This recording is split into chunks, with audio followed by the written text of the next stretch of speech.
Hello, pre-notification gang.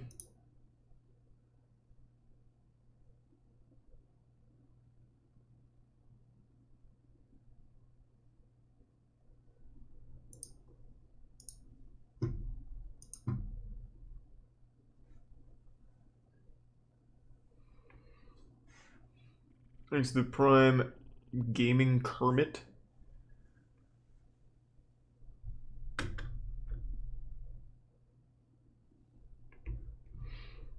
What are we doing tonight? Not sure yet. That's what we'll figure out. Probably no GTA tonight. We'll do GTA tomorrow to continue the quest line with Johnny Silverhand. But not tonight.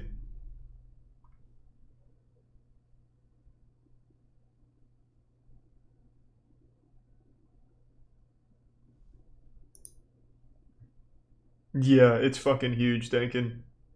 Thanks, J-Mac. Yeah, maybe Rocket League. We'll see. Hey, we'll fucking see, alright?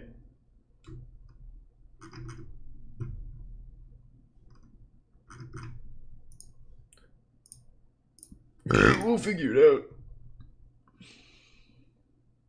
Hey, Scoots.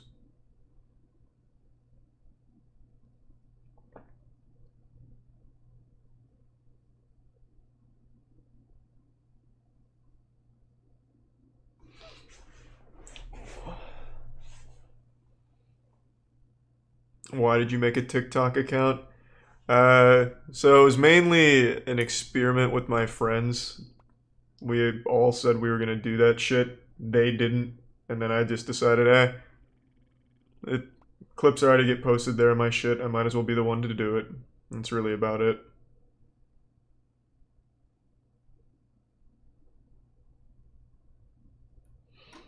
But for Snapchat, I used to be on Snapchat all the time. All my friends still are, so I just remade an account. Thanks to Prime Chaz, Scarpo, and the resub Harmon. Yeah, I just showered. I didn't like Snapchat when they changed it 2016, which is why I deleted the account. But everyone swears it's better now. Thanks to the bits Aussie and the Prime Fulus and resub Derpy. Will I add you on Snap? Sure, Scoots.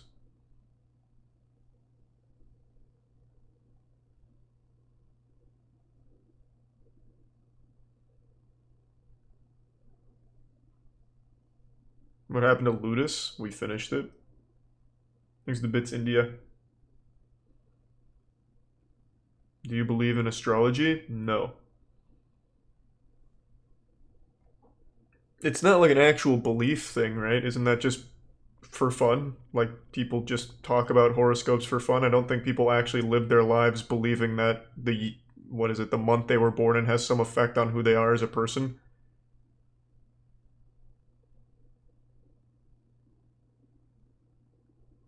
No, I highly doubt anyone actually believes that. Thanks to the resub Daniel, Hand, and Supportive. I think it's just one of those for fun things.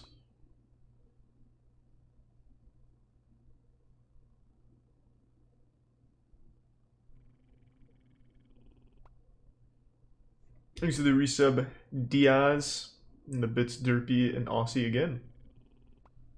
And thanks to the resub Farmer Cook.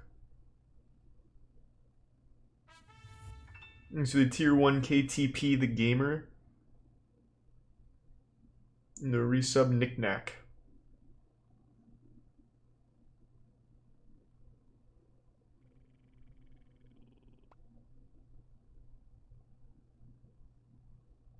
Chess tournaments tomorrow. My first match is against Code Miko. I don't know what time yet. Forgot to look. Thanks to the resub B, the Prime Crimson. My day's been alright, Joey. Hope you had a good day.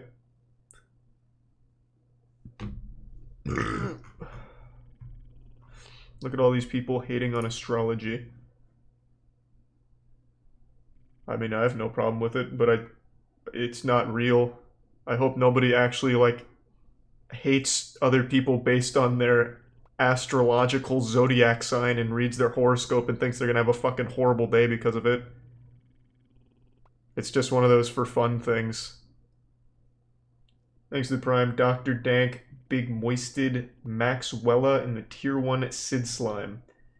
And the resub, Dio, Miserabia, Magic Tree of Nowhere, Faciler, Best J-Man, and Silgo. And the Tier 1 Gucci Breakfast, Tier 1 Wiener Grand Mason, and Tier 1 One Shot Marky Moo. Thank you for the gift sub Solidar. And the 2 gift subs Overlord. And Ho Soro and resub Samet and Prime Jake. And Hope.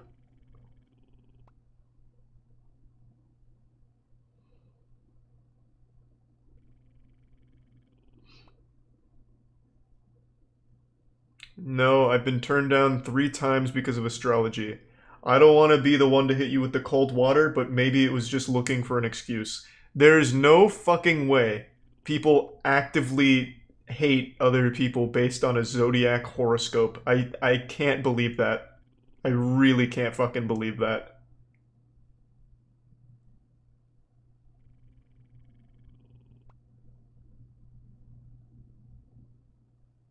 Thanks to the Prime Dean and the Tier 1 Truce and the gift sub Callie and resub PETA.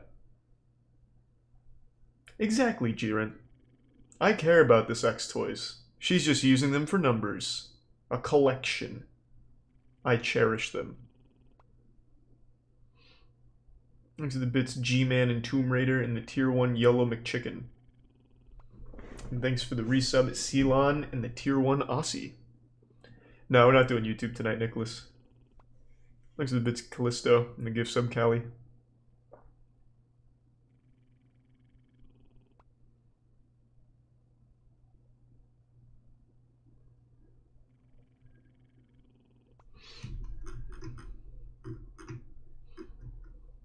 Thanks to the resub Josh.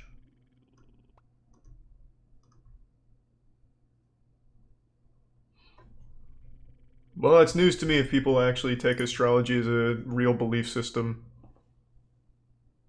I always thought that was just one of those goofy for fun things that you read in the newspaper. And I think that's probably what it started as, but I guess now people take it seriously as if it's some kind of science, which it's not, nor does it try to be. It's literally just throwing darts at a board with vague terms and then placing it on a random zodiac sign.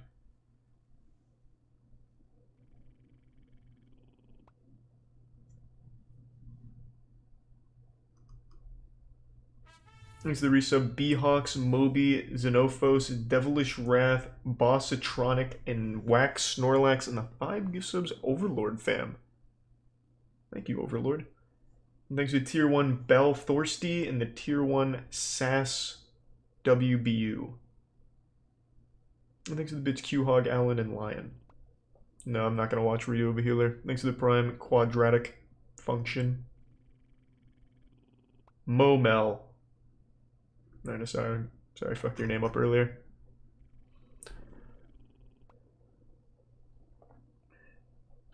Don't know what the plan is for tonight. We'll figure it out in a bit. I did not watch the games tonight for PogChamps. But I heard they were pretty good. Thanks to the 3 gift subs Callie. And the resub Pola Ooze. And the Prime Icarus. That's super sweet, Drip.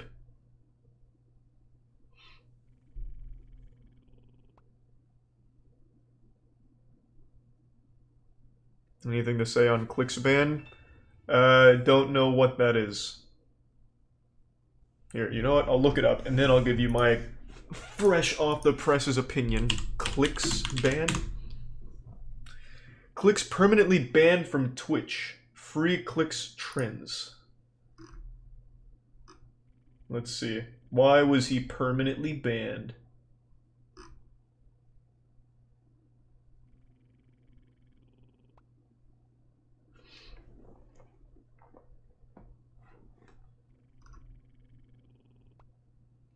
It's suspected that Clicks was hit with a DMCA strike. Okay.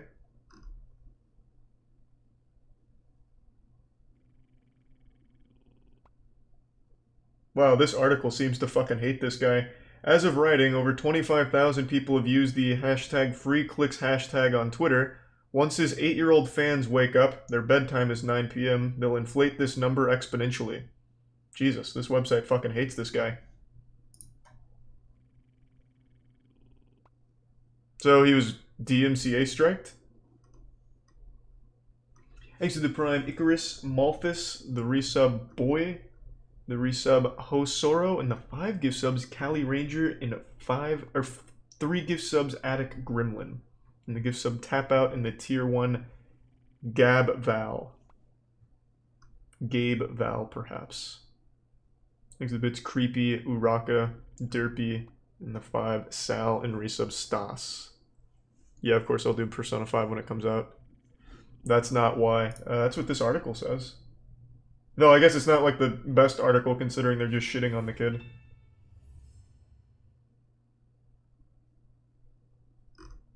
Damn, he had a custom game mode that they removed as well? Thanks for 5 gift subs, Enforcer. What did this kid do? I can't even find why he got banned.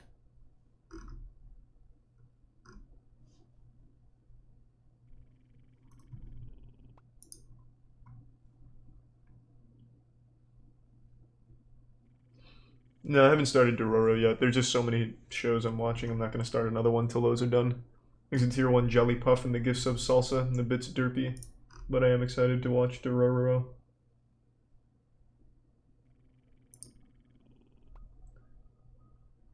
Here we go. Fortnite Pro Clicks gets banned on Twitch after folder titled Ron's Ass shows up on live stream. So he showed butt cheeks. God damn! How old is this guy? Clicks. Let's see. Probably like 16? Oh, right on the money, 16. So who's Ron? Like Ron Weasley?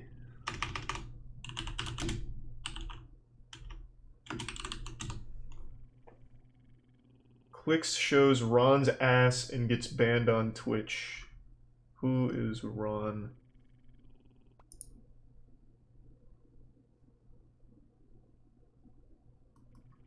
Well, if he's 16, and let's assume for a minute Ron is 16, he basically just showed child porn, I guess, would be the stance Twitch took, and fucking blasted him.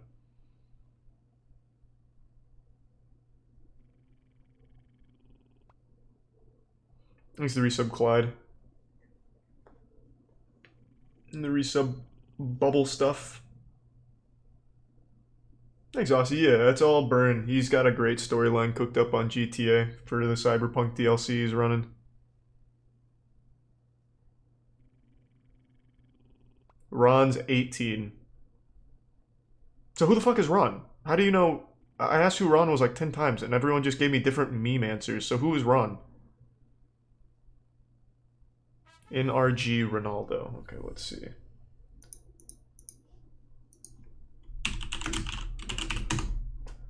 NRG Ronaldo is 18. Alright, so it's not child porn. They're just being real hard asses about it. Thanks to the Prime Sad and the resub Carl. Have not watched WandaVision yet. Thanks to the gift sub Tristan, Orca, and the resub Squatch, King Potato, and the Prime Goofy Goober.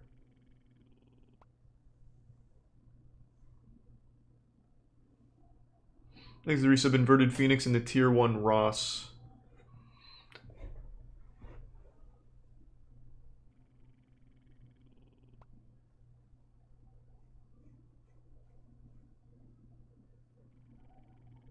I saw one clip from Wilson's match.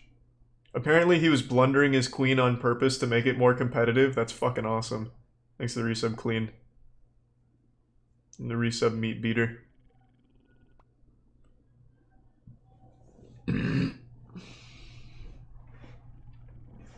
Thanks to the resub Samperino.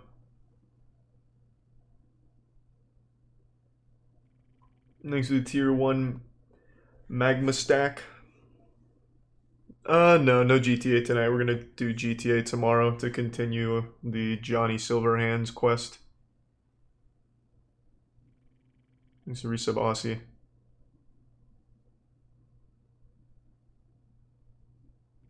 I mean, maybe I still might hop on GTA in a bit. Who knows? I haven't decided. Nothing's set in stone. Thanks to resub Nate.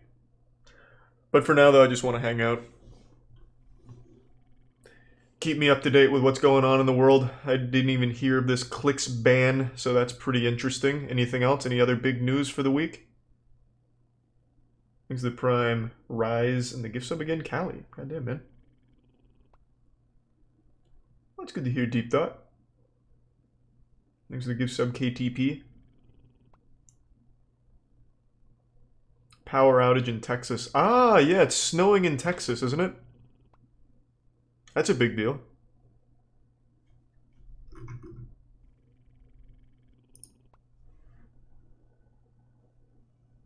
Thanks for the bit sass.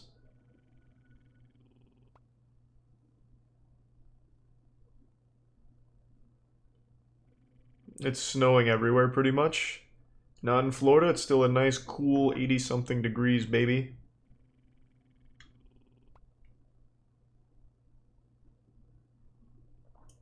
Thanks to the resub Waft.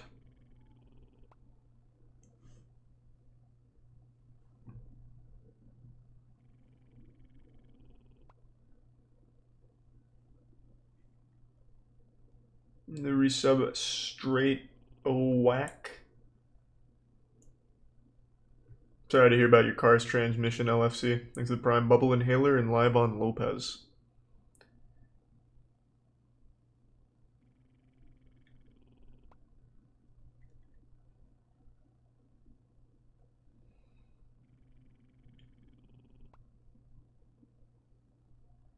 Dream fans are ripping you a new one? What do you mean? Dream actually reached out to me today just to talk. What do you mean Dream's fans are ripping me a new one? Thanks to the resub Chico. Thanks to the resub Spartan. What do you say? He's just a nice guy. He heard the part of the podcast where I was talking about when he was bragging about being successful on Train's podcast, or at least that's what I thought at the time. And he was just going over, like, talking about, you know, the misunderstanding. He was just a nice guy about it. He didn't take it personally. He was very mature about that whole thing. Thanks to Prime Crunchy.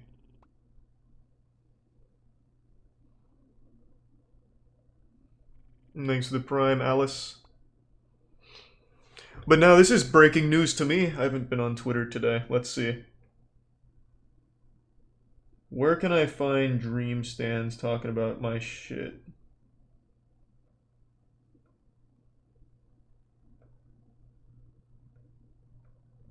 Where would it be?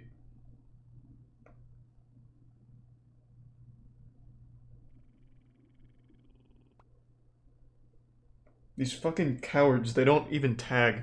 How do I find it?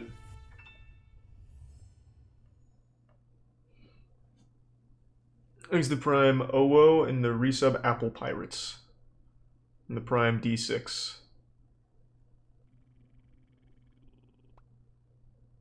Yeah, I'm on Twitter, but they don't fucking tag anything, so I can't find what you're talking about. Thanks to the Prime In Your Face and Anime Titties.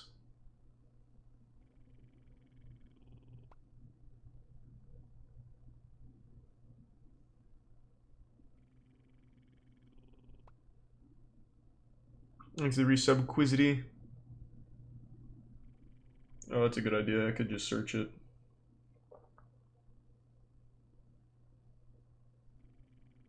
Okay, let's see.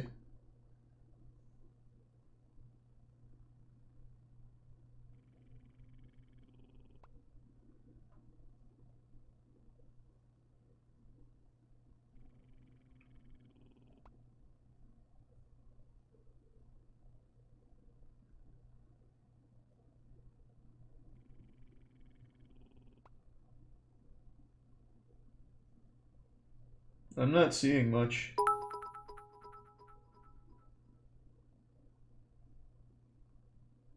I see a couple.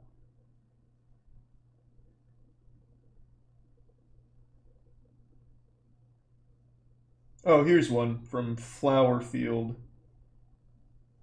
If you're gonna shit talk Dream behind his back because he's more successful than you, how do I pull this up on screen? I'm not signed in on Twitter. I'll just read it though.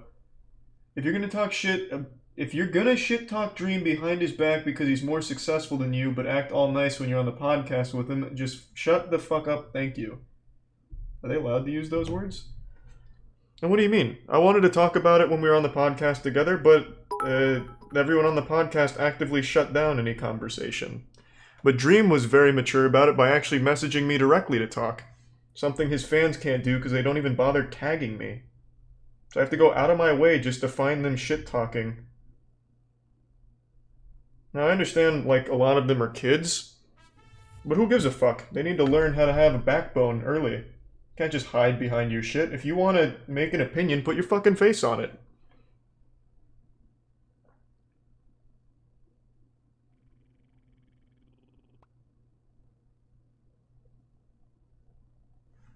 Thanks to the Tier 1, the Three Pines, and the Tier 1, Tan Yaley, and the resub Nutter Butter, and Sneeze, Rural, Short Legend, McChicken, and the Prime Mecca.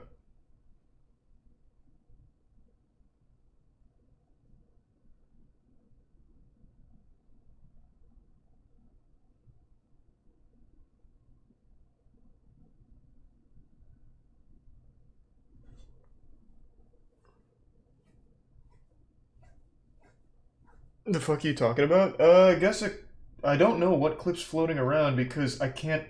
None of these fucking people tagged me in it. But apparently, one of the clips, I'm guessing from stream or the podcast, when I was talking about the story Dream told about favors or something, and it gave me a negative impression of him. I guess that started floating around, so then the Dream stands went into a feeding frenzy, and not a single one of them tagged me, so I had to go out of my way to find it. But Dream reached out today to talk, clear the air. He was super nice about everything. He didn't take it personally, but his fans do. Their fans live Dream's life more than Dream does. They are more invested in everything he does than he himself is, I believe. I'm assuming what it is one of those parasocial relationships where they're going to put everything in their life on Dream as his responsibility. And when Dream's attacked, they're personally attacked. So they vicariously live their sad lives through someone else. If not Dream, it would have been someone else. Like, it's not Dream's fault. Thanks to the Tier 1 Succulent Poops and the resub GSB, Forsaken Dookie, and Retro. And the 2 gift subs Tay. Dream allows it. If I had people that did that too, what the fuck am I gonna do? They're very sad. Like, for instance, this person, it's like Flowerfield or something. Their first tweet is a really fucking sad tweet about their life. And they're vehemently defending Dream, saying, fuck Charlie. Like, what? Like, they're not happy. Like, they're super unhappy. What's Dream gonna do? Make them even more unhappy? By saying, hey, fuck you guys? Like, it's a tough situation to be in. When you cultivate mentally ill people that live their life through you, what can you do?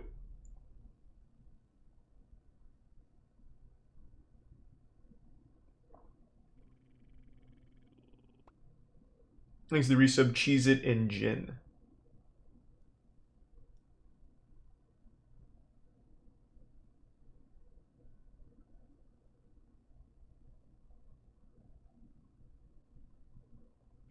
Thanks to Tier 1 Zed.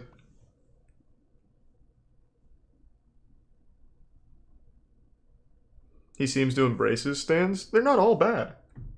Dream has a huge audience. It's not like everyone that watches Dream is bad. A lot of them are really cool. I saw some, I don't remember when it was, but there was like a community that supports Dream that did the big charity thing a couple months ago. It's just the ones that have a really unhealthy obsession in everything he does and everything anyone ever says about him. And it's not like you can really do anything about that.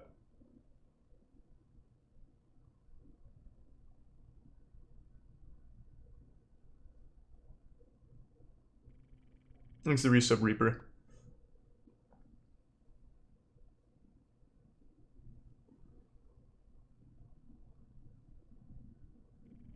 And the resub green and the gift sub Foof of Death.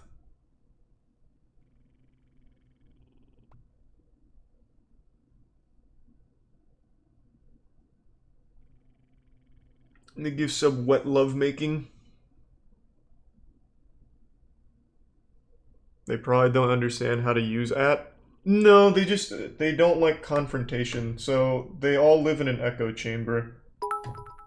The tweets I clicked on, all they do is follow other stands of the same community, so they don't have to hear outside opinions, and then they can just shit talk back and forth without the need or worry about having a conflicting opinion make them sad.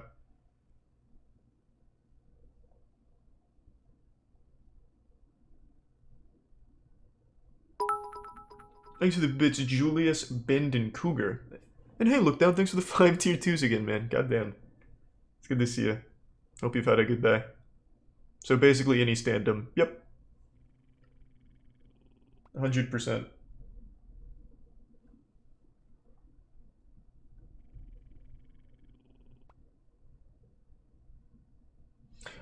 Oh, I see why this happened. Finally, someone actually tagged me in it. Someone from stream just tagged me in it. So apparently a YouTuber put the clip of me talking about it in a tweet. And that's what they found.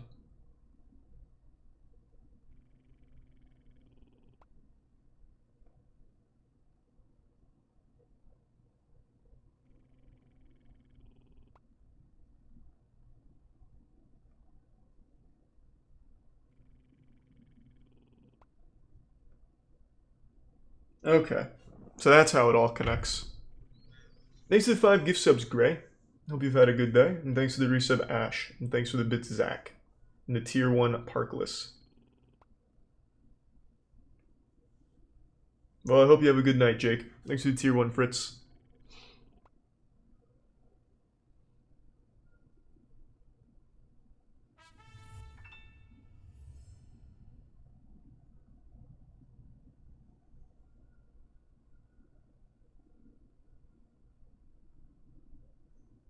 I know. Darman did teach us that, Rex. And the resub cat and the prime derp. Thanks for the tier 1 Sam Plays. Stan means stalker fan. Yeah. Thanks for the prime CR.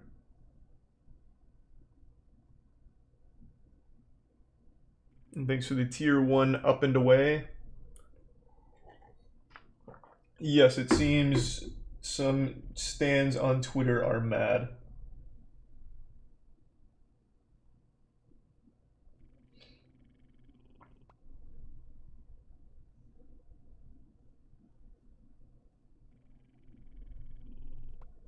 And thanks for the resub, cat. How do you know if you're a stan? What do you mean? If you're a stan, you never shut the fuck up about it. You'll never have to wonder if someone's a stan. It's the first thing they'll tell you. Thanks to Prime Born. For anyone. Anything they stan.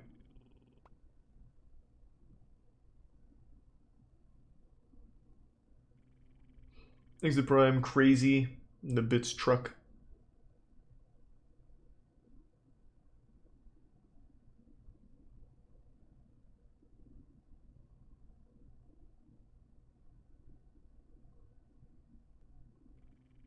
Thanks to Prime Try Hard and the resub Sway.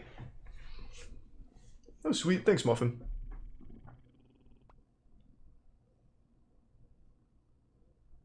Do you have stands? No. I make sure to shut that kind of shit down ASAP. Oh, sweet Kabuki.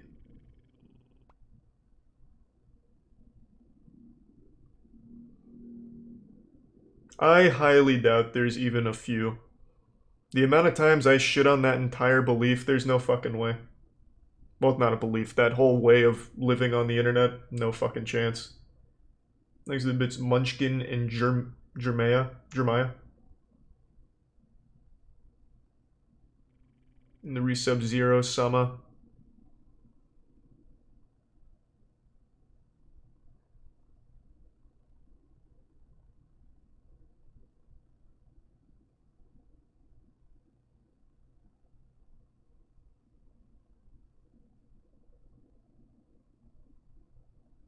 I'm definitely doing No Pixel tomorrow because we have Johnny Silverhands continuing our quest.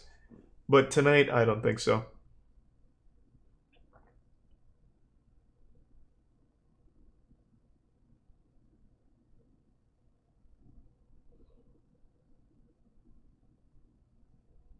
Yeah, Belle Delphine's collection was fucking wacky. Thanks to Prime Dank.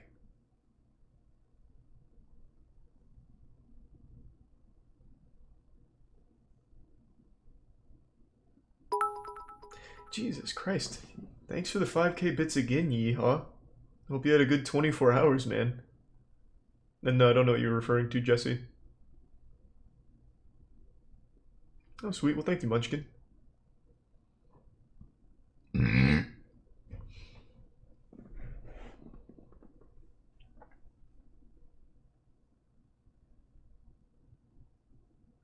Maybe Dankin. Thanks to resub J. I just fucking can't stand battle royales. I hate the genre. It's so boring. It's so goddamn boring. Thanks for the 2k bits, Cougar, and the gift sub Cancer. And the bits Handsome Monkey. No Yakuza tonight.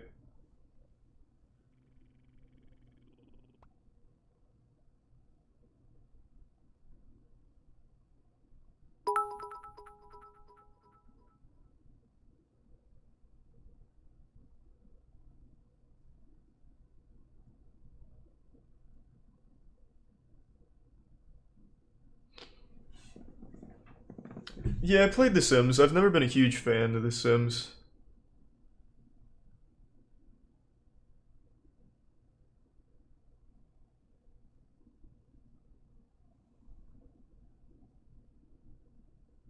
No Yu-Gi-Oh! Either. I'm way too behind on Duel Links. Who do you think has the worst stands? Blackpink. I would say that's probably the worst stan community. BTS does a lot of really wholesome shit. I love BTS stans, actually. I'm an army, what the fuck is the term? Army enabler? No, army something. They do a lot of good stuff. Blackpink does nothing but fight on Twitter. Thanks to resub Krusty. Army ally, thank you, that's the one. I'm an army ally. But yeah, Blackpink stans can hold the dirtiest part of my butthole. All they do is look to be mad on Twitter. They don't do anything good for the community that I've seen. Soon, Hidden Names. We'll do more of that shit soon.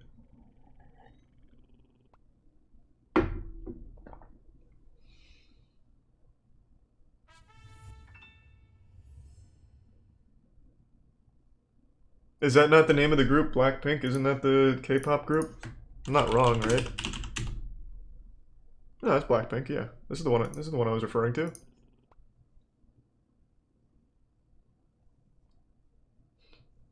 No YouTube tonight, Tyrick, but I'm familiar with the content. Thanks to the resub Jim Chaos, Sandalure, Amelias, and Ralios. Thank you for the 20, Jadoink. Hope you've been well. And no, I only heard about Vincent Jackson from the chat earlier.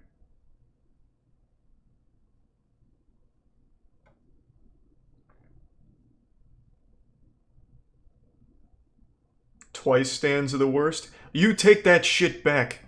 A buddy of mine wrote some of Twice's music. So seeing them unhealthily support the group is fine by me. I feel like invested in Twice's success to a certain degree. Let them ride. Plus, I don't see them fighting on Twitter.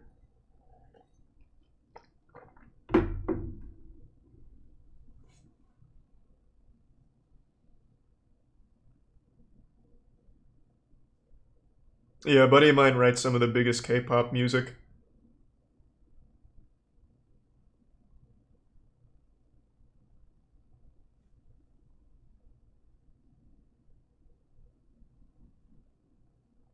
I haven't heard of that one before, Q-Hog, but I'll look it up.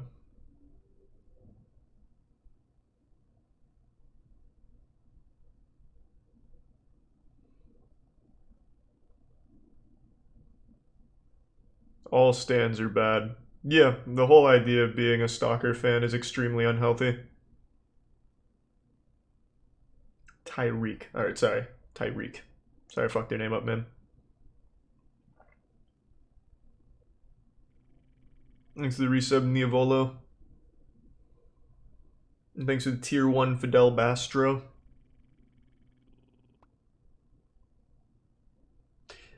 Yep. That's correct, A. Dirk. Huge Charles. In the Mega Mix.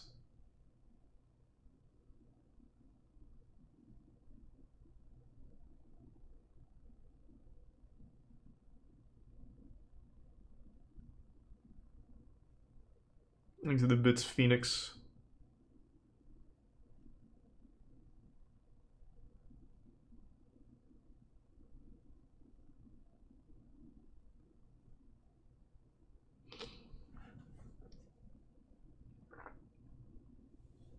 Any plans to play Soulsborne on stream soon? We just did Dark Souls 2 a couple days ago. Still have to finish that one before I go to 3.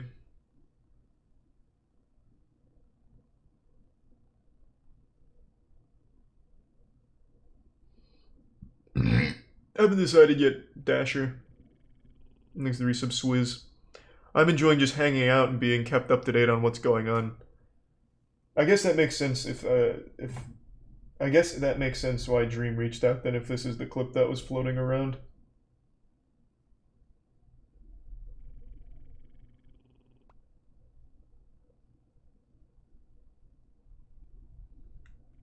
Thanks for the 10 gift subs, Jacob. Appreciate it, man. Thank you. Thanks for the huge drop. Thanks to the tier 1 Ceramicals and resub Young and Fluffy. Valheim I'll be playing with Matt, Danny, and Jackson. Not tonight, but in general.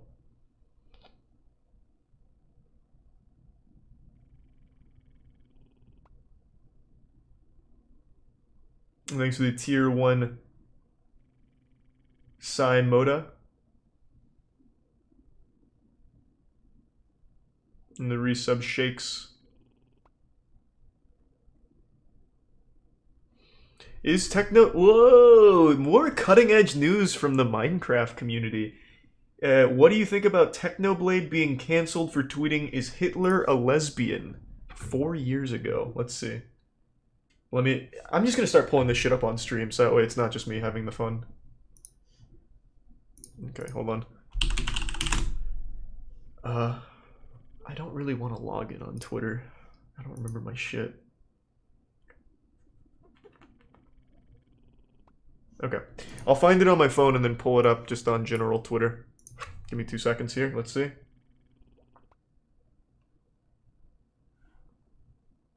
Okay, Technoblade. If he's getting canceled, this should be the first thing, right?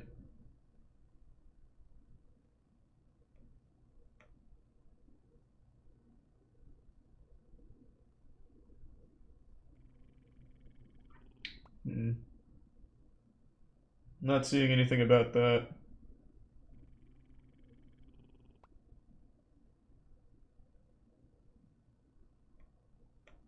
I'm not seeing anything about... Did you just make that shit up?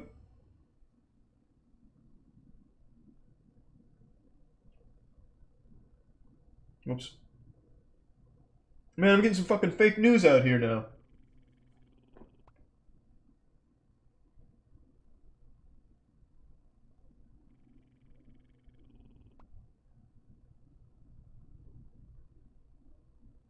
Oh, never mind.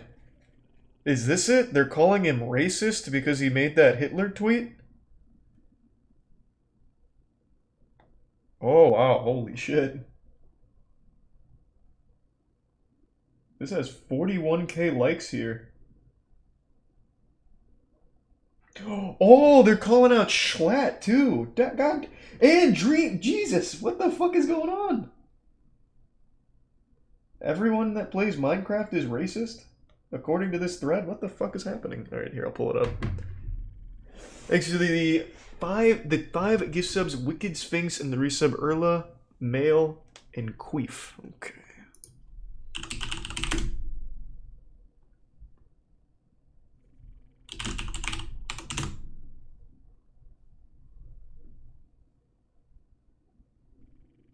God damn it.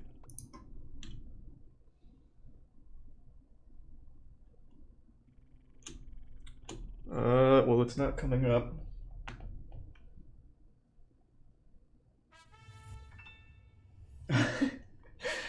It's gotta be hard to live a life like this. Hey, quick question. Who of the Minecraft YouTubers is okay to support? I don't want to support anyone bad.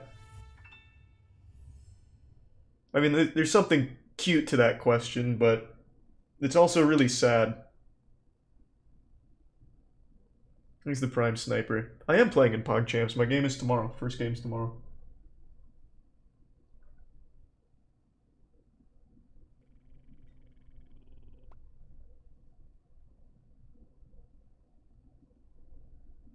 He called Dan TDM racist? Dan is like one of the most wholesome dudes ever. Christ. But this is probably like the most fun this guy's had in his whole goddamn life. Just getting mad at people on Twitter. Let me see if I can find someone that I can actually pull up on screen here, because this name is not popping up.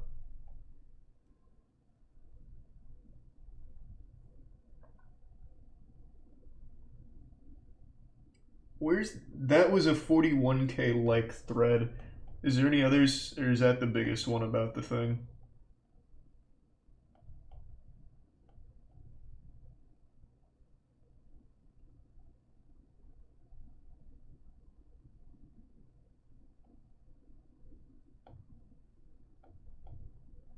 I'm not seeing a bigger one.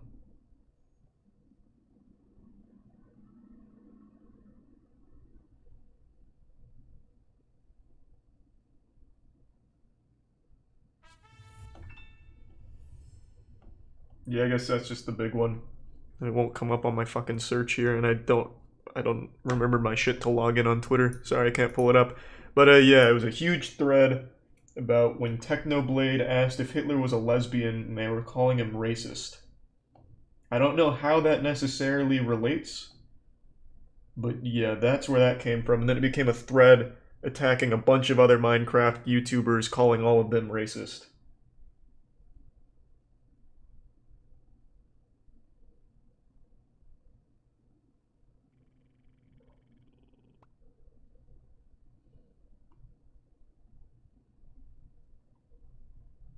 Damn.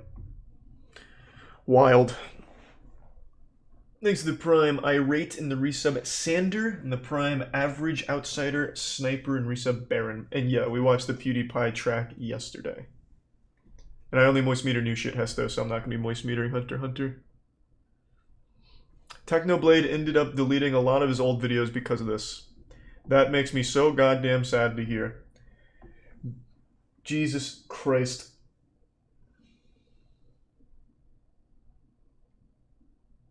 How old is Techno, though? He's young, right? If I remember correctly, Techno's like 20, 21 maybe? Thanks to the resub RJ and Baron. 21? Yeah, that makes sense then.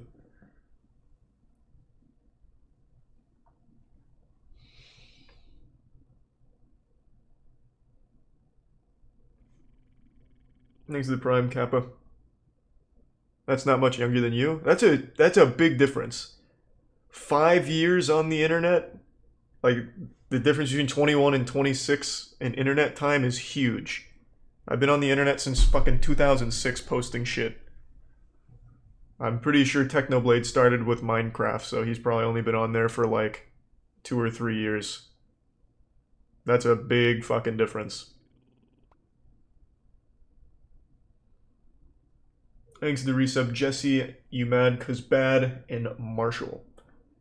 He deleted 200 videos? What? No fucking way. Did he ask that question at the end of every video? Did he sign out his videos asking if Hitler was a lesbian? Like, what do you mean? Why did he delete 200 videos?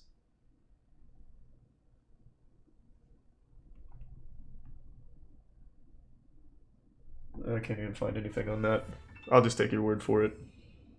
I don't even know why I'm trusting that guy, but fucking 4 or 5 people said it, so it must be true. Gatekeeping anime. This is nice. I'm getting a lot of crazy info out here. Hold on, I'll look that up in a second. I want to keep hearing about the Technoblade stuff. Not wrong, Cool J. I'll do my best. Thanks to Resub Velka, Borson, the Prime, Kin.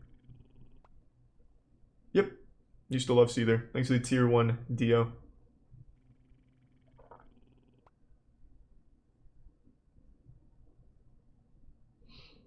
We're just hanging out right now.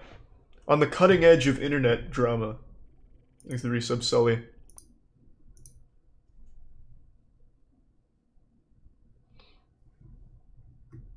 Technoblade's been on for 7 years? Well, that's surprising that he would delete those videos then.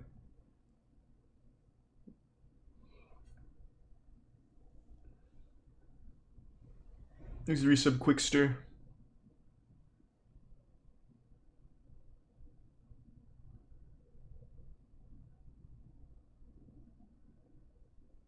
It was not from the Twitter drama that he deleted it. So why did he delete the videos then?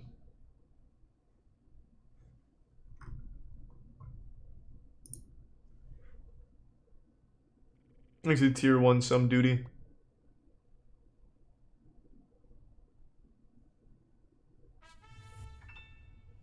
And the resub Jerry. Favorite Yu-Gi-Oh card? Strike Ninja. He just wasn't proud of the content. Oh, okay. Well, that's fair then. That's very different. The Jeffree Star and Shane Dawson side of internet drama? Nah, they both suck though. I wish I never bought Jeffree Star's makeup palette. I should have bought James Charles's instead. Jeffree Star is a fucking weirdo. Like, the amount of shit he's done in his past that I just heard about over the last few months is despicable.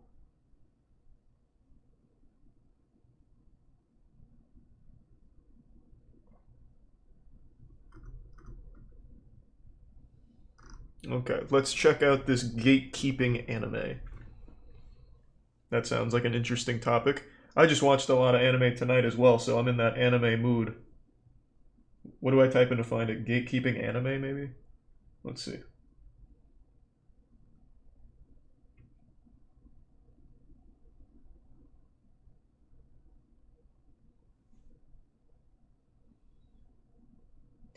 If all your common knowledge of anime is Demon Slayer, Naruto, Inuyasha, Bleach, One Piece, Fate, Dragon Ball Z, Sailor Moon, Gundam, My Hero Academia, Yu-Gi-Oh!, and Ghost in the Shell, then you're not an anime fan. Normies, stay the fuck out of anime. Sounds like just a joke. Oh, Jesus, Josh. Thank you for the fucking 25 gift subs. God damn, man, thank you. And that's actually serious, Tricky. That doesn't sound like enjoyably weird drama.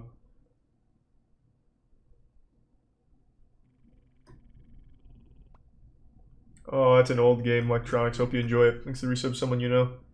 Yes, this definitely just sounds like a joke. But it's Twitter.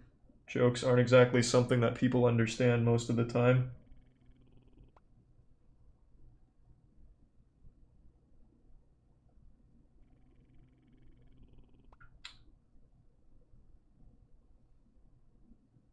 Oh, I guess it's not a joke. Oh, I see. He expanded.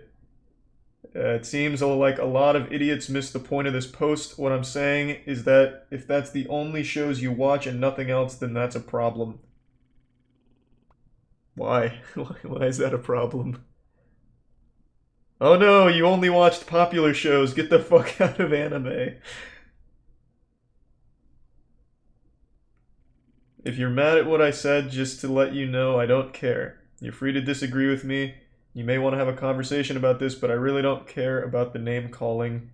Also, most Annie-tubers suck balls. Okay. Yeah. So how do you become a real anime fan? Thanks to this resub, Jin. Just want to remind folks that gatekeeping your fandoms is a good thing. There's no way this guy's serious. He's got to be fucking kidding around. 100%. He's trying to ride that wave of controversy or something. He himself is an anime YouTuber. There's no fucking way.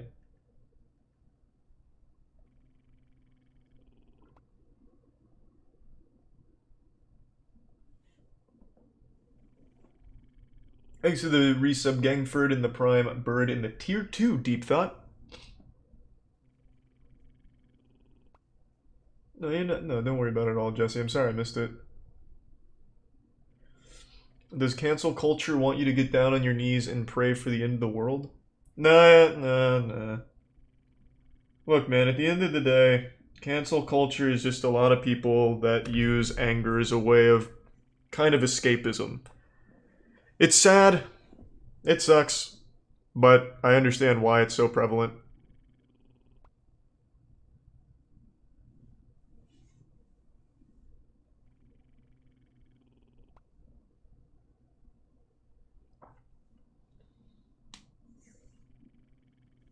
That's a good point. Yeah. I don't know what Monster Musume is, so you're probably a real anime fan. Thanks for the gift sub Mega G and the Prime Ethan and resub Aztec. And he just might Cougar.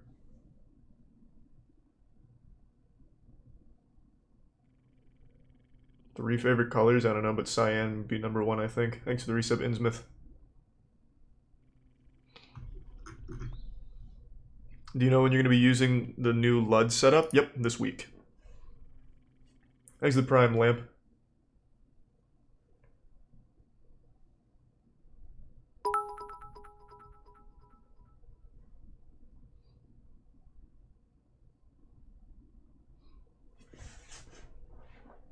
Thanks to the Tier 1 J Swizz.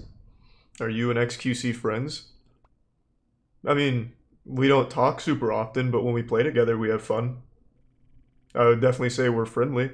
I mean, I'm always up to play with him too. It's just, we usually don't play the same shit. I like XQC. It's just friendly banter.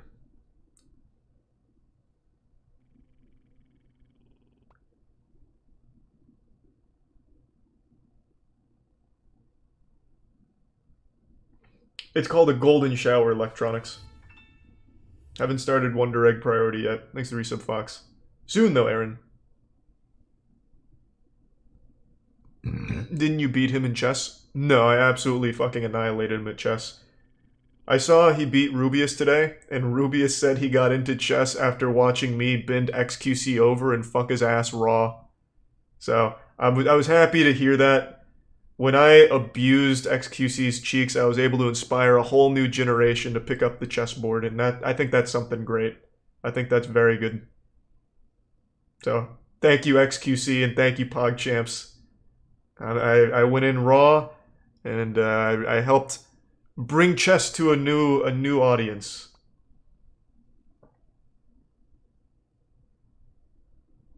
Thanks to the 5 gift subs, Godzilla. Haven't seen you in a long time, man. I hope you're doing well. And thanks to the resub, Gamer.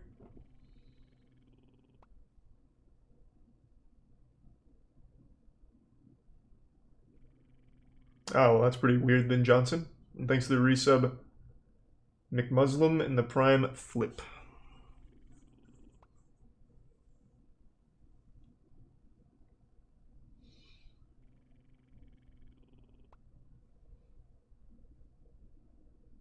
Yeah, I'll probably do some VR shit at some point. I just need to stop getting so sick playing it, but some of the games are starting to look really nice again. I started at Visositator, but I haven't finished it yet. A lot went into that, man. Appreciate the hard work. Thanks to the resub Luna and Chucky.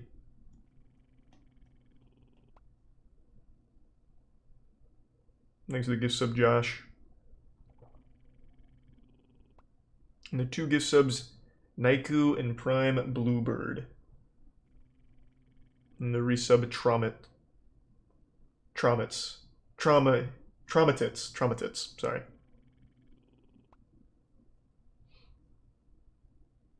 Am I looking forward to the next episode of The Promised Neverland? Nope.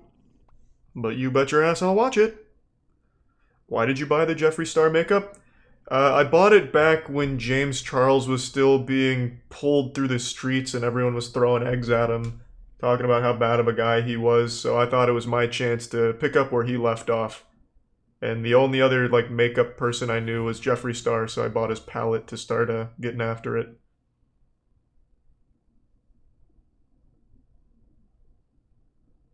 And then it turns out James Charles was the good guy all along, and I helped support a bad guy, which is rough. Thanks to the resub Evolve.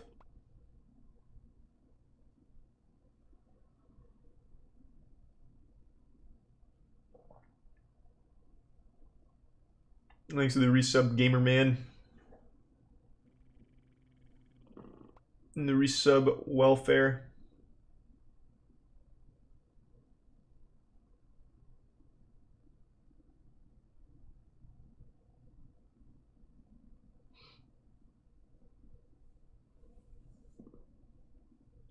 You gonna do Dark Souls no hit run? Nah, I don't think so. Not sure yet, Evolve. Still deciding.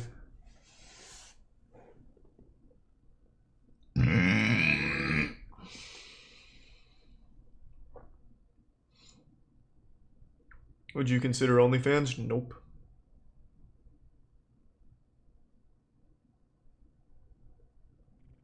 Thanks to the bits Elmer and resub Ryuko and Dr. Ken.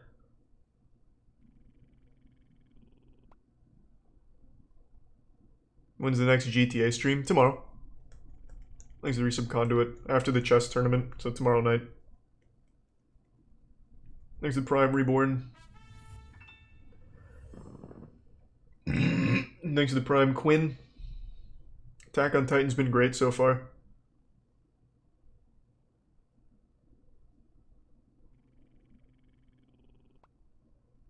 Yeah, I'll try electronics. I don't think it'll be good, but I'll definitely try it.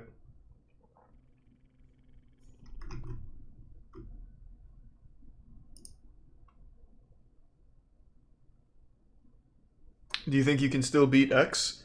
I don't know. I'm not sure. Thanks to the 5 gift subs, Unknown Cause. I didn't see his whole game with Rubius, but I saw his end game, and it was pretty solid.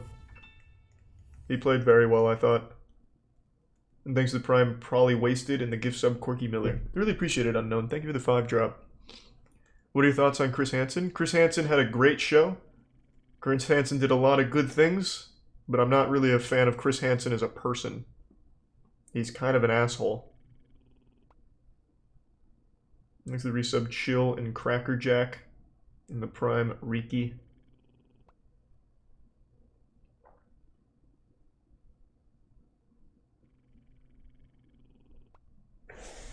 Yeah, we'll be doing Valheim with Matt, Danny, and Jackson at some point this week.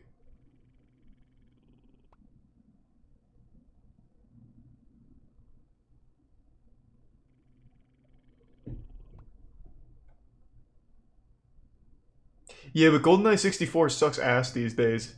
Incredible game for its time, but I don't know how many of you went back and played GoldenEye recently. The controls are dog shit. It's fucking horrible. If they do remaster the game, they should definitely change the controls so it actually plays nicely. It's rough. That's one of those games that is a lot more fun to think about than it is to go back and play.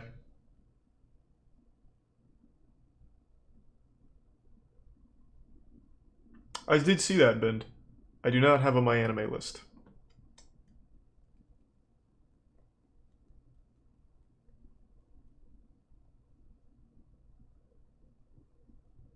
When will you join Dream SMP?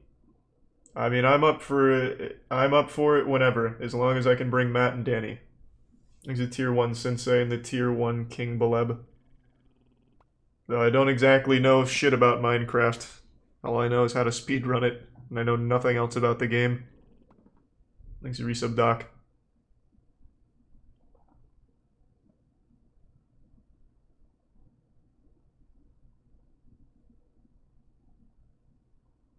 I didn't play that remake electronics.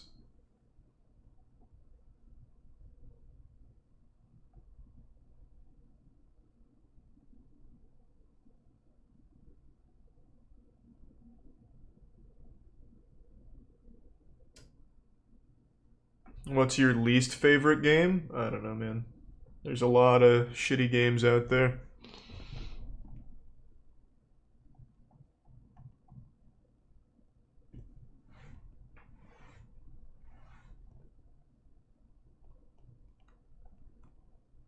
Are you done opening cards on stream? Nope. I'm doing that again this week, actually.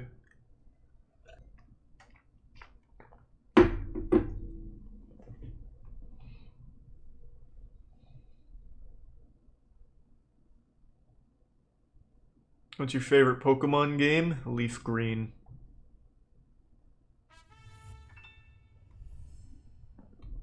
Oh, no worries, Noli. Probably the Sweet Victory one, Noli, I would say. Who even uses Snapchat these days? Fucking all of my friends do. Pretty much everyone I know uses it still. I was the only one to stop. Thanks to resub, Steve. And the Prime Cam.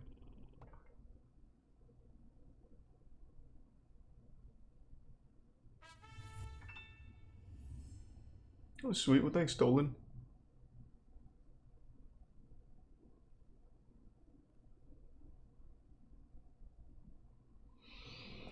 I don't know, Ben. I don't know, man. Thanks to the bits, Jesse. Yeah, How to Train Your Dragon's pretty good. It was a solid trilogy. Thoughts on Tommy? Hey, Tommy's great. Tommy's such a good fucking guy. Thanks for the 2 gift subs, Long John.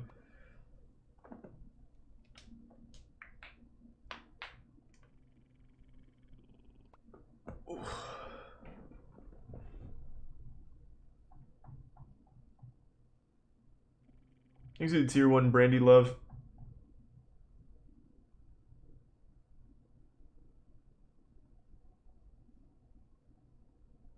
When's the next YouTube stream? I usually don't plan that shit out, but we just did one a couple days ago. And I'm not sure yet, Obsidian.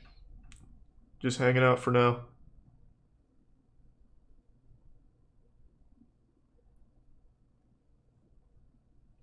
Have you seen Zack Snyder's Justice League trailer? Yeah, I mean, it looked exactly like Justice League that I remember. I don't remember the trailer too well, so I don't know what was new in this one compared to the old one, but it still wasn't, like, incredible. Just felt like Justice League again.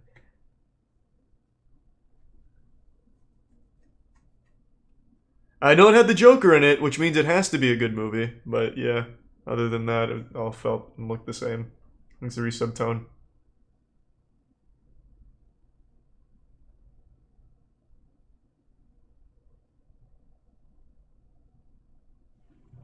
Thanks to resub program error.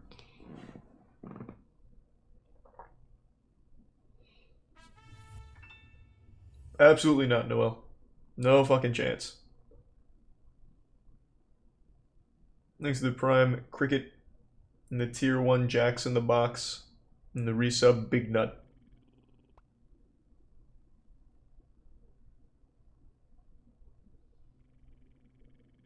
Thanks for the Prime James.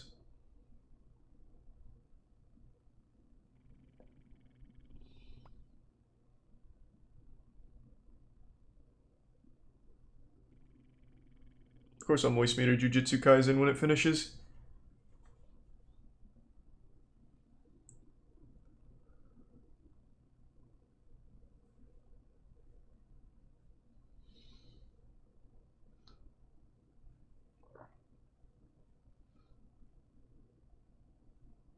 I'd go in cold ones if it wasn't in Australia, sure. Getting lucky, Dolan. That's about it. I followed you on TikTok. My man! Thanks to Prime, Twitch Prime, and the gift sub Atlas.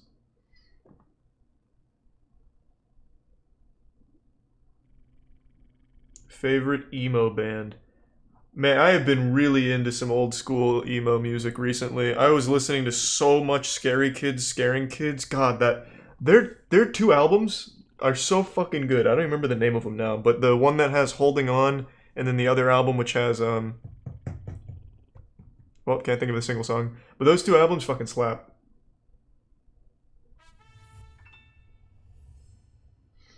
There's the Prime Undead King and the resub Topographic. And not really Cheyenne. Not really.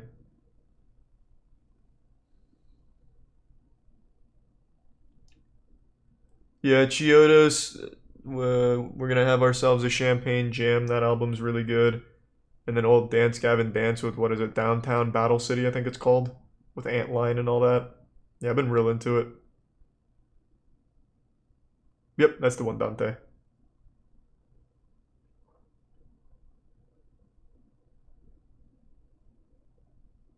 Yeah, I finished Destroy All Humans. Yeah, I'm excited for that, Ozzy. That'll be a good game. I'm certain. Thanks to resub AJB.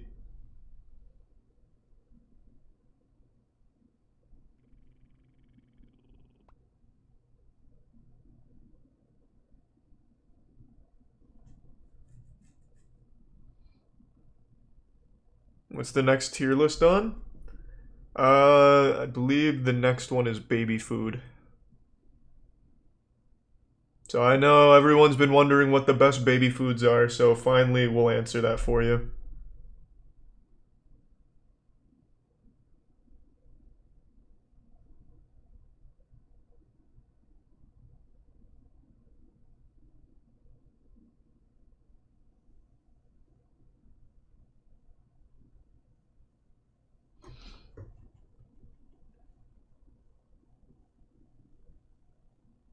What the fuck is that noise?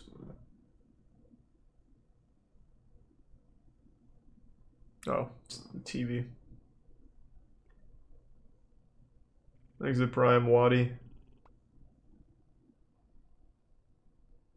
Okay, I'm gonna take a piss real quick. I'll be back in just a second.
Alright, team, I'm back.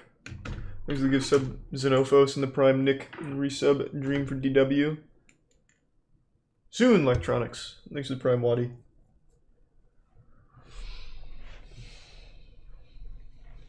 Thanks for the resub Cephalopod.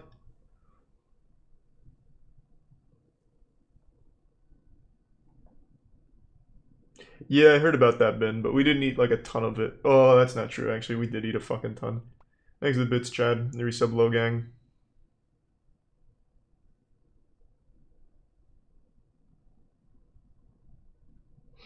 Could you have done a better job at writing Season 8? Are you talking about Game of Thrones?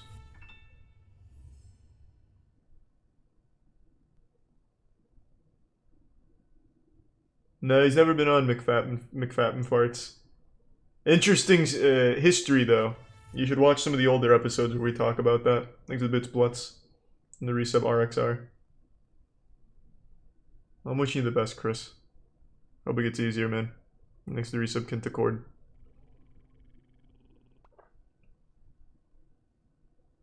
No, I'm not gonna play a new Mario game. Thanks to the resub Caius in the tier 1 Puthulu.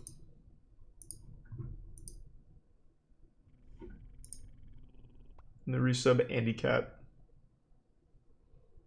Make a dog treat tier list? Yeah, I wanted to do that, but none of my friends want to eat dog treats with me.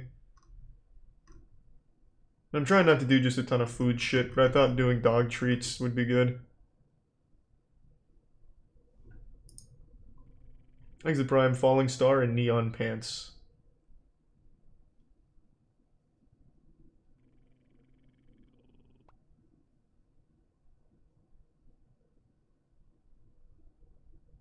Are you still protesting Nintendo? You goddamn fucking right I am. Haven't bought or touched a single Nintendo thing in 2 months? 3 months? Since they fucked Smash. I stick to my guns. And it's very helpful that they only release like 1 game a year, so I don't have to get tempted. Thanks to the resub Moop. I did get the shoes back, yeah, Donnie.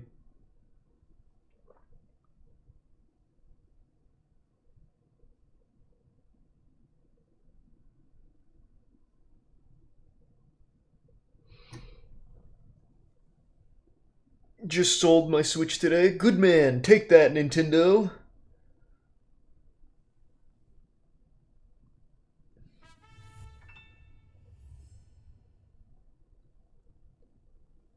Oh, okay. So then you're up to date on the lore then, Fappin? What was the last game they released? Nintendo? They just released a Mario game. Thanks for 5 gift subs, Atheist. Good to see you, man.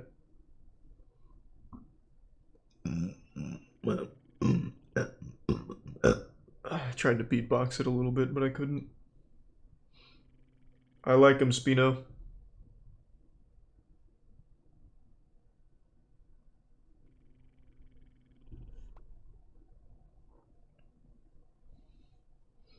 Yeah, I'll be playing Persona 5 Strikers. Thanks to the resub race.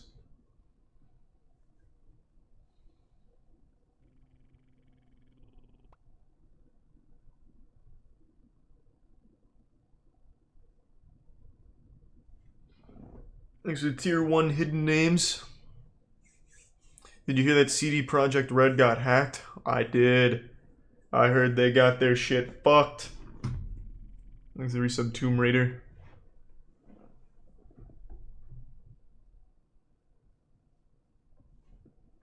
No idea yet, Daniel, but I've been having fun just reading the chat and learning about some shit going on in the world.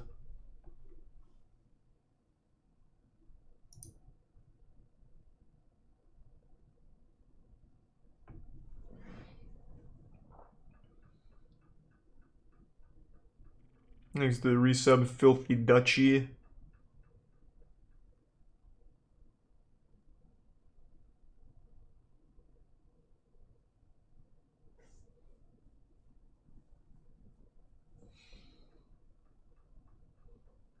Play Super Seducer 3. Isn't there actual titties and shit in that one? I don't know if I can play that on stream.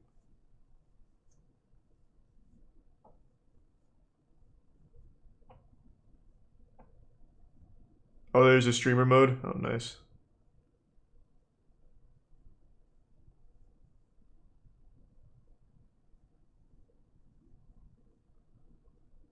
You can't even buy the game because Steam is fucking up their release. Rough.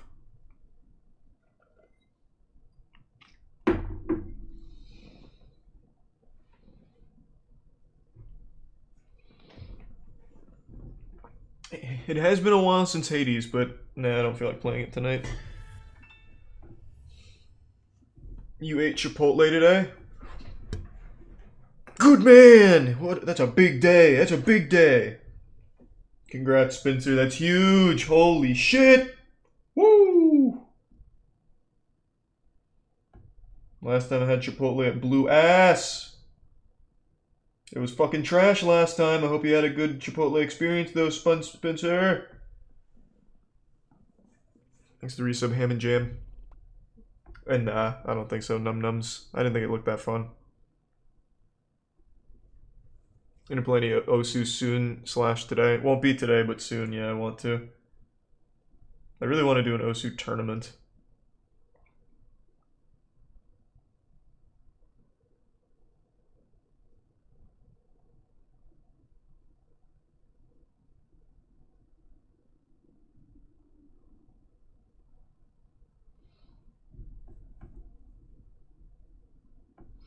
We playing chess today? Maybe a bit later tonight.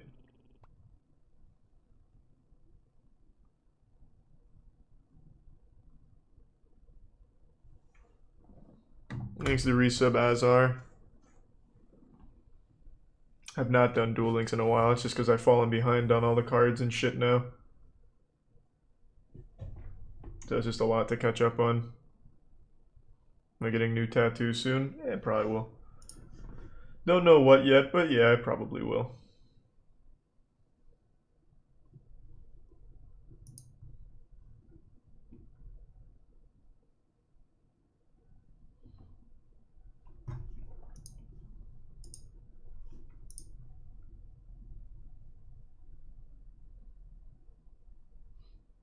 Only thing you've eaten in 3 days is pizza Lunchables.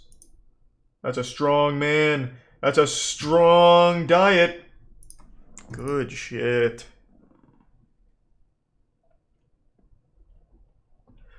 My god, that guy's a fucking animal. What are your tattoos? Fucking badass is what they are.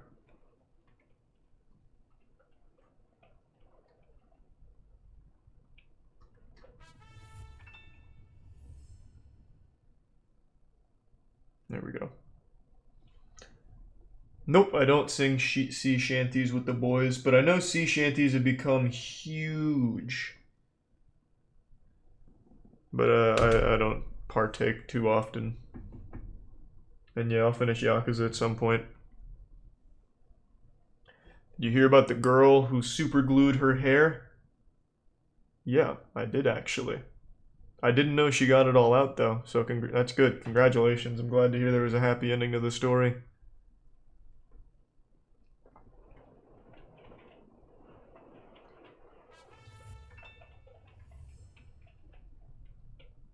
No idea what that means, Paul Sky.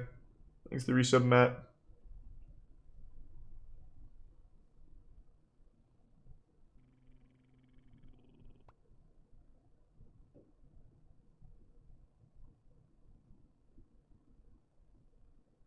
I cannot show that closet on stream. She got $15,000 on GoFundMe. Holy shit. For what? So you super glue your hair and someone gives you 15K. How the fuck do you solve the problem with that money? Like, what the fuck do you do? Just start, like, wiping your hair with money? Thanks to the resub, Nando. Thanks to the tier 1 Akipog. Shaving it? I mean, it's free to shave. I mean, I mean, if you can get paid to shave, I guess is cool too. But yeah, I don't think she needed $15,000 to make a razor work.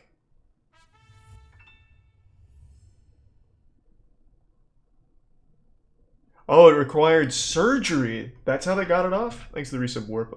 I'll just look it up myself. How the fuck did they solve this?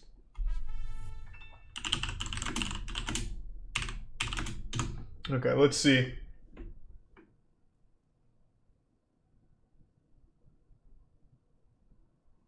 Oh, and she's giving away that $20,000 that she got on GoFundMe. Well, that has a happy ending.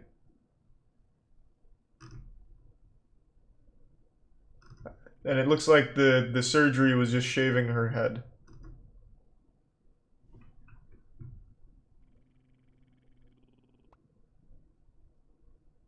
Nice. Thanks for 5 gift subs, Jason. And the gift sub, and the bits, Mystic. And maybe Mystic, depends on the game. What happened to the Belfiend dildo thing? What do you mean I lost? And I own a lot of white shirts, Dragon. No agenda, Marina. Just hanging out. Can't do a backflip. Can't do a backflip, Zephyr.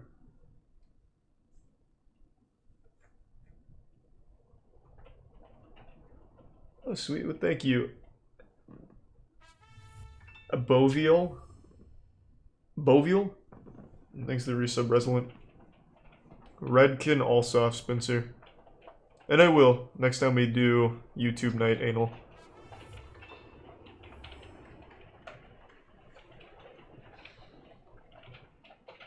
Thanks to the Prime, Sparky. And the resub, Amello.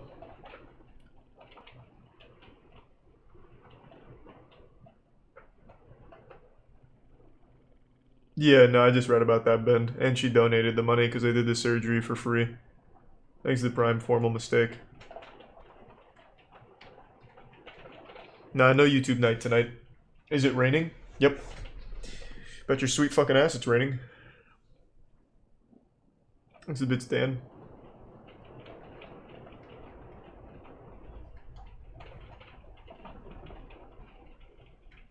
Oh.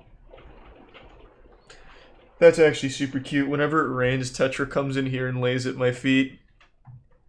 I don't know why. Well, no, she's just making me look like a liar. Oh, it's because the rain just stopped. Okay, she's had enough of me now.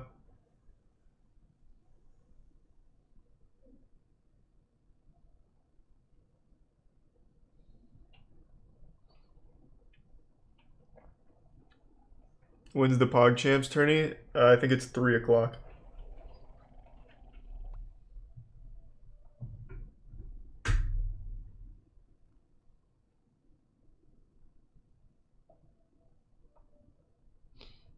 It's raining in Australia too? Ah, so we're not so different after all, huh? That is wild.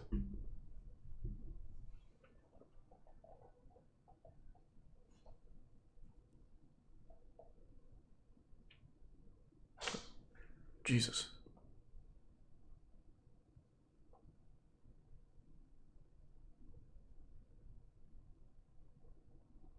Who is the strongest man in the universe? I don't know. There's so many strong men out there. It's just too hard to pick. Thanks to resub Brian and Boogie.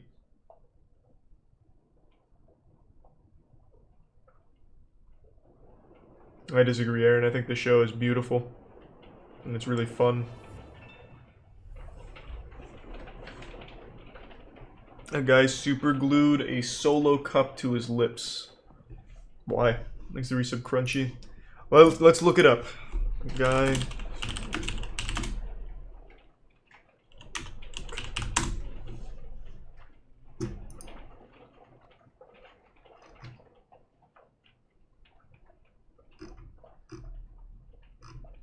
It seems like he was testing how strong it was. Looks like the answer was pretty strong.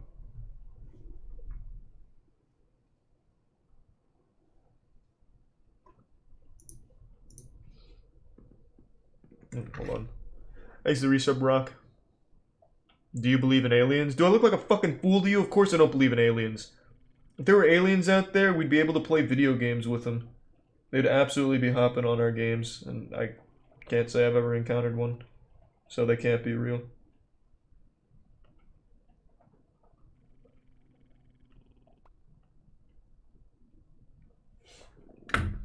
Thanks to the resub. Goonie and Sarah. And no idea, Michael.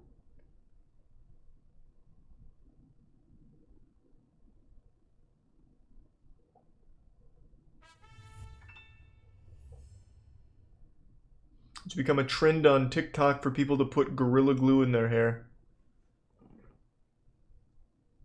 Alright. Well, now that I'm on TikTok, I guess I'll have to do that.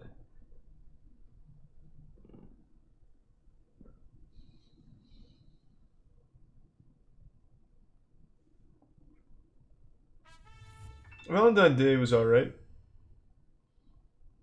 Given the chance, what game would you want to play with an alien first? I don't know, man. Depends on the person. I'm not going to generalize aliens and their taste. They could like all kinds of different shit. How the fuck would I know? Definitely wouldn't be a battle royale, though. Those games suck.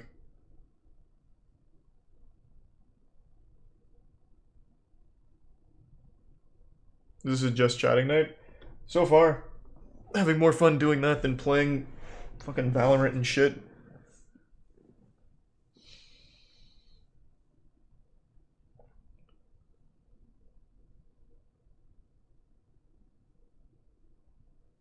Yeah, I'll probably do chess a bit later tonight.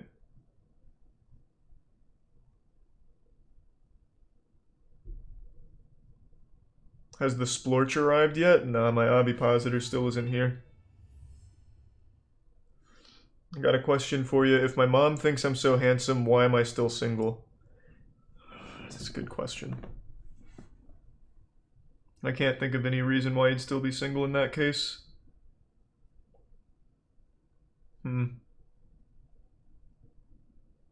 It's just a tough situation.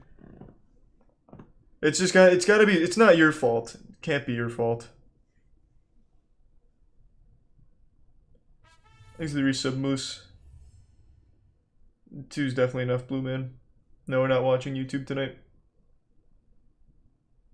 Hey, Octavo. I'm not a huge fan of Dark Souls 2. I think it's the weakest of the series, but it's still fun. Still a good game. Thanks to the resub, Bearded and Killian. Probably clips for the most part, Marina.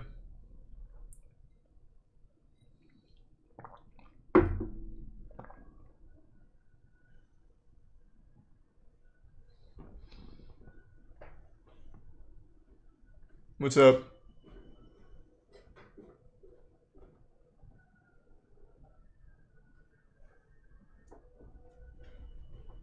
Oh, you're coming in here too now, huh?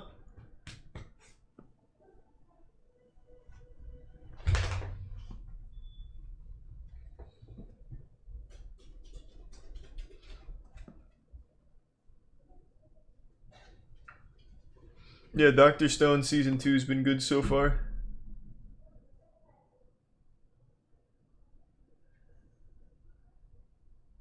Thanks to the resub, Sloppy Nip.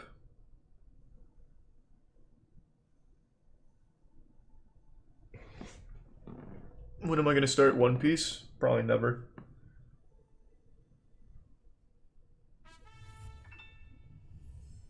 Thanks, Cephalopod.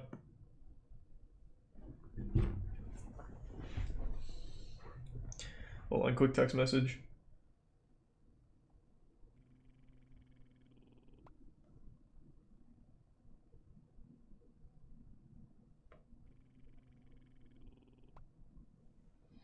Thanks to the Prime Premium and Fart Sponge.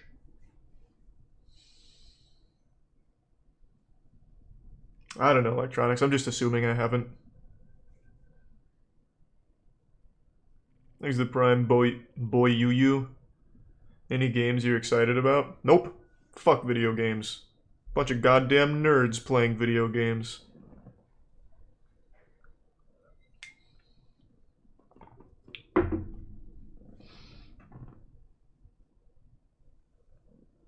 Hey, congratulations on the big pull then, Osu. Congrats, good shit. Thanks to the Prime Sock. Am I hyped for the new Bleach season? No. Bleach fucking sucks. I rewatched that show last year. The show is bad. It is garbage. That show has 2 good seasons. The first, and then the Saving Rukia arc. That show is trash. It is 61% filler. And when it's not filler, it's still dog shit.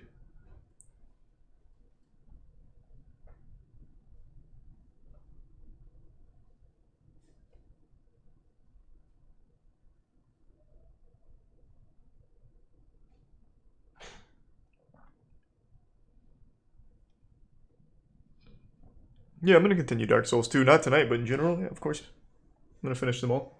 I mean, I've already finished them all, but I'm gonna do them all on stream too. Thanks to the bits, Dami. I played Guilty Gear a long time ago. Hueco Mundo arc is really good. Yeah, if you like absolutely fucking nothing happening, I guess it's good. Like the goddamn Kenpachi verse, the fucking, what is his name? Kenpachi verse, it was a fucking dumb name. It was like Ramuchia or something. Like the emo anorexic guy. Yeah, there it is. Noida. That was his name. That whole fight was 2 moves. There was 2 moves in that fucking fight. It was awful. That whole arc is bad. Like, they have I really like the villains. Like, the Hueco Mundo arc, I think they had really cool villains, but when they actually fought, it was horrible. Until Ichigo fought Ulquiorra, or whatever his name is.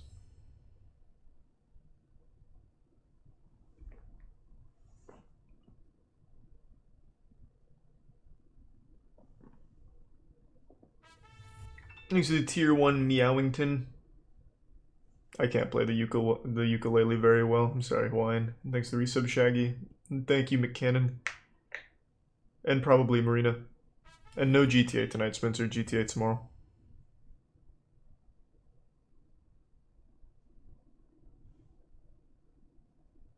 It's about build-up. Build-up's only good when there's a good payoff.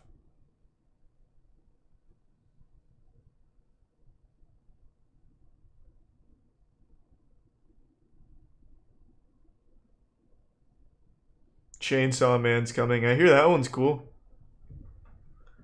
What's on the agenda tonight? You're fucking looking at it. And then maybe some chess in a minute.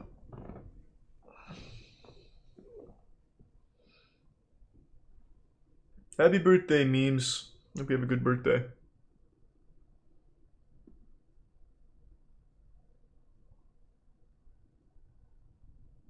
When's the next Hive Mind? Wednesday.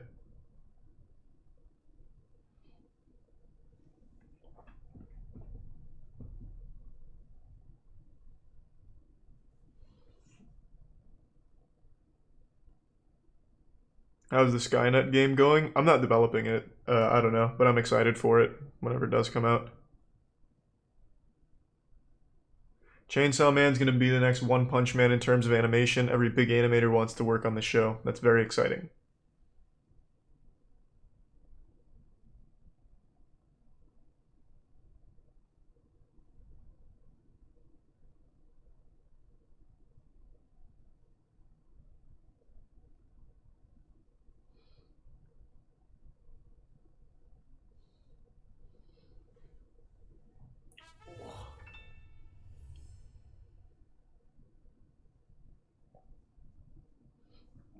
It's the worst of the big 3. Bleach is just bad.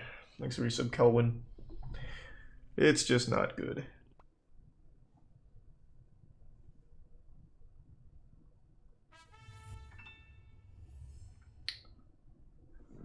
Damn, what a throwback. Where's our old Halo Super Bounce videos? Dark Scope. That name sounds familiar. Did we used to do Super Bounces together? I removed all of those videos like 8 years ago and I deeply fucking regret it.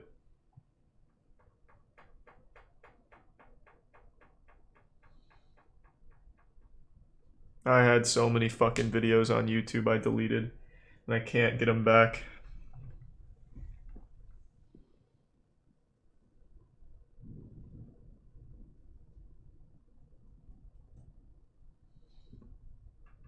Thanks to the resub, Edrund. Yeah, the Bioshock 2 montages are still up, but those aren't that old. Oh, well, Jesus, they're 11 years old now, actually. Holy shit. But the ones I'm talking about, 2007, 2008, 2009, I deleted so much fucking shit. I'm so upset. I'm so goddamn upset that I did that. Thanks to the Prime Sin and the resub unknown. No, I know One Piece is good. Electronics, I just haven't gotten into it. Thanks to Tier 1 Finn. Tetra, welcome back. Tiana didn't believe me that you just like to hang out at my feet when it rains. No, come on, come on. Tiana thought I was lying. Thanks to the Prime, Matt.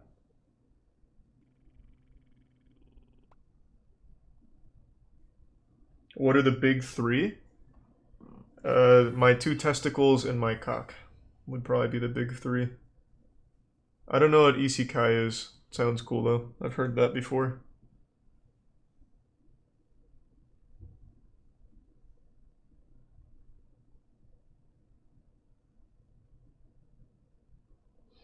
Isekai is a genre. Ah, gotcha.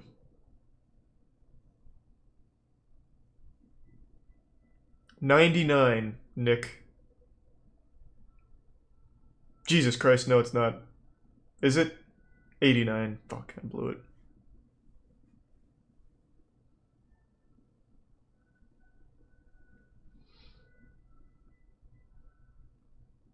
I don't know about that, Daniel, but thank you for the bits. I know, man. I wish I didn't delete all that shit. I really wish I didn't delete those videos. Probably one of my biggest regrets on the internet. Up there with not getting into Bitcoin back when I heard about it in 2013 or 14. Yeah.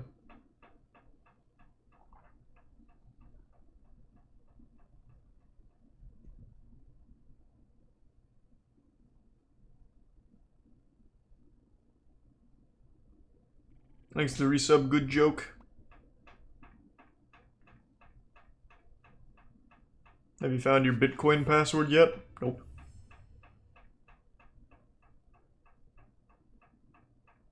That's super cute. Thank you, Darkscope. Yeah, just send me a message.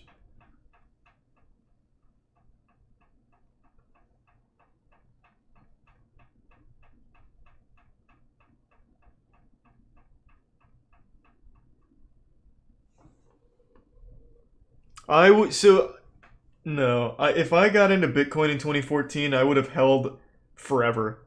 I probably would have held until it just crashed back to 0 in 10 years. I have no problems holding for a long time.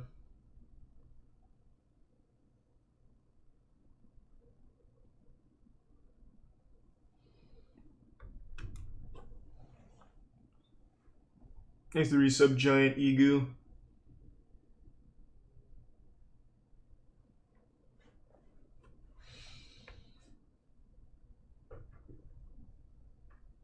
How much Bitcoin do you have? I have 2.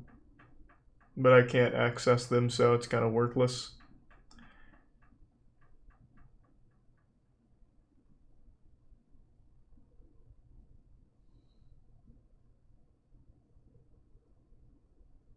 There's a tier 1 bunny named Sunny.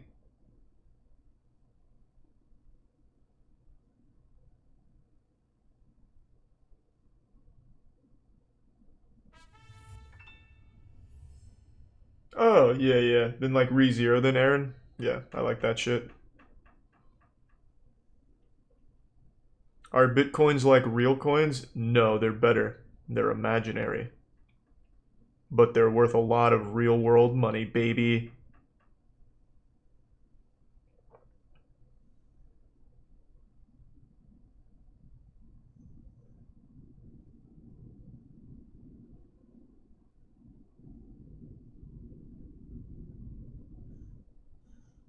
Two Bitcoin is 100K. Yep.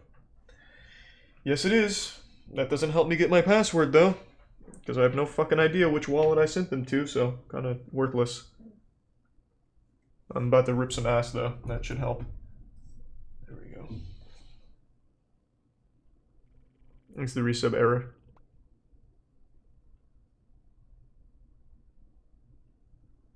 Thanks to the Prime Edgar Allan Pog.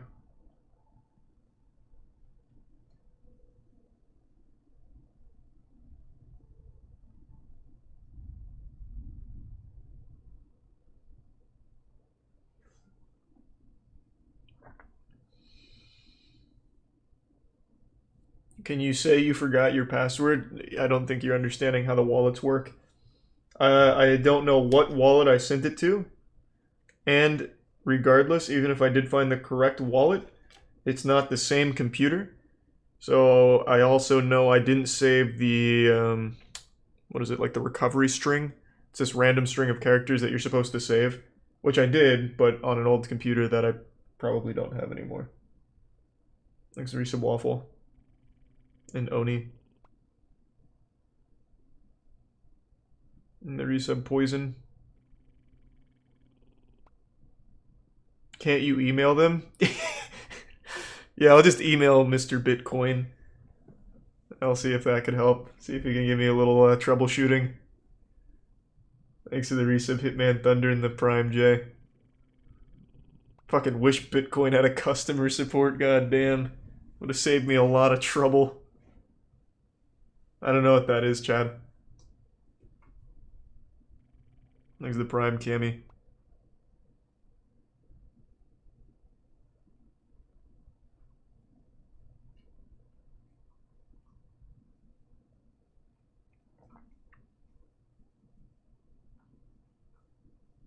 Thanks to Prime Jack Attack and Jetpack Jesus.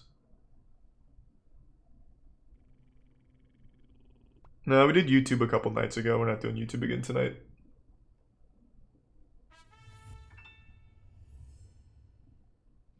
Like you've animated them, Angelo? You're making your own Dragon Ball series.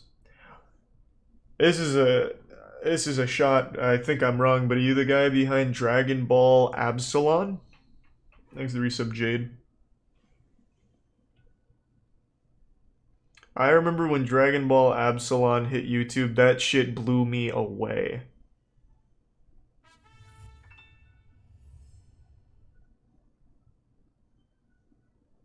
Thanks to the Resub Tequila.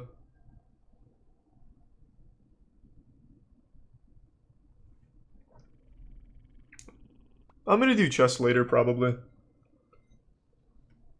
Thanks to the gift sub Shine.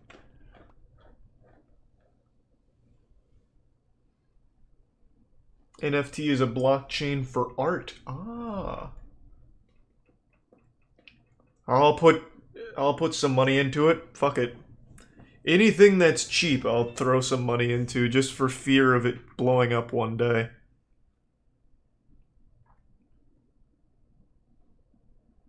Thanks to the resub, Haza.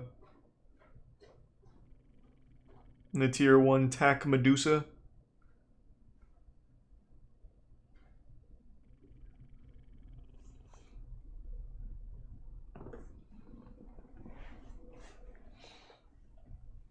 Thanks to the resub, Maiva. How's your Sia coin doing? I don't know.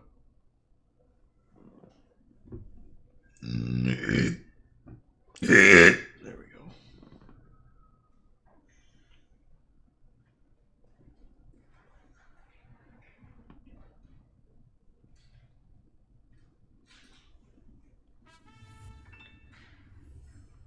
What's your opinion on people who smoke baby poop? Is that like a weed strand? Baby poop? I don't know. I'm not familiar with it. Thanks to Prime Shady. Maybe it's like a TikTok trend. I don't know. Thanks for the 10 gift subs, Shira Drill. Thank you, Shira. Thank you for the fat fucking drop, man.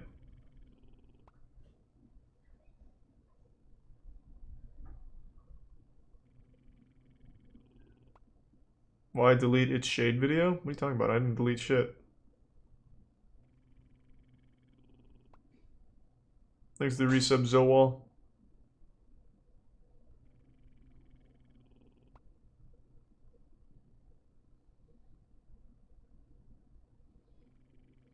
Do you believe in ghosts? No. I don't know, Rim. I haven't asked. Thanks for the resub Snickerdoodle.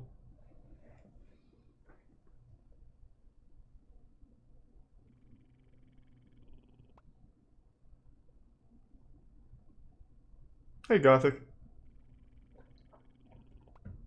Thanks for the gift sub, Bunny.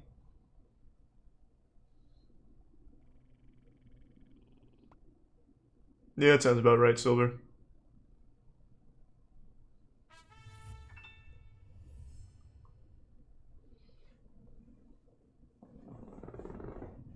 Do you watch The Walking Dead? Nope. I do not.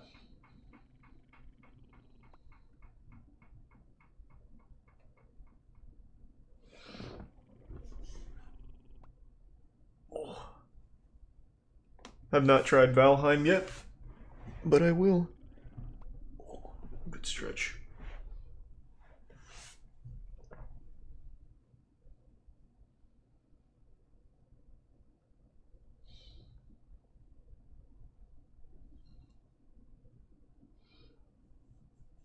No, I haven't started WandaVision yet. Thanks for the 10 gift sub, Socks. Good to see you again, man. Still going fucking wacky, I see. Well, thank you. Appreciate the generosity.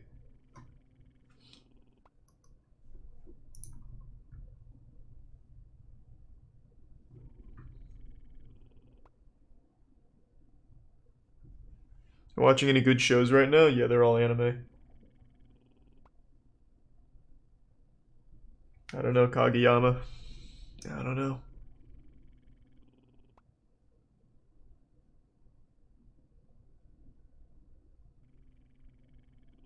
I don't know, Big Squirts. I don't think I'd want to do that. Thanks for resub, CJ.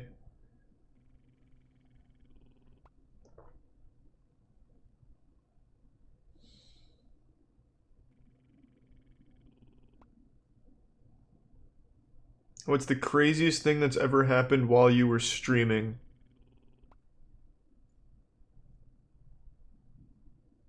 CEO of a big company once dropped 31K during a stream back when I was streaming Fortnite.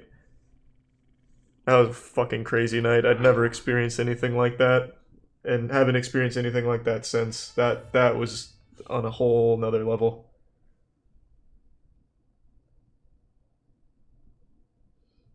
Thanks to the resub, Logan. I do have a TikTok, yeah. I just made it the other day. It's just a bunch of like clips. Thanks to the Prime Bean and the resub Clores. And the bit's mushy. No, not Shade. It's called Huge Charles. It's just a bunch of clips from shit. Thanks to the 5 gift subs, Ace of Spades.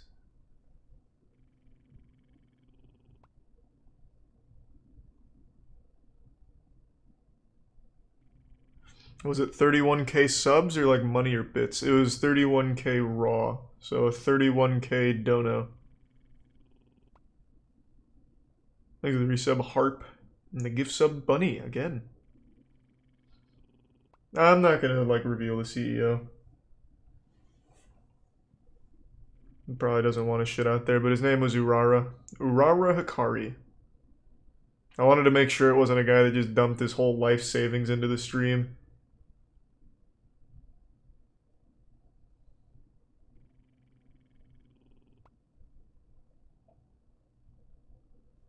Feels like so long ago. That's because it was, Rex. That was in 2017, which is now 4 years. Thanks to the resub, Iris.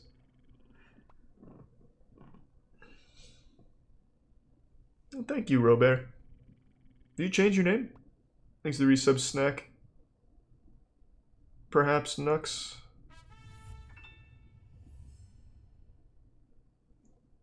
That's sweet, Gothic. Well, really don't worry about it.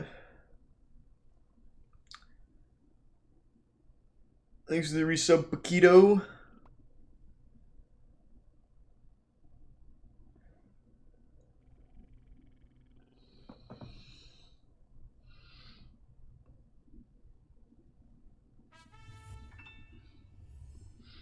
Is he getting that tattoo tonight? I heard about that earlier. Holy shit.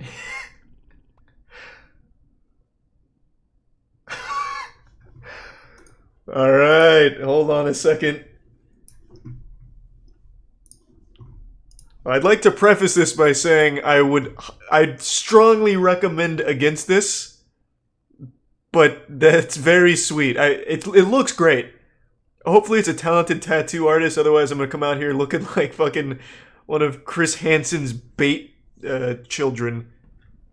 Because he's gonna really need to finesse this. This could end up a disaster here.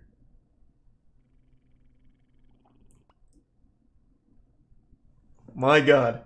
Thanks to the resub Chum Lee and Crayon. Charlie's on stream. Hey, Charlie, jump in chat. Say good day, bro. Come on, Charlie, jump in chat. I'll just say Godspeed. Yeah, bro. Hey, there we go. Welcome, Charlie. He's a really nice guy. Godspeed, my friend. This is a bold move. I really hope he found a good artist. I mean, his sleeves are nice. I'm assuming he used the same artist, so I'm sure it'll turn out good at least. I don't think it's gonna come out looking like shit, even though it's not the best tattoo. Like I'm assuming he's in a stable relationship, because if he wasn't, he's gonna really hinder himself. Thanks for the 10 gift subs down with the socks. Appreciate it, man. Again, goddamn. Thanks to the Prime President and Zeno. Yeah, I've been getting back into City of Heroes. I had the itch. There's a server called We Have Cake, and they've been adding a ton of custom powers and shit to it, so they've been actively building the game again, which is really cool.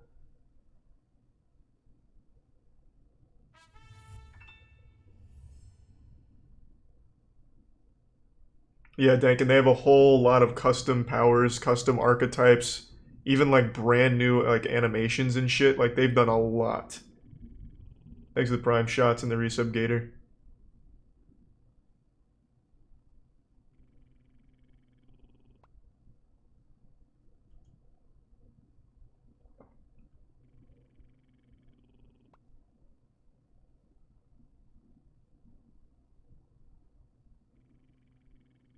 No, the game with Code Miko is tomorrow.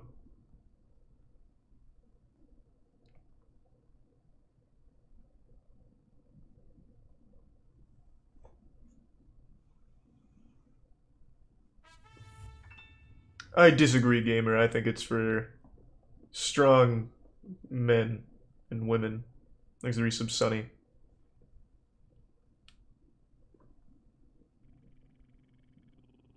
What rating is she? No idea. Thanks to the resub Michael and Humongous. They did updates pretty often, I think, Mungus. And I hope that gets better soon, Michael. I farted quite a bit just there.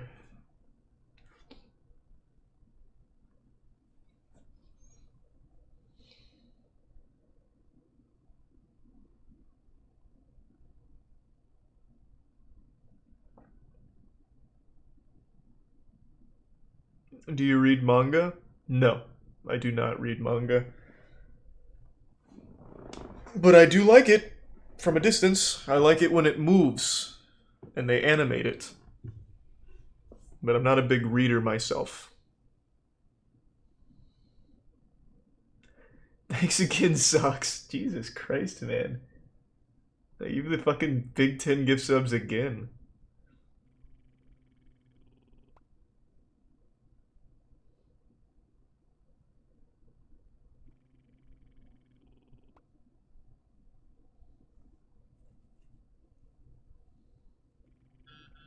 Thanks for the gift sub, DJ.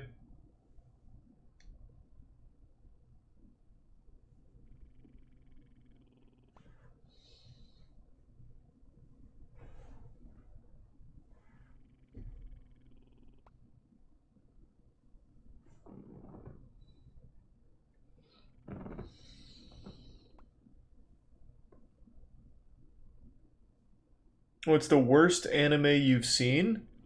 Let's see. I typically just drop an anime if it's shitty after the first couple episodes. There's no point in suffering through an entire series if I don't like it. So there's not too many.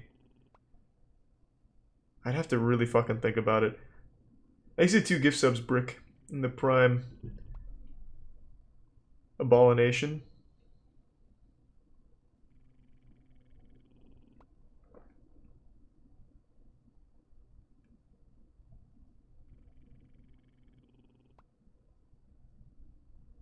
I'm not sure. I definitely want to watch X-Arm though. Yeah, that shit looks incredible. I'm not sure, Sea-Dog. I'd have to think about it. Thanks for some cheese. And I'd have to find it somewhere in my house.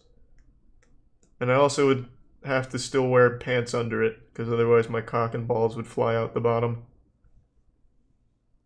Thanks for the resub, Xavier.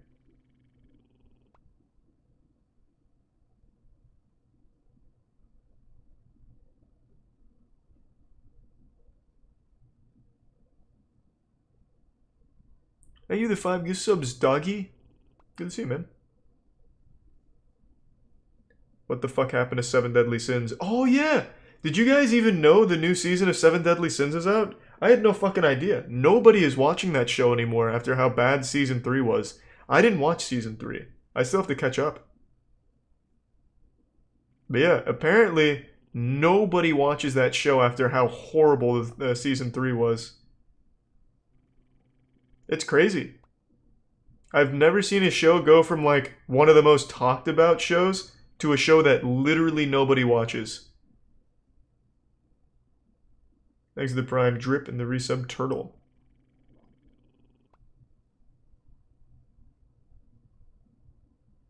And the Prime Trinko. And the resub Achilles. 7 Deadly Sins. Thanks to the Prime Planet. I loved the first season, and even the second season I still liked. It was a step down, but I still liked it.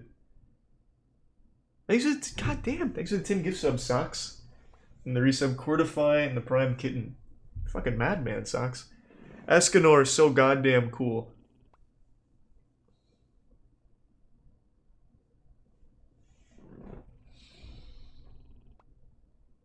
Thanks to the resub Captain Agent.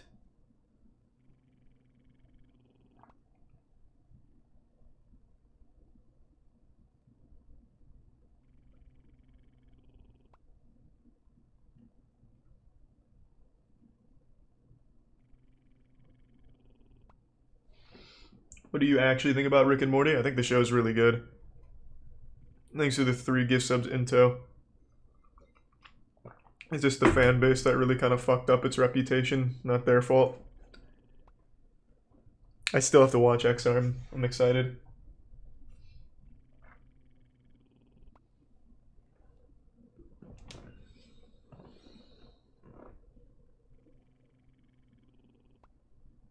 What's up, Focus? Welcome back.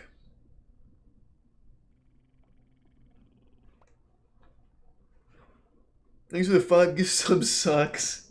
God damn. Jesus Christ. X-Arm looks like Q-Up. Yeah, it kind of does. It really kind of does. Exit Prime Cosmic.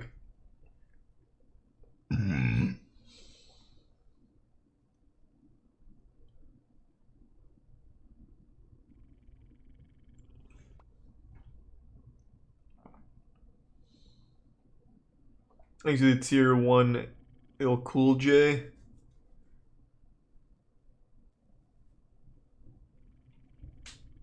Did you watch Big Mouth? Man, fuck you. You know I hate that show. I think Big Mouth is perhaps one of the worst shows to ever be popular.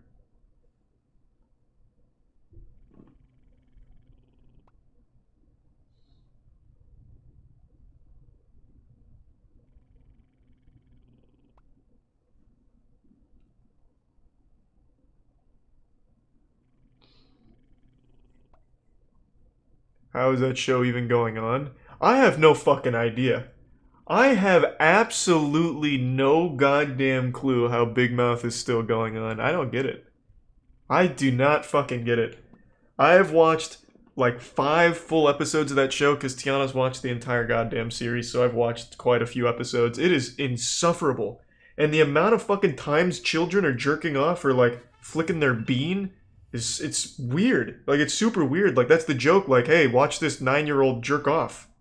Like, it's so fucking dumb. It's downright disturbing.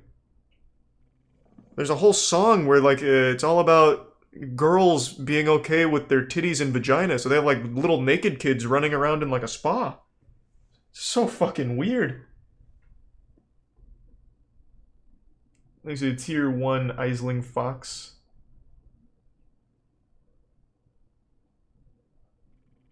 And the resub Kalakin. And the 5 gift subs again sucks. Jesus. Of course I'm still reading them year. I appreciate it. That makes sense, Nick. I like the Fate franchise.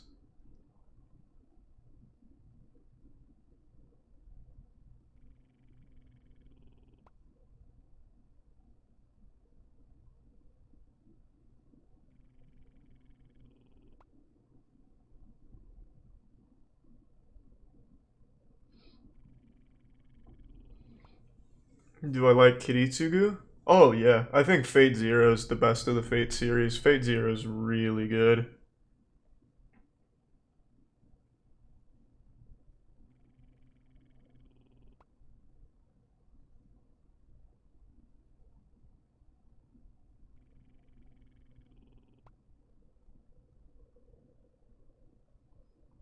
Sleep well, Jack. Hope work's not too bad. Thanks to Prime Beast.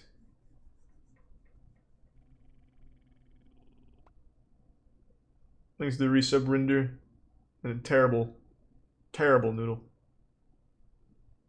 You gonna do anything tonight or no? I am doing shit.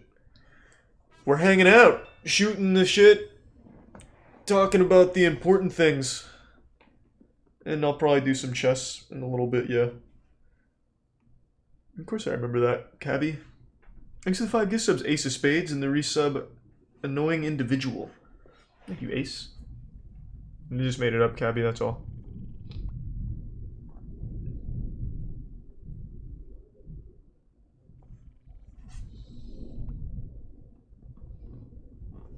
Will I ever set up a PS2 emulator on your PC? Eh, probably not.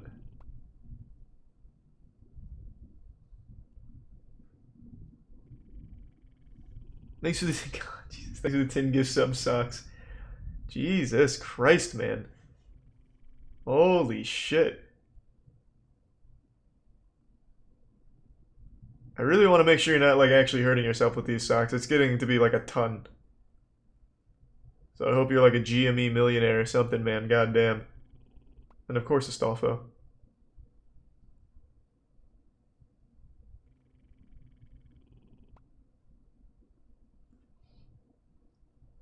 Oh, sweet. Well, thank you, Banana Boy. And I haven't played Cold War Zombies since it came out, really. He did this in Kit Boga's stream, too.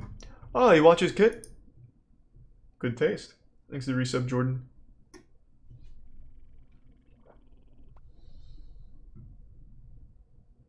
Thanks to the resub, Ferd.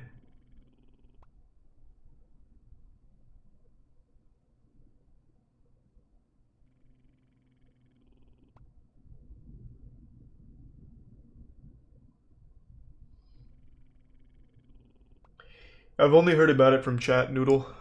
I haven't looked into it or anything.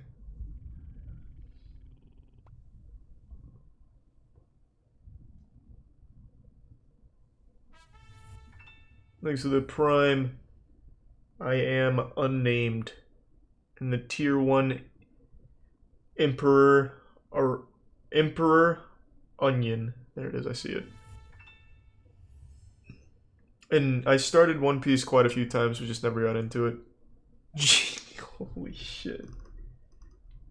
Jesus Christ sucks. Thanks for the gift sub, Brick. Good lord. Thanks for the gift sub, Doink Ripper and resub Miz. Thank you, Socks. God damn. Thank you for the resub, Nick. Nothing wrong with that, Violet. No idea what that means, Electronics. We actually made our own potato pancakes today, Spencer. Me and Matt had a cook-off where we tried to improvise a potato pancake recipe. We actually got pretty good results. Ours were pretty solid potato pancakes. Not up to Perkins level, but pretty fucking close. Exit tier 1, Lord Sesshimaru. And the resub Halo Man. Great trilogy, Num Nums. Thanks to the Prime Lobster.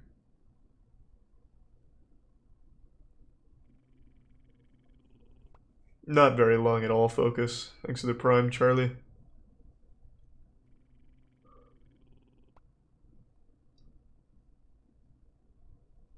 Am I excited for PogChamps? Of course.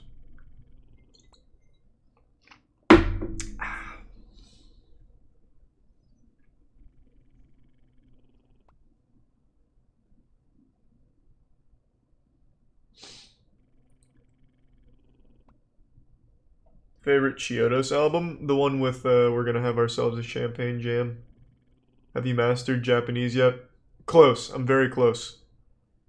And playing GTA RP with Kin-sama, I'm learning a lot of good Japanese phrases.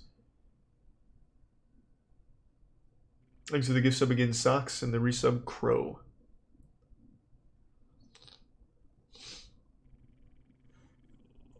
Like what? I know when you're about to eat pussy, you should say itadakimasu. I think it means thank you for the meal. Thanks for the resub, Gabster.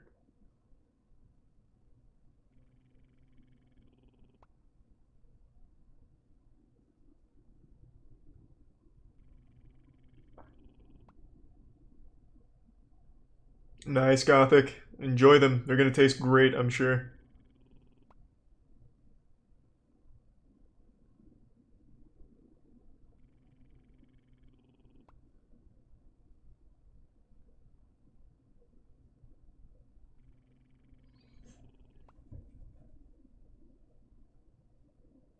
No, I didn't watch any of the chess games from PogChamps today. I've only seen some clips.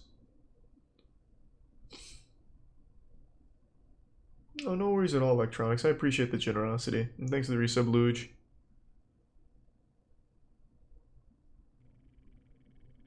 Would you ever open MTG on stream like Pokemon? Yeah, I've done that before. And I'll probably do it again, too. Okay, I'm gonna fill up this water and take a piss. I'll be back in just a sec. Just give me 1 minute.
Alright, team, I'm back.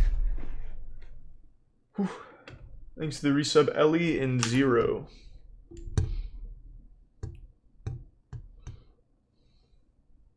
God damn it, I forgot my fucking water out here.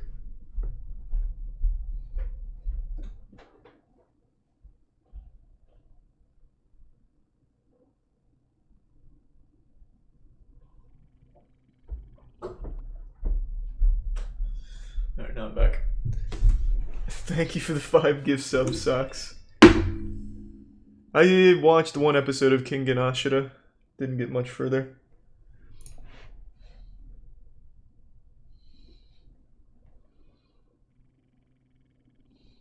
I've ever watched snowplow videos. That's a very odd fetish. No, I can't say I'm overly familiar with snowplow content.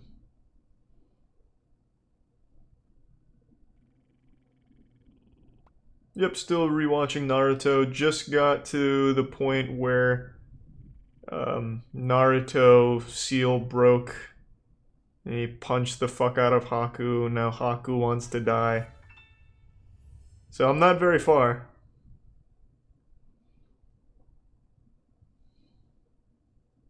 Thanks to the resub, Man Davy Jones.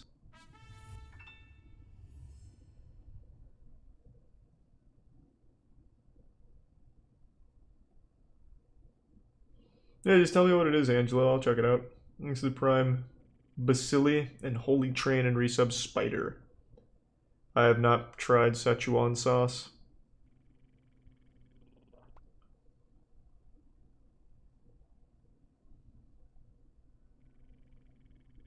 Remember when Zabuza was considered a real threat? Yeah, he really didn't do fucking anything. All he did was have Mist come out and then attack, like, once.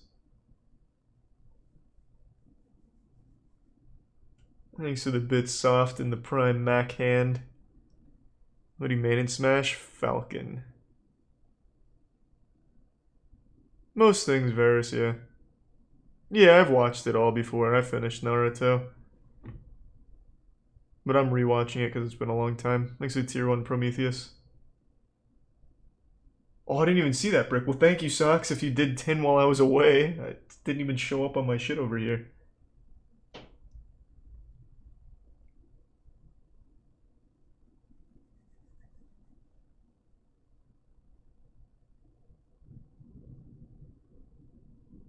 Thank you, Socks. I moist muted Little One, or Little Nightmares 1. Thanks to the bits, Prometheus. No, sweet, thank you, Braden. The Prime Dragon. I can feel the shit cooking up. I'm playing in PogChamps at 3 p.m. tomorrow, I believe. I'll check. That's something I can do real quick. Let's see.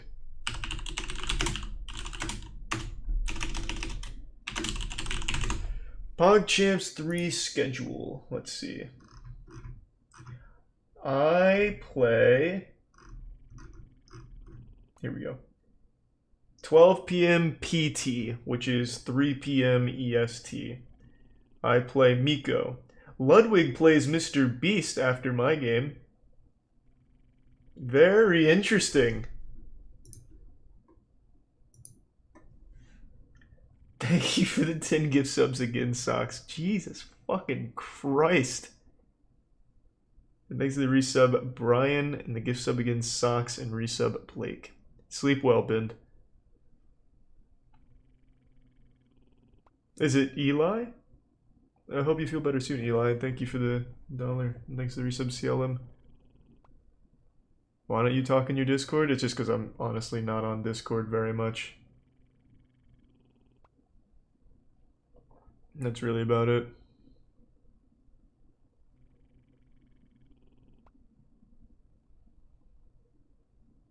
Oh my god, I can actually feel this shit coming on really strong. Holy lord. That came out of nowhere.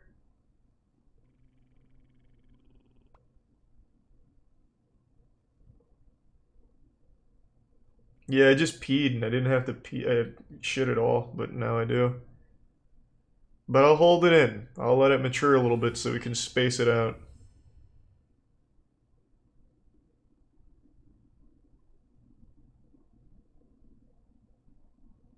Hope you're having a good day, Mech.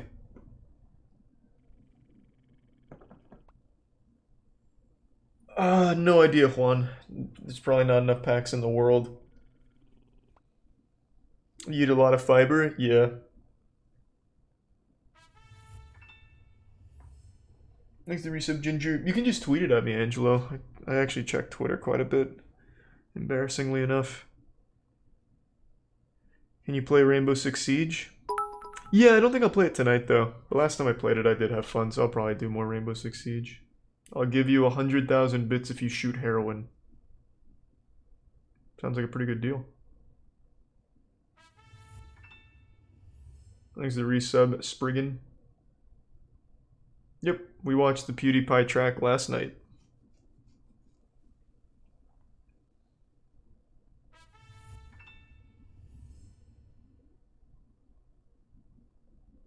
Thanks to the bits, Ira Talk. Thanks, Starfish. And the tier 1, Alia Wafalis. Sorry if I fucked your name up. And thank you for the 5 gift sub, Spencer. And the gift sub, Beaton. You'll give me 150,000 bits to not shoot heroin. Okay, I won't shoot any heroin tonight. I'll wait for those bits now. So basically, keep not doing heroin. Easy.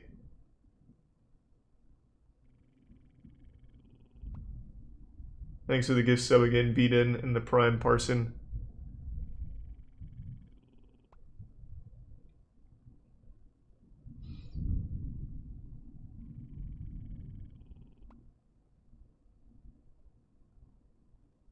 How much would 150k bits even be?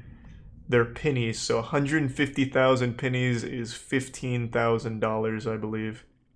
Yes, that sounds right. Thanks for the 5 gift subs, Ace of Spades, and resub Spencer. I think I just heard Tetra open the door. I bet she wants to come in. I thought so. You can come in. I know. The rain started again. Tiana didn't believe me. Every time it rains and I'm in here, Tetra will come in right by my feet. It's adorable. And Tiana thought I was fucking lying. Thanks for the gift sub, Cum Dragon. I'm taking a picture for further proof. This is the 3rd time tonight.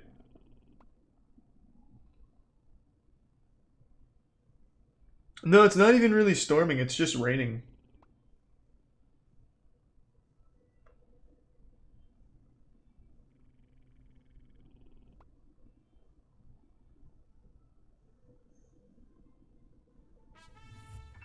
There we go. Thank you for the 5 gift subs again, Sucks. The Ovipositor's on its way from what I understand. Thanks to the resub, Cook. And again, thank you, Ace. Still have to watch WandaVision. I definitely think moving on is the better call. The healthier way of handling it, Vicho. But it's not easy, so whatever you think is best. Thanks to the resub, Squill and the Prime, Ian. Gaming chair toilets, perhaps.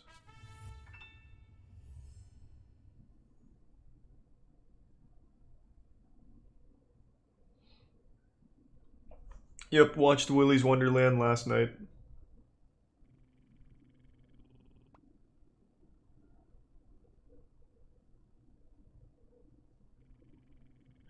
$150k bits is 1,500. It is 1,500, you're right. 1,500.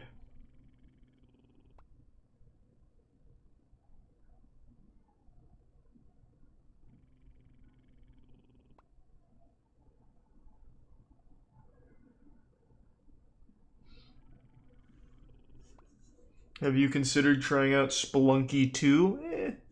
How bad is Willy's Wonderland? I think it's bad by design. And bad's not even the right word. There's like no substance to it. It's just Nicolas Cage fighting stuffed animals. So it's so bad it's good for the most part. But not very good. Sweet. Well, thank you, Chad. Hope you're having a good night, man.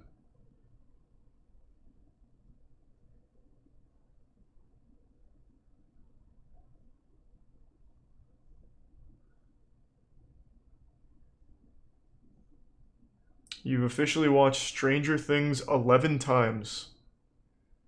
What the fuck is wrong with you, man? Why? Why would you watch any show 11 times? Thanks to the Prime Humble Hat and the gift sub, Robert. And yeah, I probably would flake.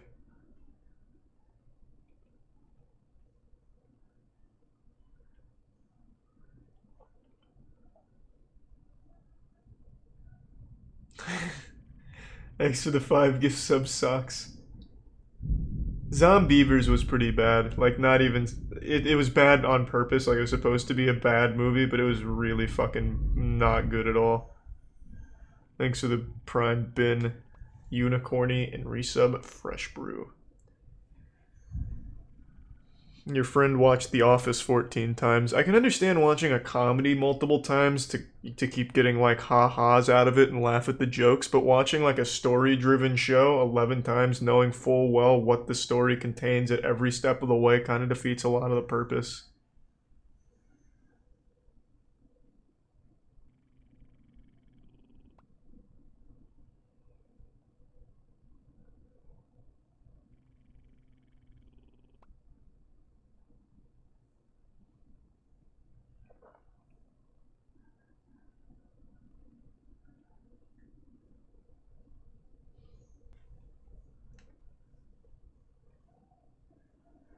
Are you watching Mushoku Tensei? No, I don't know what that is.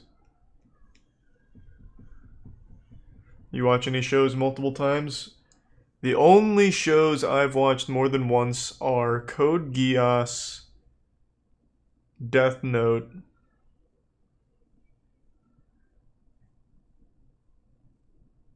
I think that's it. Code Geass and Death Note.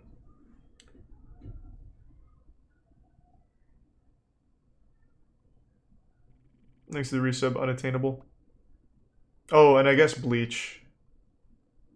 They're all anime. I've never, like, rewatched a full live-action show.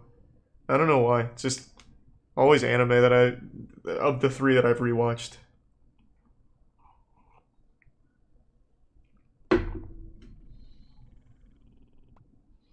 Thanks to the resub, McSquiddy, and the Bits DJ.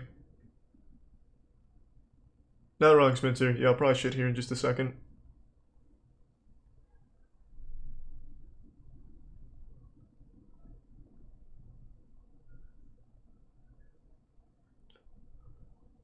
Yeah, I used to watch American Idol all the time. Everyone used to watch American Idol. That was the show.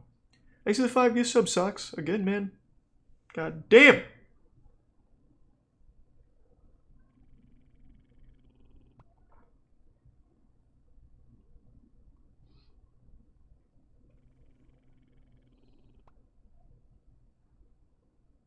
No, I did not see Katy Perry, the host of American Idol. I didn't even know the show was still going on.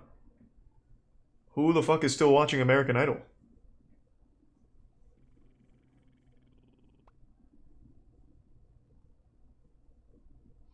Haven't seen Better Call Saul yet, but I absolutely need to. I might actually shit my pants. Never mind. I can't hold it. I'll be back in just a second. I'm sorry. I thought I could muscle through it.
Now that's some big shitting right there. Oh, sorry.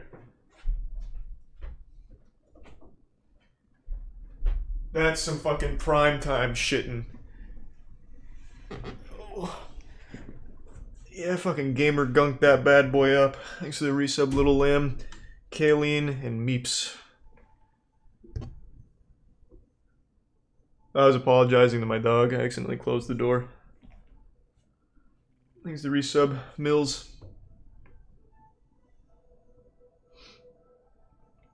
I did not even check Steam. I'm not even logged in. Sorry, Jay, I didn't see that. I forgot. Of course I still have the Code Geass statue. It's on my desk behind me, actually. It's super nice. Thanks to Prime Zero. Jesus, and the 10 gift subs again sucks. Jesus Christ. Thanks to the resub Bagel. Do you play often, Jay? I haven't played anyone from chat, but I probably will do that at some point. Thanks to the Bits XO.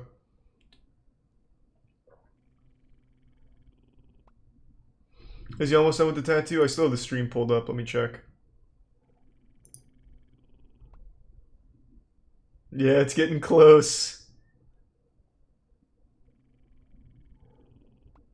Right here. We'll do a little update on the guy getting the Sog Champ tattoo. It's looking much better than I would have expected it to. That's for goddamn sure. I'm assuming this part isn't done right here. This kind of looks like two butt cheeks right now in the negative space. Oh yeah, okay, that's where they're going right now. But it's coming along nicely. It's looking good. Fuck yeah.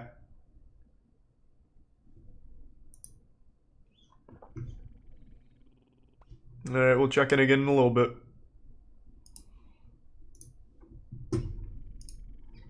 Thanks to the resub 3SD and the gift sub Jordan. Not much Lavender, just been hanging out. Thanks to the Bits XO.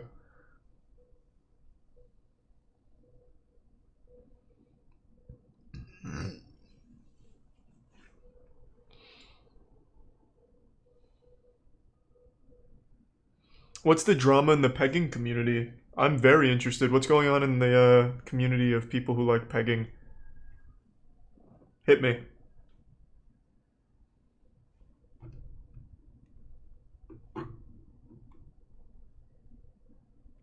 Thanks to the resub scatter.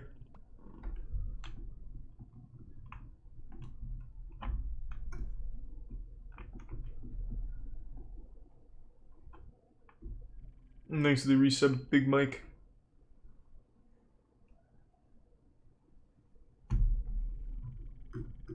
Wait, what? One of the pegging founders sued the biggest pegging activist for plagiarism. What does that mean? The pegging founder? I don't think he invented butt fucking. Thanks to the Prime Maxo. And the resub Heroic and the Prime Gare. Let me just, I'll Google this on my own. Make sure it's not on screen just in case. Alright, let's see.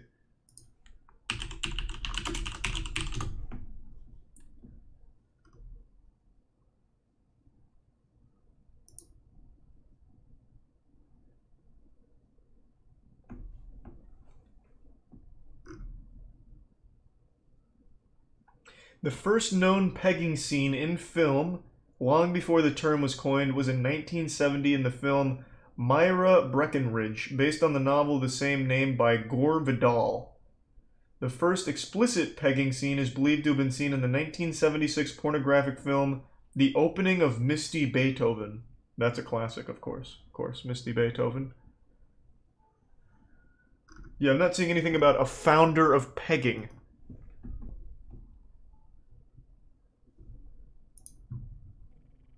Thanks to the gift sub again, sucks.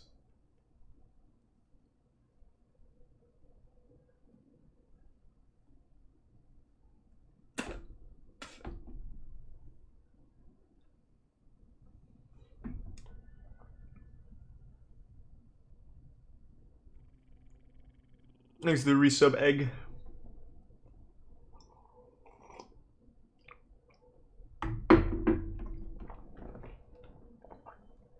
Oh, nice, Jay. Well, that's cool.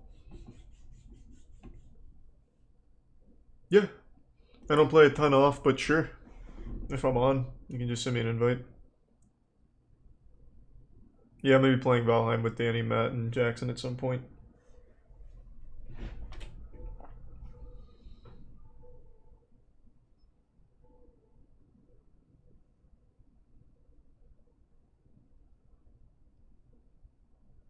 Imagine copywriting a kink. That'd be a big move. That'd be a fucking big move.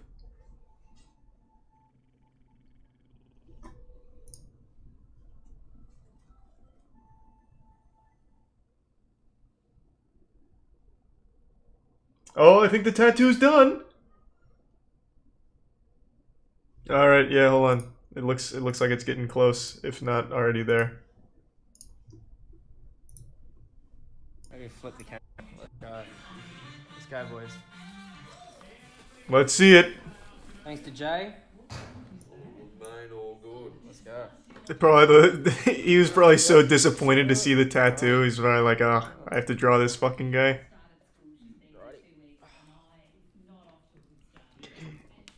Oh, now we're fucking cooking. I look a little sunburnt, but that's probably just, it's just a fresh tattoo is all. Watch it heal and I just look like a fucking Slender Man or something. Charlie, bro. That looks great. The Sog Champ is taking over. Oh, yeah. Wait, am I missing an eye? Or hold on, let me see my emote. Is my eye not in the emote? That might be what's happening here. Oh, I see. Okay, no. For a second there, I thought my eye was just gone like a pirate. Follow. Sub. We're 13 off 200. Let's go, boys. I see. Okay. That's fucking mad, Jay. You did a fucking sick job, dude. He did a great job. That looks a lot better than it has any right to. It's much, much better than I would have expected. Fuck yes. I hope he already has a girlfriend, otherwise that's going to be a deterrent, I would think. Let's go. Or maybe I'm wrong. I mean, we do have 98% female viewers here on the stream, and of those 98%, almost all of them are supermodels, so maybe Sog Champ would help. That's so sick. That does look great. Well, congratulations, Go Easy Gaming. It is a great new piece. Thank you for that. And I'm glad to hear that the Mr. Krabs tournament went well. Thanks 3 subs, Sheesh in the tier 1 Charmondo.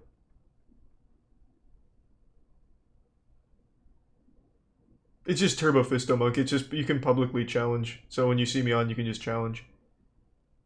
That should make it easy. Thanks to the bits, Warlord. And thanks to the resub Spaghetti.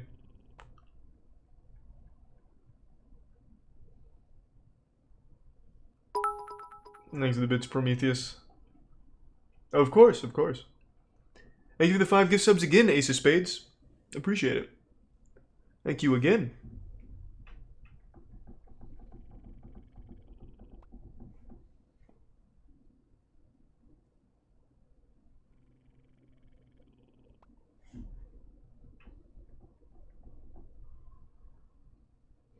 When am I going to do a hot tub just chatting stream? As soon as possible. Thanks to tier 1 Mr. Smile. I need to get the concurrent viewers up to 50k. And fast. So I'll probably invest in like a jacuzzi or something. Thanks to the resub Rhinon and the Prime Jess.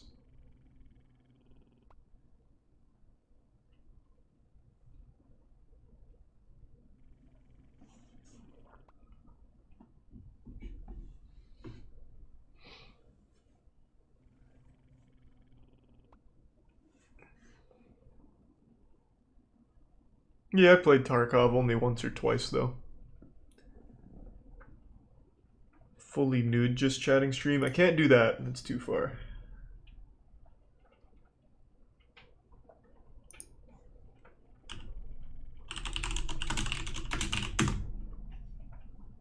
Thanks to the bits, Big PP. And the resub Strawbello. And Prime Jess. It's going well, Alpha. Hope you're doing well.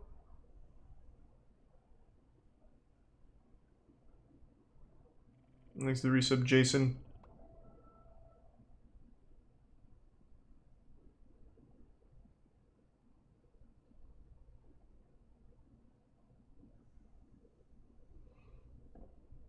I appreciate that. Thank you, Signal, and welcome. Sleep well, that one guy. Maroon 5 during the Super Bowl. What the fuck are you talking about? What?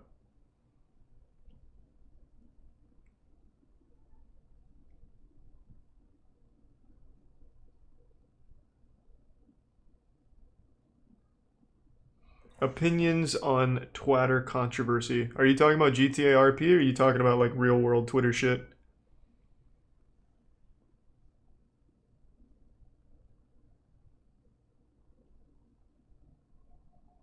Thanks to resub Monster Chief.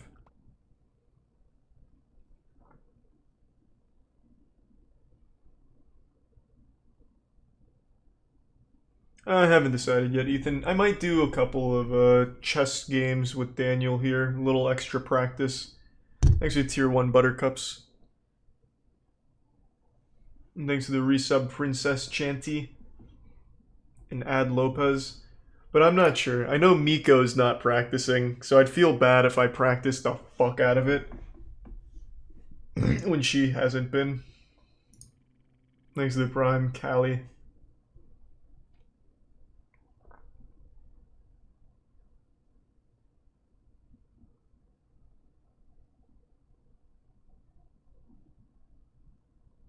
Thanks to the gift sub Zach and the Tier 1 Signal Null.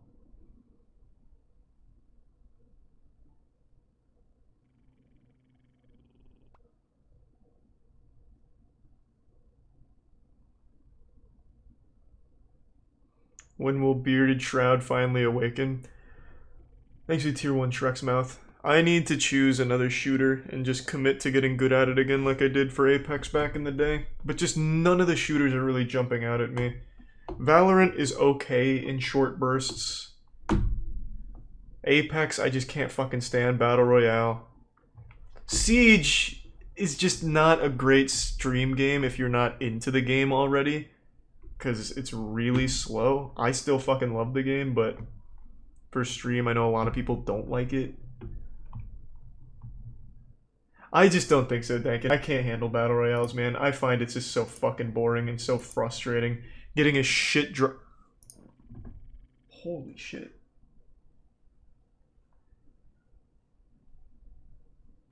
Jesus Christ, John. Thank you for the 50 gifties.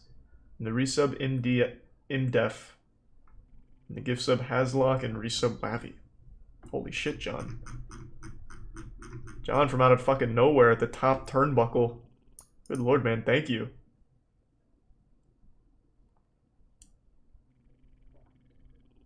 God damn.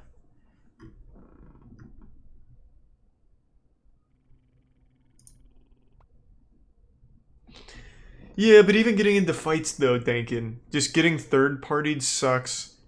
Getting team fired fucking sucks. Like, I don't know, man. It just, everything about Battle Royales makes me very not happy these days.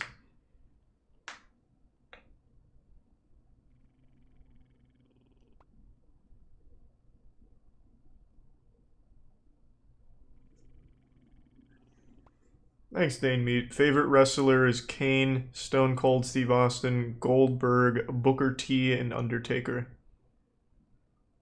Appreciate it, Baker Street. Thank you for the 10.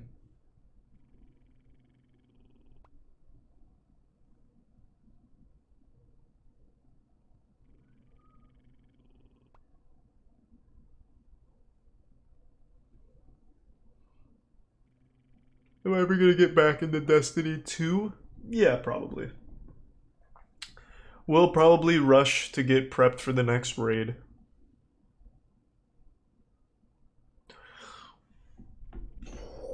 Jesus Christ. Thanks for the tier 1 Baker. And the resub Buzz. Holy shit sucks. Thanks to the resub Goof. Favorite Pokemon's Hitmonlee, and I might do Shining Fates. Holy shit. Thanks to the tier 1 Shane. Sucks, you're a fucking animal. God damn. No, I've never. Actually, I did play Town of Salem once, I think.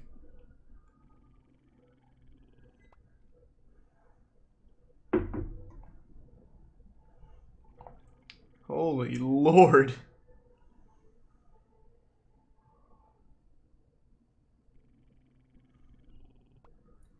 Maybe Signal. I was just going by, like, the standard bags you see. And I know Kane is now the mayor of a town. Which is pretty cool. And of course I'll be playing more Osu.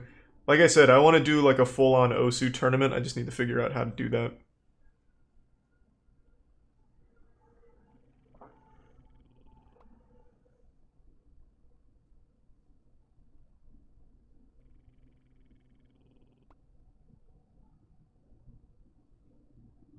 Hyperscape. Man. Is that like the last guy who even remembers that game? Good lord, rest in peace, Hyperscape.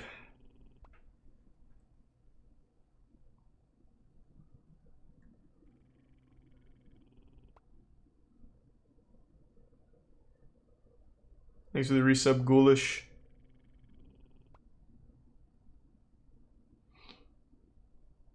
Have ever played any of the Titanfall games? Yep, played them both. Both very good.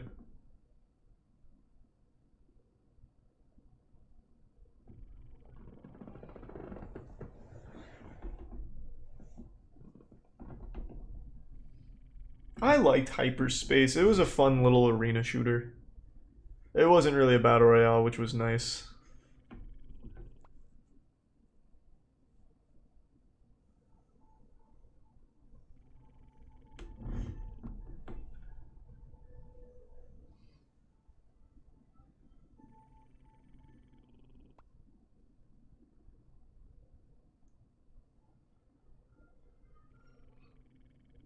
Have you ever tried Deep Rock Galactic? No, but I do know about it.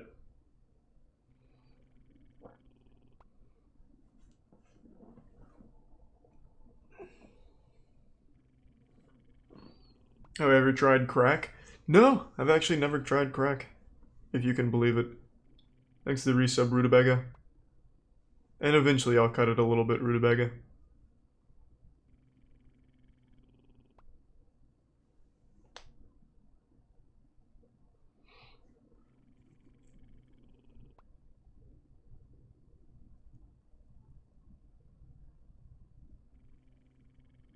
I was addicted to League of Legends for seasons 3 to 6.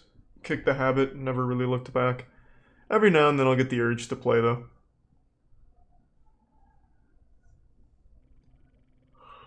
Whew.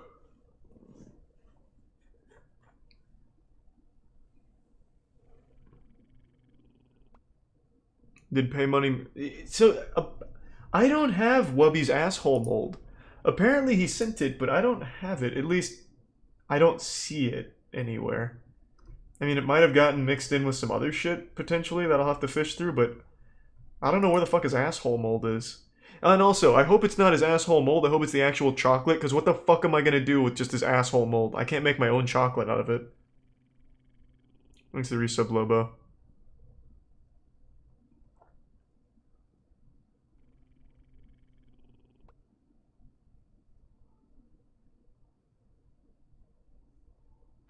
You can melt chocolate into it. Yeah, that's what I want to fucking do. With the mold that went on his bare asshole, I want to dump chocolate on it to make my treats.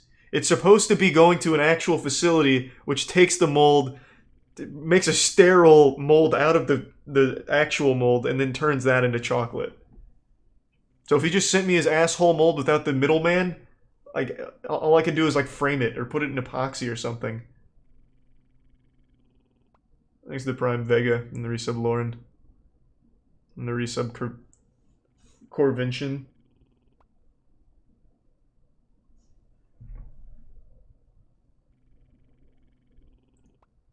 Thanks to the resub Olympius. And KHY. That's sweet. Well, thank you, K.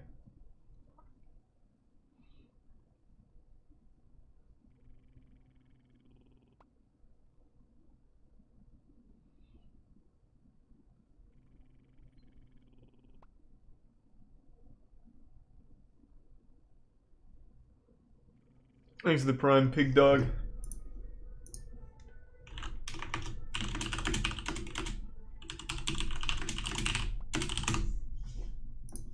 Thanks to the Prime Wreck.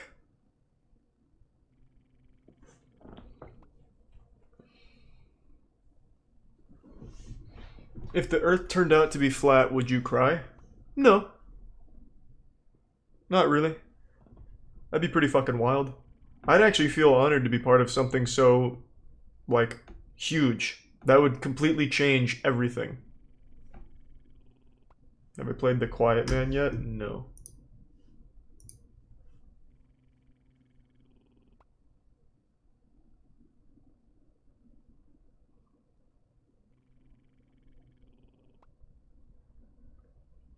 Thanks for the 5 gift subs, Shane. Thank you, Shane.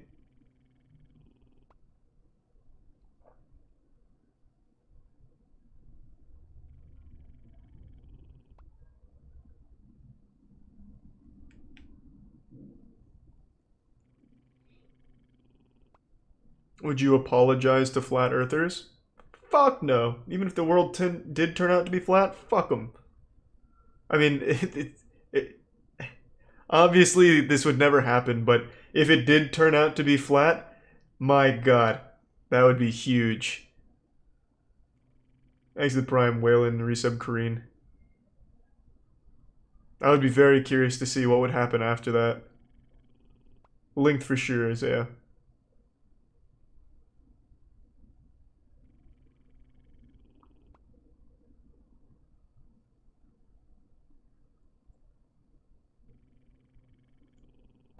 Thanks to the 2 gift subs again, Socks. Thank you, man. Nothing would change from day-to-day life. It really would. If the world turned out to be flat, they could completely change air travel. Thanks to the tier 1 Alpine and the Prime Android.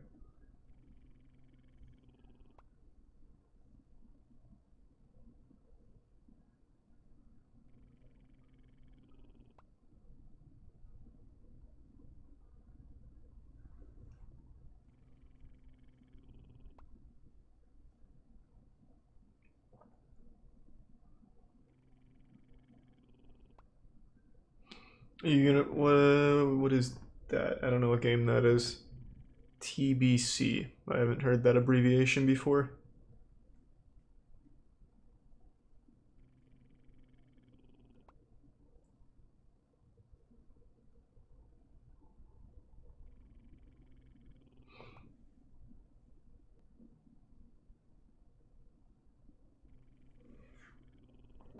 No, we did YouTube a couple nights ago. I'm not doing it again tonight.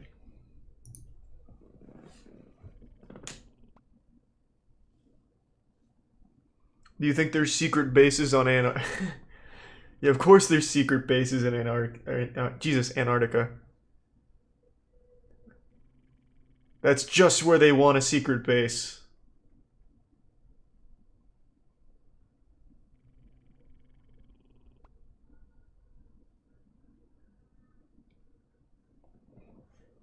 No, I'm not playing Valorant tonight.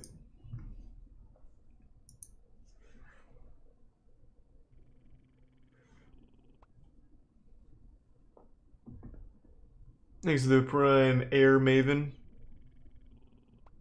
And thanks for the bits, Mikey. Yeah, I sent Daniel a message. I'm up to do a chess lesson if he is. If not, no biggie.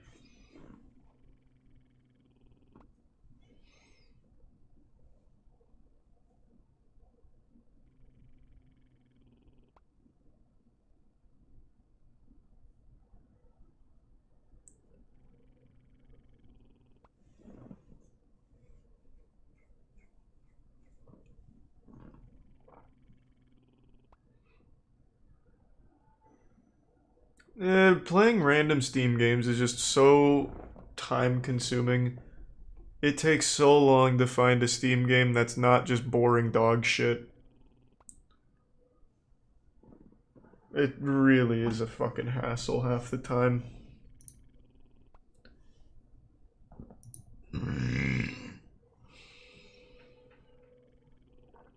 Sleep well, Midnight. And thanks for the resub, Zach.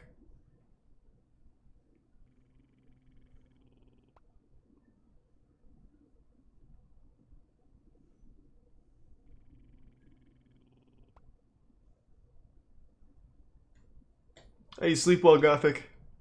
And enjoy your upcoming potato pancakes.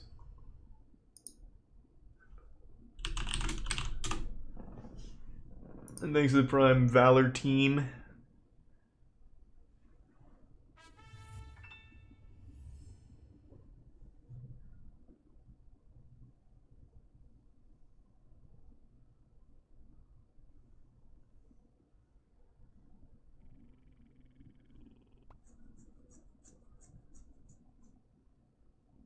Thanks for the 5 gift subs, Jimmy. Thank you, Jimmy. Appreciate it, man.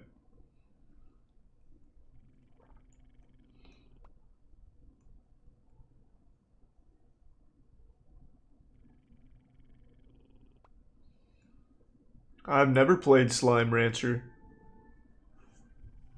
And I've also never played Honey Pop. I know about both of them, though. And one of them's porn.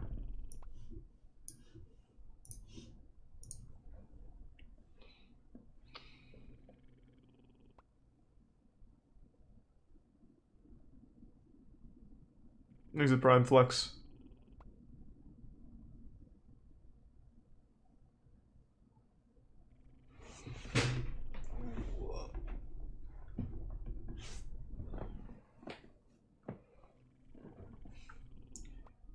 At the Dead of Night. Nah, it's the first time I've heard of that game, buddy. Friday Night Funkin' B-side for new boner jams. Let me look that up. I keep hearing about B-side, but I don't know what that is. I'm assuming it's a mod. It is indeed a mod.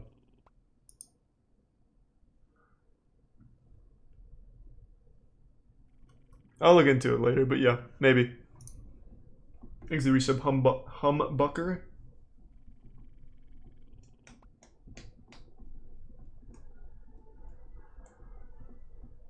Thank you for the 5 gift subs, Techno Dog. Thank you, Techno Dog.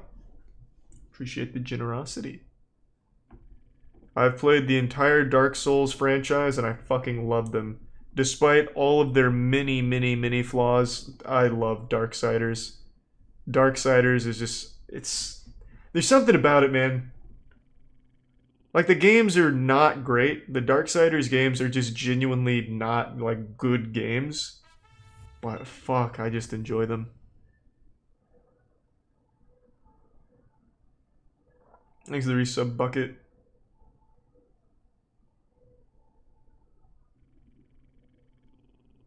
Darksiders.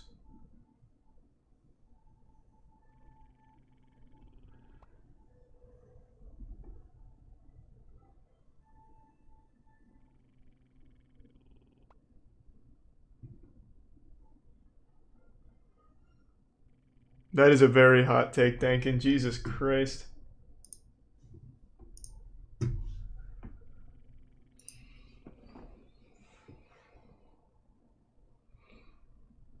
The Gamer Girl game got canceled, unfortunately. Alright, we're doing some chess. Daniel's hopping on. I was really excited for the Gamer Girl game. Thanks to the Prime Pimp.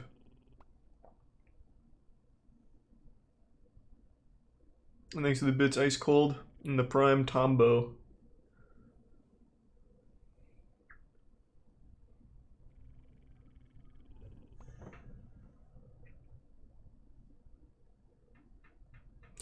Yeah, the Gamer Girl backlash was so big that they just fucking canceled the game, those cowards.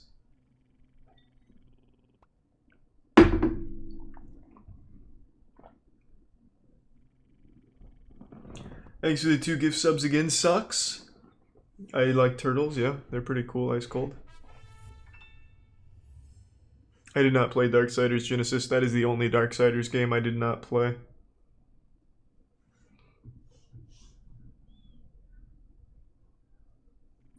I played A Way Out with Tiana Signal. I don't know we were here though. First I've heard of that.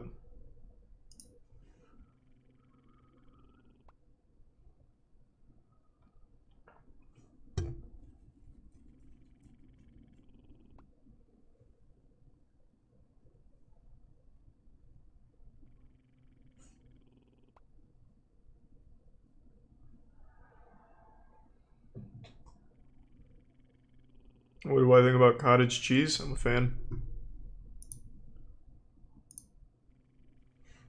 Any game you'd recommend right now? I don't know.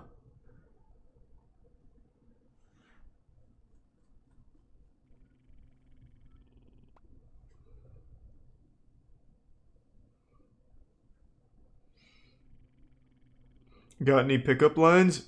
Yeah, man.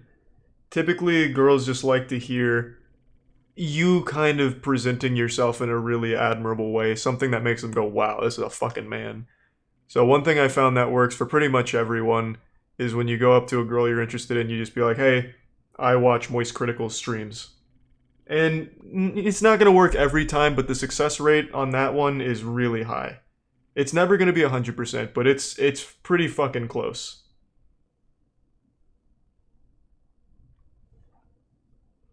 Thanks to Prime Garrett and the resub spam. Well, I'll have to look at that then, Signal.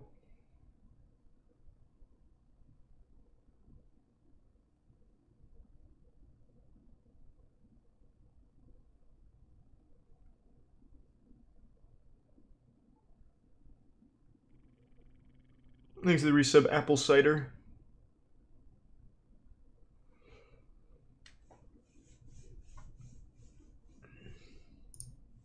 Oh, I just missed Daniel's call.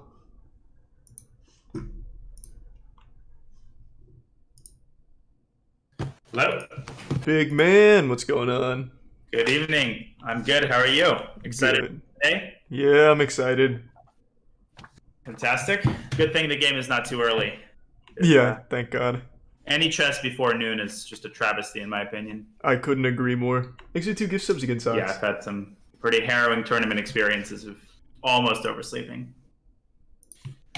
But yeah, so you're playing at 3 tomorrow. It's a 2-game match. Grams. And the time control is 10 plus 5. Perhaps my chat can confirm. So 10 minutes, 5-second increment. Which I think is pretty good for you because you've played a lot of 5-minute. What are your general thoughts? I actually have a much harder time in 5-minute games when it comes to time pressure than I do in 3. So I think I need to retrain myself to play fast but controlled, because in 3 minutes it's kind of like robotic. Like at this point I've seen pretty much everything, so I can kind of react quick enough in 3, but in 5 I take a lot more time. Yeah, that makes a lot of sense to me, because in 3 your psychology is set from the beginning to play fast, like you said. In 10 minutes tomorrow it's going to be, so just a little bit about your opponent. I mean, she doesn't have a lot of games on chess.com. She has maybe 10. Oh, okay. And she's definitely, you know, a beginner. I think she's had a couple of sessions, so she knows the basics. She knows to develop her pieces. 5 gift sub socks. Obviously, there are a lot of one-move blunders, a lot of sort of irrational moves. And in just a moment, I'll tell you what you should expect in the opening. And what I wanted to do today, I won't torture you for too long, but I wanted to focus on the Vienna and do what we did yesterday on the Vienna, because I know you had some trouble with it yesterday after our session. Yeah. And we're going to cover all the bases there. And, you know, we're just going to talk a little bit about psychology, maybe do a couple puzzles, 1 or 2 games, and then I'll let you rest up for tomorrow. Does that sound good? Sounds good to me.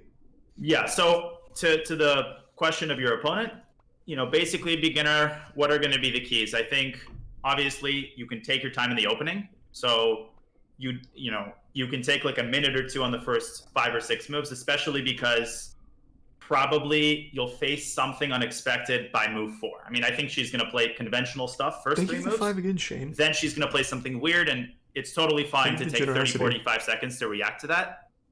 But obviously, as you know, the key is going to be like not to freeze. And no, like, you know, don't give me a heart attack with that 5, because I'll be commentating. So right. I'm going to freak out if you take. But I'm going to be unbiased, obviously. Of course, totally unbiased. I'm not going to be rooting for anybody. So anyways, let's delve in. So you want to just straight up start with openings, or you feel like warming up with a game? It's up to you. Whatever you want to do. Let's do 1 game, just 1, and then we'll jump into the Vienna. Sounds good.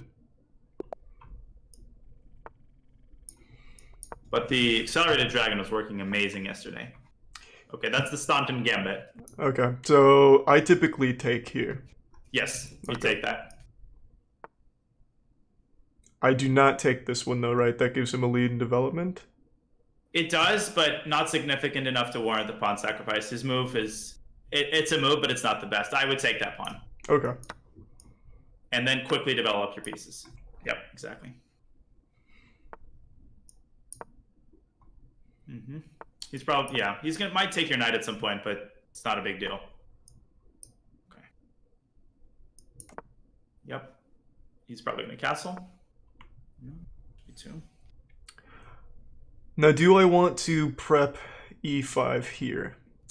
Not quite, but you still want to get your bishop out. So the move d6 is still good. Okay.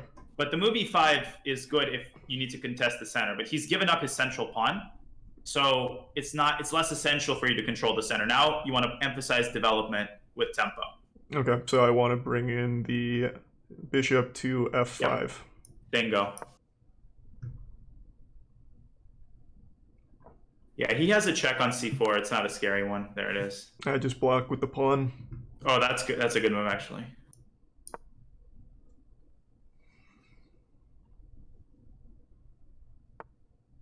Okay. Do I want to keep chasing the queen or develop the knight first? So he's attacking your pawn on b7, but you don't need to defend it. And here's a savvy move that you have. If you develop the knight to c6, which is what I know you probably want to do, he takes your pawn on b7 and he attacks the knight, right? Right. So can you develop the knight on a square where if he takes the pawn on b7, he doesn't actually attack the knight, so he gives you more freedom? Okay, so I'm just bringing it to d7. Bingo. And that's something we've talked about before. The d7 square is a little bit less active. Okay, so he's taken. Okay, take back with bishop, right? Well, another benefit of putting the knight on d7 is that you can do what? Okay, so I want to take with the knight, even though that blocks the bishop here? Yeah. Okay. And I'll note that down. We'll talk about that afterwards. Thanks to tier 1 OTEB. Okay, move 12. I do see a good square where I'd like to get my knight. Bringing it up there to f2 looks pretty juicy. Ooh, that's a potential fork. Good tactical vision. But so what comes to mind? I was looking at just playing g4 right away. Okay, it's risky, but I like it. Do it.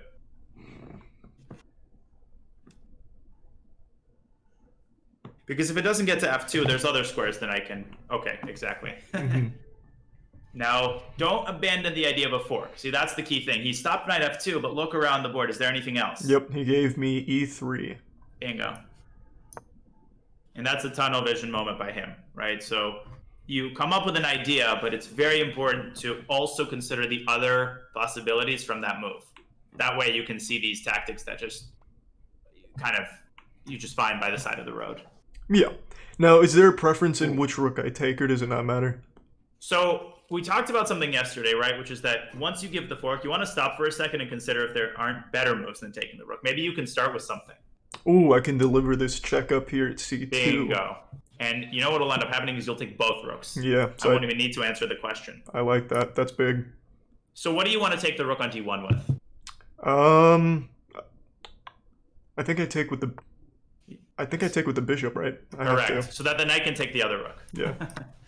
There we go. Lining your pockets with that shit. Isn't it pleasant to take both rooks when you deliver a fork? Yeah, that was... Never thought that would happen. That was really fucking nice. Now, what I was looking at is immediately just bringing my queen over to b8. Then he takes your pawn on d5. Okay. But so I was looking at more you want to get his opens. queen out of b7, right? Yeah. Now, the way to do that is going to be to get a rook to b8, but not immediately, because if you go rook b8, he takes the pawn on a7. So to do that, you need to connect the rooks so that you can bring the f rook to b8. Now, where would the queen be most active? I was looking at d6 then. Yes, exactly. And then, do you see why you want to bring the f rook to b8? Yeah.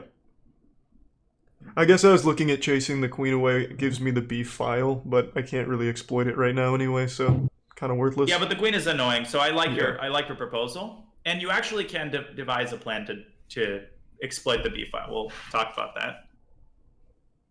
You had also a pretty cool tactic, but again, we'll save that for after the game. So this is a pretty good pace, by the way, to play in the 10-minute game. You would have had like 650 by now.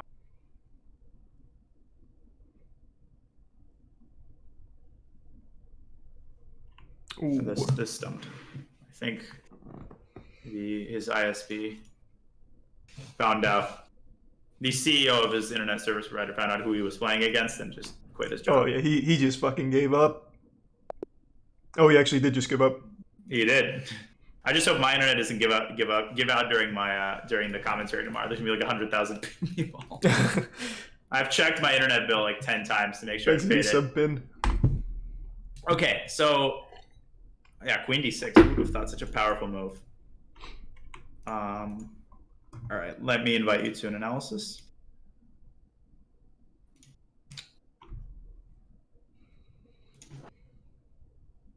Turbo. Wow, I actually almost mistyped your name. I started typing TH because I saw your opponent's name, and that interfered in my typing. Jesus Christ, Daniel. I'm off my form. This is a very bad sign. So this is the Staunton Gambit, which is named after Howard Staunton. He was one of the strongest players in the early 19th century.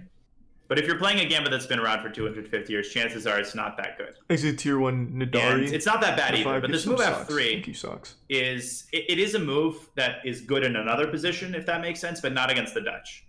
So does it make sense to you that it's worth taking that pawn because the lead in development is not sufficient enough to warrant that sacrifice? Okay. Yeah. I mean, he only gets a knight out, and I get my knight out next move anyway. Yeah. Makes sense. So big shit, like he's got.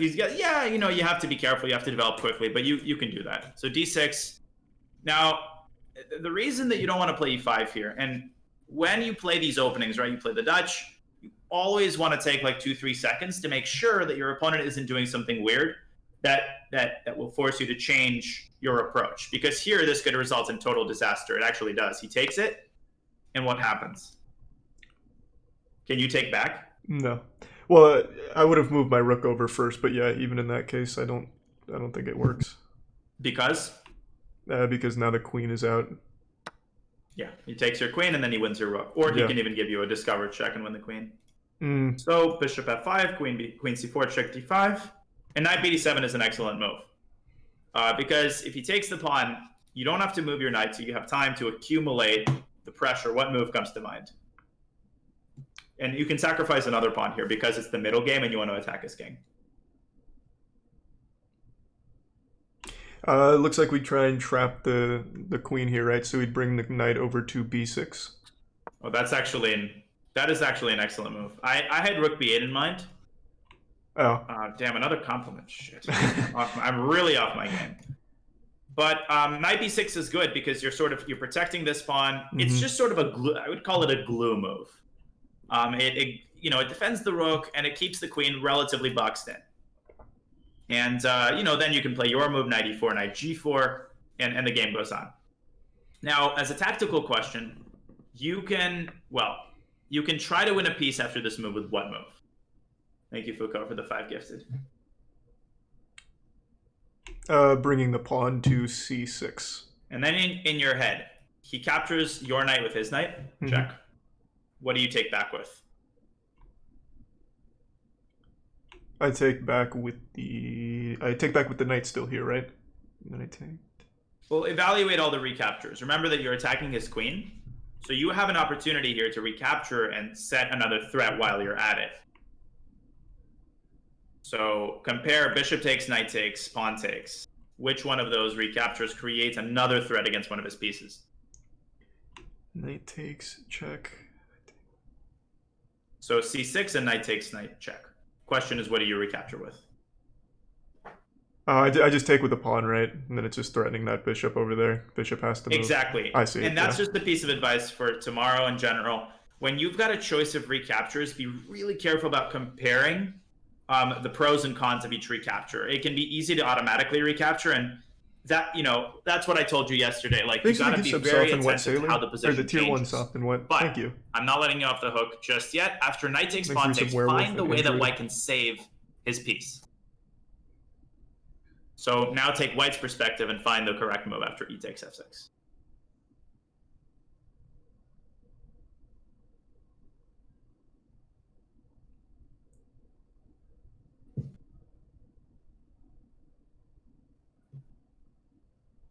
Has to be a queen move because the queen's the one being attacked. All right. And logically, What kind of a queen move? What does this queen move have to do? It has to Preferably. It has to deliver a check here. And on which square would it achieve that? It looks like C4 would be the only one that could do that, right? C4 or B3, correct. You could also go down to B3. Oh, yeah, B3 too. Okay. Exactly. So these kinds of variations, though, are good to calculate. And if Please you resub mills. If you fucked up like this, you have all of a sudden you have got two of your own pieces hanging.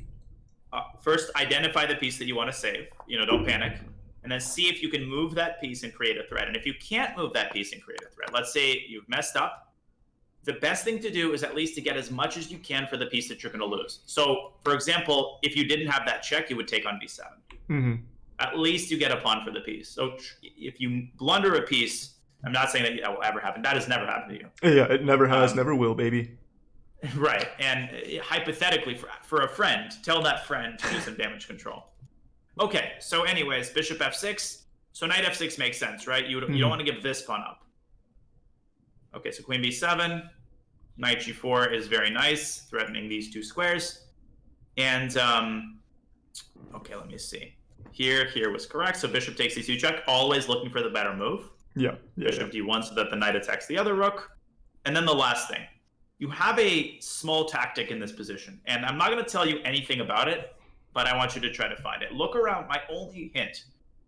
Full board awareness. Look at everything on the board, not just at this queen, not just at that side of the board, but at all sides of the board. Yeah, so I saw this towards the end. I take on d4, right, with the bishop.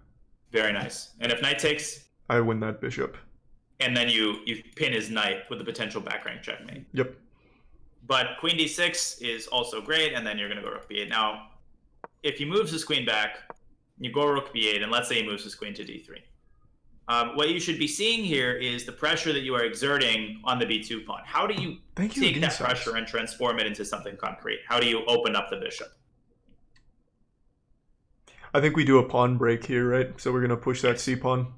Excellent. That's exactly right. And you're two exchanges up. When you're up in exchange, you normally want to go ahead and try to open up files for those rooks. And you also have to realize that you see a situation like this, the pressure on b2 might not be immediate. It's a long-term thing. So don't reject a move just because it doesn't create an immediate threat. Sometimes you want to build stuff up. Okay? Otherwise, smooth game. Any other questions? Let's just play out that position there. Pawn c5, queen d3. Sure. So queen d3, pawn c5. So let's say so do you want me to play like as I would normally play, or do you want me to sort of prompt you attack-wise? Like, let me take on c5 and then I'll try to be difficult. Okay. So go ahead and play black. All right, so then we just take that back here. We now have this file open. Yeah, and you're threatening queen c1, so I'll move my king over to defend that. Okay, so we can't take on b2 yet, protected by the knight. Right. Yeah, it's all about the files. Yeah, so in this position, would this be a good move right here? Excellent move, because you're threatening mate on c1. Now both of your rooks are on open files. I'm going to slide my queen down to defend against that. I have this. No, I don't. I was going to play bishop c3, but the knight covers that. You can technically do that. Bishop c3, knight takes c3, and you can take with the queen. But I mean, I wouldn't do that, but it doesn't lose anything. Why? Why can't I take your queen with a... Well, I can't take with your king. Why can't I take with your pawn? Because it's pinned with my rook. Yeah. So if you wanted to trade, that would be good. Now, this is the tricky moment, because you see all this pressure, but you can't quite find the knockout blow, right? Mm-hmm. One great hack for that is to consider pawns. Pawns can be like the last straw that can introduce that last weakness that you need to just blast through your opponent's, blast through the gates. Okay. Which pawn can you send down the board? It's got to be the a pawn then. There you go. Excellent. a5. Okay. There's nothing I can do. I'm just going to shift my bishop around. Now, after I make the next move, take a moment and try to find the best execution. Because like the idea is a3, but you can make a3 even stronger if you start with a preliminary tactic.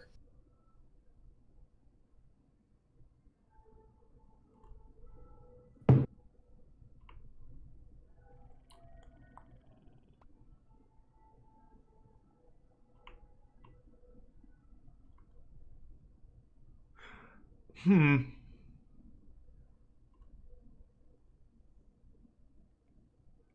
am I not seeing? How do I make... Anything coming to mind? No, I'm... So what happens if a3? What is white going to do? He's just going to push the pawn. And this is good because it opens the diagonal. Right. But you want to change the situation so that whatever is on b2 will not be able to move. So you need to change the guard. You need to sacrifice a piece to make sure that there isn't a pawn on b2, but maybe something else that can't move as easily. Do we send the bishop at it? Yes. Okay. So an interesting rule is that among the minor pieces, a pawn is the only piece that can move when it's pinned. Right? Because a pawn can move laterally forward, but a knight can't move forward. I mean, to my knowledge, learn the rules, right? Go ahead and send the bishop down. Okay. Bingo. And now? Okay, now I see. So now we can just play this. The knight can't move anymore. Exactly. And what are you going to take that knight with? I'm going to make a super scary move here. I think we take with the pawn, right? And then we can push through. You can take with the pawn and then follow up with what move? Then I was going to push queen because this is going to be mate. No, it won't. Wait, will it? Let's see. Queen where? If I deliver queen right there on c1, but I don't think... Yeah. Well, queen c1, let's calculate. Queen c1, I take your queen and then? Then I take back with the rook. It's still mate. Or the pawn and you promote and it's checkmate. Okay. So, yeah, don't be confused by this, right? Pawn takes and that is going to be affected. But you can also take with the rook. I'm not sure why you were dissuaded from this, because this one's the queen. Okay, that makes sense. I guess I was too focused on a checkmate. Even though it still would be checkmate next move anyway. And tomorrow, like, you're probably going to get in a situation where you're up some material. And if you look at your clock, okay, shit, I've got 3 minutes. Zombie You're trying land to to give some checkmate her. Spencer. Don't be afraid to simplify into a position where you've got like a queen against a bunch of pawns, because that's going to be much easier for you to play fast. And you know, if you're getting flustered trying to find the mate, see the bigger picture and see if you can't just like play a move that wins a little bit more material, for example. Okay. Okay, so let's jump into the Vienna. And we'll use the same board if you don't mind.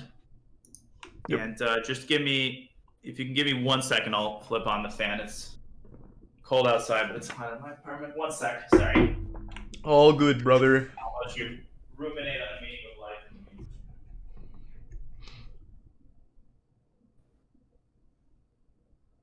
Okay. Where did you send them, Boo? That sounds incredible. Appreciate that. Okay. So I'm going to pull up your games in the Vienna and also your games He can't eat the pawn. It was protected by yesterday. You had a couple of... One of your opponents played really well in the Vienna, but we'll talk about the main line, but we'll mostly talk about what you're likely to face. Okay. All right. Thanks for the bits, So, just Chomsky. pulling up my notes and then your games. Just another one moment. You're talking about one of the opponents last night? Yeah, after we finished our session. Okay, so you're playing white. Continue. Okay. So e4, e5, knight c3. And there are 3 main moves that, to my knowledge, you're going to face. The main move is knight f6. The sort of semi-main move is knight c6. And then a lot of people at your level play bishop c5. Mm-hmm. My guess is that tomorrow you're going to face knight f6. I can't tell you, I mean, not an XQC moment, but this would be my guess. Right. And then what do you play? This is when I'm playing this. Yeah, and we'll start with what I think she's most likely to play, which is to take the pawn. Right. And then here we... You faced this before. Yeah, 100 times, yeah. So black has no other square. I assume everybody just moves the knight back. Yep. Okay. And now how do you continue? I then bring my knight up to f3 here. Yes, and one quick note, why do you bring your knight up and why don't you play d4 instead? Because the queen has a pretty nasty check at h4, which gets a little messy. Good.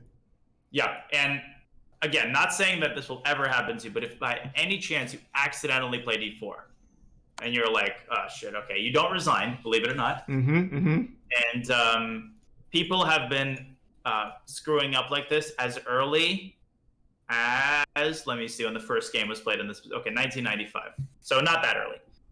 But what you want to do, you don't want to go g3, you just want to go king e2. Okay, this is the lesser evil. And then you want to get your knight out, and you want to escape to f2 as quickly as possible. That's actually not that bad. Okay. And then are you familiar with castling by hand? Yeah, so that's, in this position, I'd bring the bishop out, and then I'd just bring the rook over to e1, right? And then bring the king back to g1. That would be the plan. So in case you ever screw up like this, it's not the end of the world. Just don't go g3 and let black take on g3. Yep, okay. Okay, so after knight f3, very hard to say what you're going to face.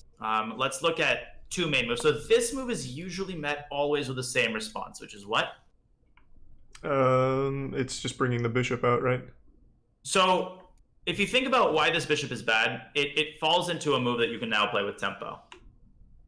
So you can attack that bishop and make a move that you normally want to make anyway. Is it centralizing the knights, bringing the knight to e4? Simpler than that. I just pushed the pawn. Okay. Yeah, so in your mind, you should sort of keep in mind the moves you normally want to make in the Vienna. Pawn Gotcha. up, knight out, bishop out, castle, and bishop takes. Okay. The order in which you play these moves depends on what your opponent is doing, but those are generally the moves that you want to play. Bishop b4, you don't need to worry about the pin as we discussed. Yep. And now you can just take on f4, get your bishop out, castle, start attacking down the f file. So that's clear, right? Yeah, makes sense. If the best move in this position for black is to contest the center with d6, I think maybe you and Levy spoke about this briefly. Do you remember what to do here? I think I don't take. I just push the pawn, right? So let me see. I'm checking recall. just to make sure. Okay, so what you do here is you go. Yes. So you push the pawn to d4. This is the only place where you need to do like 2 moves of memorization. And I doubt that you're going to face it. Now, black takes on e5. This seems to lead to a problem, right? And sorry to like drone on so much about this, but I just want you to understand like why these moves are made. Mm-hmm. If you take with a knight, that's bad because of what? It gives the queen that check. It gives the queen that check. And if you take with the pawn, you allow the queen trade. Right. What you want to do is you want to develop the bishop with tempo, bishop b5 check. The whole point of this move is to provoke black into pushing his pawn out. Then you come back to c4. If you had gone to c4 immediately, then you would have allowed black to develop the knight to c6 and exert pressure on your pawn. So you'll see like GMs doing this all the time. You give a check, you provoke the move, and then you go back. Okay. You also develop with tempo. If black plays bishop d7, you bring your queen out to e2. And if bishop takes bishop, continue. I deliver this check and win a bishop. You deliver the check, and well, here black will play queen e7 and force the queen trade. I see. Okay. So actually, the best thing to do is to set that move up by taking the bishop with a knight. Looks weird and awkward, but you are putting pressure on this pawn. And if black simply develops, then you play queen takes e5. And now if queen e7, what do? I have this fork right here now. Yes. Queen Then you can't take move. the queen and you win the rook. Exactly. Or you can take the rook immediately. You don't even need to trade queens. Let them trade queen. Very good. So last thing within this line, if c6, bishop c4, and they take, this is where you're already winning, by the way. They give some against This isn't some obscure stuff. Like white is already winning, and you have a very pretty sequence. So, 1 sec, I'm just verifying. So you want to take on f4 here, or you want to castle. So why don't you castle here? Okay. Because a lot of people will take the knight. Can you find white's crushing move? I believe it starts with a check with the rook on e1. Not quite, because then they will cover that check with the bishop, and you haven't achieved too much. So let's break the situation down. You see that the king is defending the queen. Yeah. And you know that the worst 2 defenders in chess are the queen and the king because of how easy they are to attack. I see. Oh, you're just taking the pawn on f7, gets the king away, you win the queen.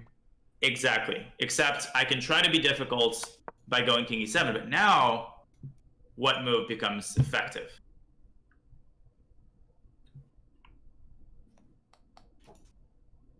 Now it's with the rook, right? Now it's with the rook, and there's nothing to cover. I mean, he has to cover take with the bishop, but you can take the bishop. Yeah. Good. That's it. So that's all there is to it in this line. And in the Vienna, you'll get progressively more comfortable with sacrificing these pawns, but you understand the rationale behind this, right? Mm-hmm. Can you run through that sequence one more time though? He pushes that pawn. I go Absolutely. d4. Yes. Okay. Let me just see it one more time. Yep. So go ahead and play d4. Ultra. So if they don't take on e5, then you just take the pawn on f4. That's the bottom line. Mm-hmm. So d takes e5. Okay, and then we do this. We do a check. Now, if the bishop covers, if the bishop covers, then I am castling first, right? not quite. You're going queen. Oh, I have to. That's right. Queen first, and then yeah. So the memory marker is that, yeah, like, if the bishops are facing each other off, then what you should be seeing is a potential fork on c7.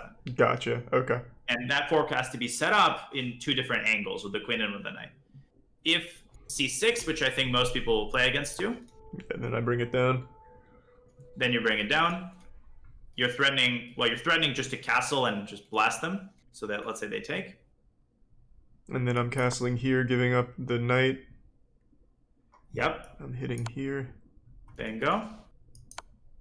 Yes. And that, exactly. Yeah. And the queen.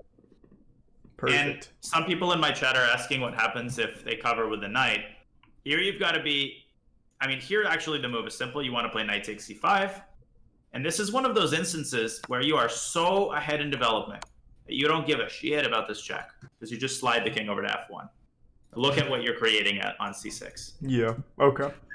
Black is completely busted here. For example, bishop d7 trying to cover. You take on d7, and now find the crusher.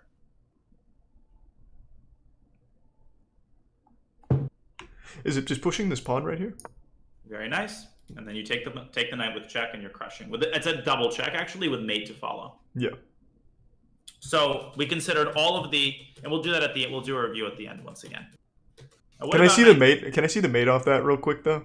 Sure. Yeah, absolutely. So takes. We'll turn this into a review. Go ahead from this position. Okay. Bingo. So if they cover with the knight, you should be like, now the knight is pinned. Yep. And then we are doing this. Yes. Check. Slide. Good. Okay. So let's say I go a6 in a misguided attempt to try to take your bishop, which obviously doesn't work. Yep. This is double check. So let's say the king runs forward. And I misled you a little bit. There might not be like immediate mate, but I still want you to make a couple of good moves here. Okay. Aggressive good moves. Yeah, so in this position, do I want to deliver the next check with the queen at e2 or with the bishop? Is there a preference? I would deliver with a queen, but I would deliver it on a much more aggressive square than e2. If you look at this pawn, it's creating a strong point in his position. Going all the way back, okay. Yep. King has to keep running. And then it's probably this check here. That is reasonable, but then I'll go here. And you run into a bit of a problem here, right? And okay, let's say you reach the situation. You have 5 minutes, you're like, shit, what do I do now? Can you try to find a move that just super calm, it's on the other side of the board, and you just take some stuff? Forget about black's king for a second. Like, put it out of your mind. Okay. And look at this position as if you weren't trying to checkmate black. What would you do otherwise? I'd just take that. Exactly. And the effectiveness of that is that you never freak out. And now, keep taking stuff. So now I'd take this pawn. Yes, attacking the rook. So even though your bishop is hanging, it doesn't matter. Oh, you want to take this pawn? Yeah. I looked at that pawn first, but then I saw bishop. I figured why not? But yeah. Yeah, why not preserve the bishop? But this is even more efficient, because if they take the bishop, you take the rook. Then you step aside with your king and promote. You can't really stop the promotion. What if I go here? Does this do anything? Yeah, there's a checkmate at e1 now. How do you defend against that in the safest way? I just block with the pawn. Yes. And that's very important thing for tomorrow is, if she sees a mate threat, she will pose it, because, if you're not too experienced, you get excited by the prospect of creating a mate threat. So be very careful about that. Any time there's a piece next to your king, I'm not saying obsess over it, but be very attentive to mate threats of all kinds. All the squares around your king, make sure that they're not being attacked by your opponent. And you don't need me to tell you this, but the reason I'm telling you it is because I think that she might go out of her way to try to threaten checkmate if she can. Okay, that makes sense. You know, no pre-moves unless you're in time pressure and all that jazz. So does this line make sense? Yes. I know that's a lot of theory, but you know, you got it down. And the last thing within e takes f4, if knight c6. This is just this is bishop now, right? Yeah, or even simpler is to first play d4, because if you can recover the pawn first, then that would be great. Okay, so then just always playing this seems to be the preferred way instead of playing bishop. Most of the time you play d4, unless they play, and actually even if they play d6, most of the time you're going to play d4, and the exceptions I will note down just so you're sure. Now the exception is obviously if they go knight c6. Yeah, then it's bishop here. Exactly, and what's the scheme here? Getting the queen over to g4 if he copies. Yes, that is correct. So if he copies queen g4, defense.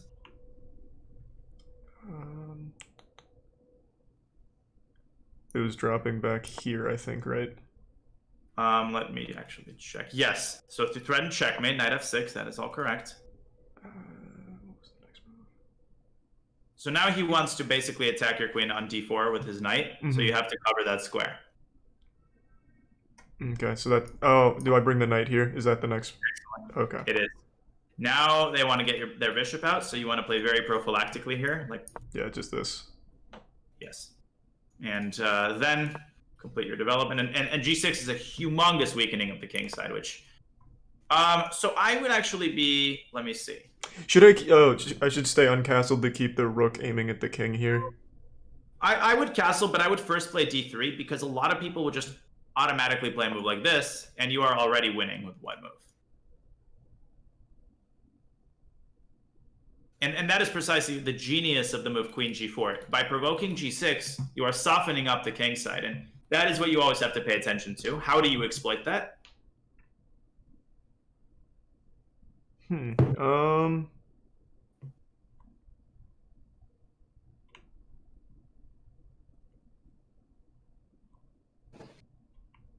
overthink it. The knight on f6 is under pressure from the queen. Put more pressure on it. It's your favorite move. I just put it the outpost at d5. But then they take it. Again, don't confuse. When you are attacking a weakness, do not allow your opponent... Oh, I just bring the bishop in. Yes. Yeah, okay. When you're trying to attack a pawn, do not push one of your pawns and allow your opponent to take that pawn, because then you're allowing your opponent to eradicate the weakness. Now king g7, and only now you do what? Now I'm bringing the knight up to d5. Yep, and black is busted because you're just taking it. So that's the lay of the land here. And you know, now if queen g4, why is queen f3 so important? What is black threatening here? Like if it were black to move, black actually wins a piece. So he just pushes that pawn up to d5. But if he pushes it immediately, what do? I take his pawn on g7. You take his pawn on g7, counter-attacking the rook. Yep. Good. So everything seems great here. Some people might play queen f6 last thing, because that defends the pawn on g7 and attacks the pawn on f2. And here, well, the best move is actually pretty okay. I'll show you the move, and if you're not comfortable playing it, you don't have to. The best move, which wins the game, is knight d5. And this seems like a horrible blunder, right? Why? Because f2 under attack by two pieces. But watch this. He takes on f2 and you go king d1. And this is not mate, right? Because the bishop covers the square. And the queen actually lands in tremendous trouble. And it turns out that you're the one who's got you're the one who knocks. You've got all of the threats. You're threatening this, you're threatening this, and you're threatening to smoke the queen out of f2 with what move? So after king f8, you don't take the pawn, but you need to attack the queen with what move? Is it bringing the knight up to f3? Not f3, but then you're not attacking the queen. I'm literally attack the queen with your knight. Oh, so I just bring it over to h3 then. Okay. Bring it over to h3, queen d4, you go Oh, that's right. Look at this queen for a second. What do you do on the next move? I'm just pushing the other pawn. I remember this now from the... Oh, you went over this with Avi. Nice. Yeah. So if you're like, oh shit, I don't feel comfortable, I don't know what to do, the alternative to that is, of course, just to slide the queen down to g3. And white is still slightly better here. Then you can develop normally. So never go for a line that you're not comfortable with. Always trust your gut. Money Mike, resub win. Important rule for any opening. Like if you're trying to remember what I taught you, and you're like, I don't remember, that's going to happen. It happens to me all the time. Just treat it as any other position because you're good enough now to generate decent moves on your own. Okay? Okay. Thanks for the prime, Leon. Then I will cut your nuts off after the game, but don't worry about that during the game. Okay, perfect. Yeah, we'll worry about that after the tournament. So that's knight c6. Now, we'll do this very quickly because you probably won't face it tomorrow, but yesterday, this is the move that gave you trouble. This is the main move. Yes. And so it was played against you only once, even though it is the most popular move at a grandmaster level. Thanks, face but I still want to show you what to do because it's instructive. So you take on e5. And do you remember what you went over with Levy? Was it queen up or knight up to f3? I don't remember. If I had to guess, I'd say it was probably knight, though. Okay, so let me actually check my own. Thanks for the 2 subs sucks again. Yeah, so knight up is fine, as long as you can remember what to do after bishop g4, because this looks a little intimidating. And the rationale behind this is that you want to get rid of this stupid frickin' knight. Mm-hmm. Okay? Oh, Levy showed queen f3. Okay, then if you don't mind, then I'll show you queen f3. Because I don't want your subconscious to be like interfering with that training. So queen f3, what is the point of that move? Why are you violating, why are you developing your queen? What's the point? It's putting pressure on the knight, making contact with the knight, or also... Making contact with the knight. Yeah. In a sense, you are trying to get rid of your opponent's strongest piece. Knight takes c3. Now, very important. What do you take with? I take with the b pawn, right? So actually, you don't. Well, you can, but I personally prefer to take with a d pawn. And the reason why is that why would you take with why are you taking away from the center? And by the way, both moves are fine theoretically. The only reason I can see is just to push it against c4. You will do that later, but what are you opening up? Like, compare these two moves. Opening up the bishop.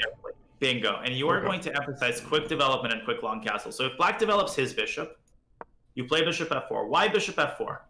Because you need to defend the pawn on e5. You don't want to give it away easily. The other thing is you're preparing what move, which you play next.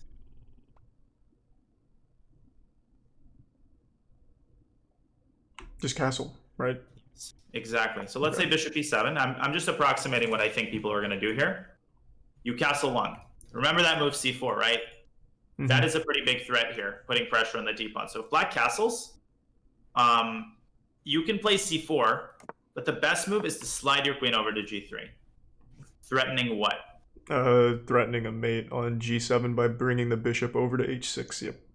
And also making space for the knight to develop. And then, first of all, you can always consider c4, but second of all, do you see how quickly you're accumulating pieces on the king side for a potential attack? Yeah, that makes sense. It's going to be a catastrophe here. Then knight g5, so bishop comes out to d3, knight comes out to f3 if black prevents bishop h6, of course.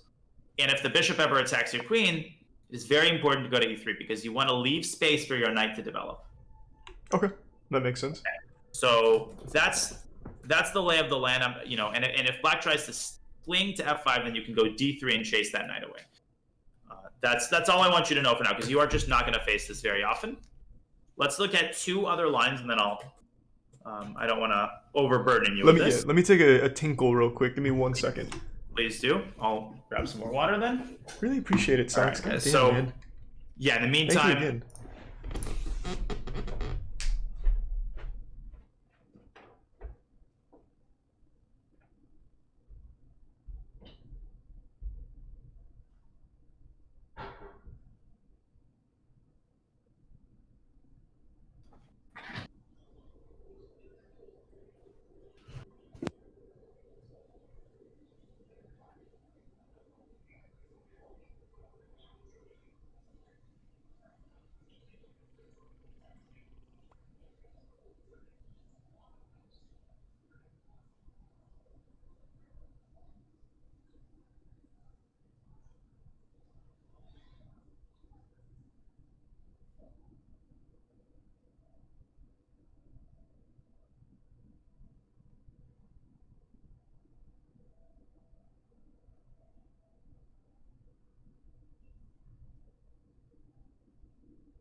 Oh, sorry.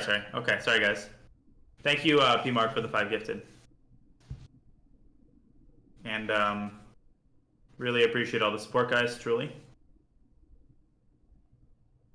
You know, so we'll wait for Charlie to be on. Now, Queen F3 and Knight F3. Knight F3 is the old move. It's not bad. Knight F3 is not bad, but Black is doing well here if he knows what to do. Queen F3 is the modern move. So we're gonna go. So we went over that. We're gonna go over D6 and Knight C6, and then Bishop C5, and then we'll be done with that. Okay, one sec.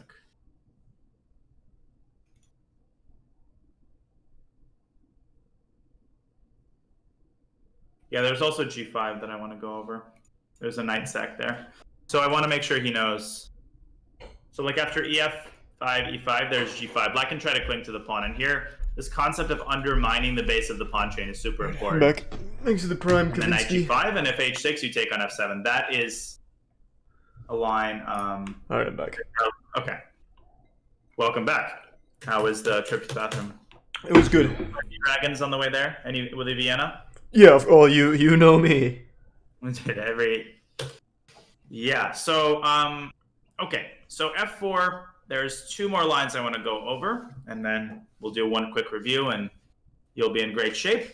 So so let me actually just check what's most common here. Yeah, so E takes F4, 19 games, and the most common move after that, 3 games. So you will almost definitely encounter this.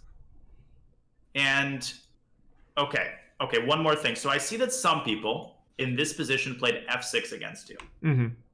And you took the pawn on F6, which is conceptually a mistake. Can you explain to me why? H5 gives some socks. It's a positional mistake, not a tactical mistake. Yeah, it lets the knight develop. Lets the knight develop. So how do you make sure that pawn remains on E5? You almost always play. Yeah, it's D4. And then if D takes E5, what do you take back with? The pawn. Bingo. And look at how Black has opened up the F file for you. And you're just going to go boom, boom, boom, and attack down the F file. Okay. So just making sure. Now, if Knight C6 here, which is a big mistake, although it doesn't look like a big mistake, what do you think you do here? Do I push my knight to D5? Too early. Okay. Too early because, okay, so first of all, it blunders the pawn. I see. Yeah, it hangs the pawn right now. I need to protect it first. Second of all, did you play Age of Empires back in school? A long time ago, yeah. So, do you remember how you would start with like a couple of villagers and like a horseman? Mm-hmm. And you'd have to build. Now, the hard setting, like the opposing army invaded you like 2 minutes in, you'd have to build like all this shit to defend yourself. So when I played with my brother, I'd build like 5 horsemen and then I'd go invade him, thinking that I could break down like 5 castles with like 3 horsemen and 5 soldiers. And you know how that turned out. Like shit. Then we figured out how to make cars, and thanks to Resub Murph. That put the fun out of the game. Like in that medieval game, there was a cheat code. So anyways, that's basically what you're doing. You're not developed, and even if I don't do anything with this knight, that's what I want you to understand. I can literally pretend that the knight isn't there, and there ain't shit that you can do with me. Like the knight on d5 is not exerting any pressure because it's not cooperating with any other pieces. Right. Does that make sense? Makes sense. Now, I'm not telling you that you have to finish your development before doing anything, but be very careful about doing something when you're this undeveloped. So f takes c5 is the move. Not to lecture, I just think that's an important moment. Okay. And after knight takes c5, this is why this is bad. Look at this knight. Can you attack it? Yeah. I can bring a pawn up, d4, standard move. And in fact, this is just a massacre, because after d4, knight c6, you can keep pushing your pawns. Okay. e5. Which is where I wanted it initially, so yeah, makes sense. And then they have to go back, and you've got a beautiful center, quick development, and you're basically winning here. So that's line number 1. Line number 2 is this move, bishop c5 immediately. So you still play f4. You still play f4. So go ahead and play the move. And one sec. Yeah, you face this 8 times. If e takes f4, and you faced this yesterday, we did this together, knight f3 and d4. But there's one move that I just wanted to teach you, which is bishop takes knight. Go ahead. I mean, the next move is obvious. Yeah. Now they can give you what looks like a nasty check on h4. This is an old line, but it's bad for black. And you cover the check. Okay. So I just block it. You block it. They take your pawn on h2. And the same problem that I just described to you, it haunts black here because nothing is developed. You go rook g2, right? Attacking the queen. And here, you just take shit. So what's the obvious move? I take the pawn. You take the pawn, yep. And then you want to play d4. And then your plan is going to be just to castle long and then to just snap this queen off the board, basically. Okay. So that's basically it. Now, some people are telling me, as I promised, last thing, that black can play d6 here. Miko might do this just to defend the pawn. A lot of people do this when they're not sure what to do. I've seen this one a lot. I just push this. That's so typically how I do it. Yeah. It's premature because this creates a pawn chain, right? Now, how do you deal with pawn chains? Do you attack the tip or the base usually? Probably the base, right? The base, because when you attack the base, everything collapses. Can black attack? Can black? And this is called undermining. Undermining is using pawns to break up a pawn chain. Can black do this in this position? You can just push his pawn, right? Yes, to d5. And that is very unpleasant because your structure topples over here. You can play d3, but then she takes. And then a trade of queens is undesirable for white, right? So pawn chains are good. I see why you want to do this, but make sure that your opponent, and this won't apply tomorrow, but make sure in general that you're considering undermining pawn chains. So all you have to do is just go knight f3. If he takes f4, nothing has changed. You go d4, just like clockwork, and you're much better. If knight c6, which I'm sure you probably will face, then again, you play just as you normally do in the Vienna with what move? I'm bringing the bishop up to c4. Yes. So let's say they play bishop g4. I'm just castling, right? So let me actually check. Or do I push my d pawn first? So you want to chase the bishop away. You want to get rid of the pin. Oh, okay. Yes. This is a little bit of an unusual line, but it's good for white. After knight d4, which is usually, I mean, again, I don't think people are going to do this against you. You want to go queen d3. Looks awkward, I know. But here's the thing. Can you get rid of this knight using your pieces? Can you force a trade? Yeah, it looks like with my knight, if I bring it up to b5. Or you can bring it down to e2. Retreating moves. Okay. A little bit safer. Takes. Great position. You're going to castle. You're going to play d3. And then when the time is right, you're going to open up the f file and pressure it down. Or you can play f5 once everything is developed. Okay. And that's basically that. I mean, again, when in doubt, you have to go down the checklist. Am I developing my pieces? Am I playing d4? Am I getting my bishop out? If the answer is no to all of that, then you better be playing a good move. Some of your opponents play d5. Here you can just take the pawn on the knight. Okay. Okay, so I think that's enough theory. Do you want to do one quick review? Which of these lines did you feel less comfortable in? Definitely some of the Vienna ones. I think going over those would be good. Like, well, the later one. I meant the later ones. It's all been Vienna. I meant the later ones. I was like, yeah. Okay, so the later ones were pushing, yeah, bishop, and then pushing the d6 pawn. Okay, so let's start with bishop c5. Okay, nothing changes in this one, right? It's here. Yes. Now, if he takes, it's here, and then I'm pushing d4. Yeah, see the arrow is already there for you. I always take care of you. Takes g1. Okay, so one more thing. If e takes f4, sorry to keep. It's just I just want to make sure we go over all the stuff here. You go d4 anyway, and you sack a pawn. If queen h4 check, you go g3, and if queen takes h2, you should already know the move because this is basically what we want. Yeah. Yes. Now you just got to take care of some business here. Bingo. And what's the plan? Whoops, I just gave it away. I'm gonna be castling long. Yes, and then just look at how beautiful this position. Where should I put my queen in this position? Not essential, but I would put it on d2. I think that's a good default square, just so it keeps the pawn protected. Okay. You could also put it on e2 and ultimately try to... Because also a good thing about queen d2 is that later you might have a rook h2 and the queen could get in big trouble. Mm-hmm. So don't overthink it, but I would name that as a good square. So queen h4.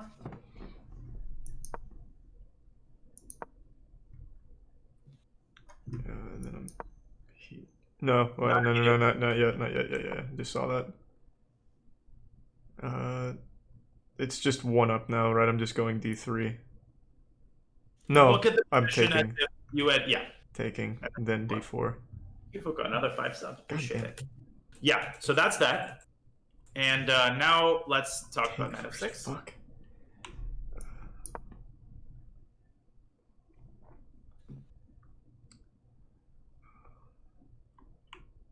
It was just going d4 right away, right? I'm not prepping that. No, I can't go right. Are you playing an item on the check? You only play d4 most of the time if black has played d6 f4. Remember that. Gotcha. Jesus, I don't know why I keep wanting to play d4. It's not a bad move. I mean, this is played by. Let me see. Just to make you feel better. It was played by the likes of. Let's see how many people actually. 55 people played it. And the first person to play it in 1894 was one of the strongest players in the world, Albin. Yeah, good man. Good. That's where I learned it. And thanks to the prime. Shift. Yeah, it was played by some grandmasters. So your instincts are good enough to where you're not going to make like a terrible move. Thanks, Jim, for the 10. Damn. Okay. So knight f3. I'll go knight c6. Okay. I'm bringing bishop out. Pushing. No, chase first. Yep. If I go back. I want to break the pin, right? And win the bishop. Okay. Okay, I'll take. What's the idea? What's the follow-up? I'm dropping the knight back to e2. Yes. Now, yeah, that's exactly right. No, you got this. I mean, and if e takes f4? I'm pushing, bringing knight. Look again. If he takes f4 immediately. You can bring the knight. Oh, right. Sorry. Which is why I really want you, and I insist on this, take at least a minute or a minute and a half in the opening tomorrow. Yeah, okay. Super important. But you got this. And I would maybe review this once in the morning, take a picture of this and review it once. But don't worry too much about it. You've got everything down. It's not that if you mess up, that's the great thing about the Vienna. You're not going to get a terrible position. You're going to be fine if you make any one of these moves realistically. So how do you feel? If you feel a little bit uneasy, we can keep reviewing. But or is there any specific line that you're still feeling uneasy about? No, I think it's just recognizing when to play d4. I keep preemptively playing that one now. Well, I mean, you have to understand why d4 isn't played. I mean, first of all, it's fine, but why am I not recommending you play d4? Let's understand it. Because he takes and I have to take with my queen or move my knight. Yeah. Your queen is susceptible to attack. And in addition, if you move your knight out and then play d4, which is also a pretty decent move, you're biting off a little bit more than you can chew. And the point of the Vienna is not to grab as much of the center as possible. It is to open up the F file and develop your piece development.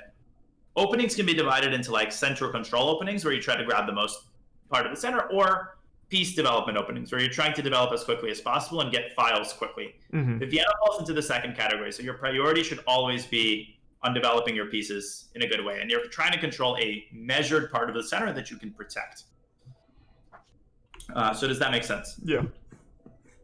Okay, fantastic. And of course, we'll do more review before your other games. So you'll master this very quickly. Oh, and d5, you go queen out to f3. That's not something you should focus on. You're not going to face this much at all. But here you remember that you basically castle, and go queen down. Okay. And then what's going to be the follow up development? Knight to f3. Knight to f3 and bishop to d3. One more time. Absolutely. Pawn, as many as you want. Yeah. Pawn pushes d6. Okay.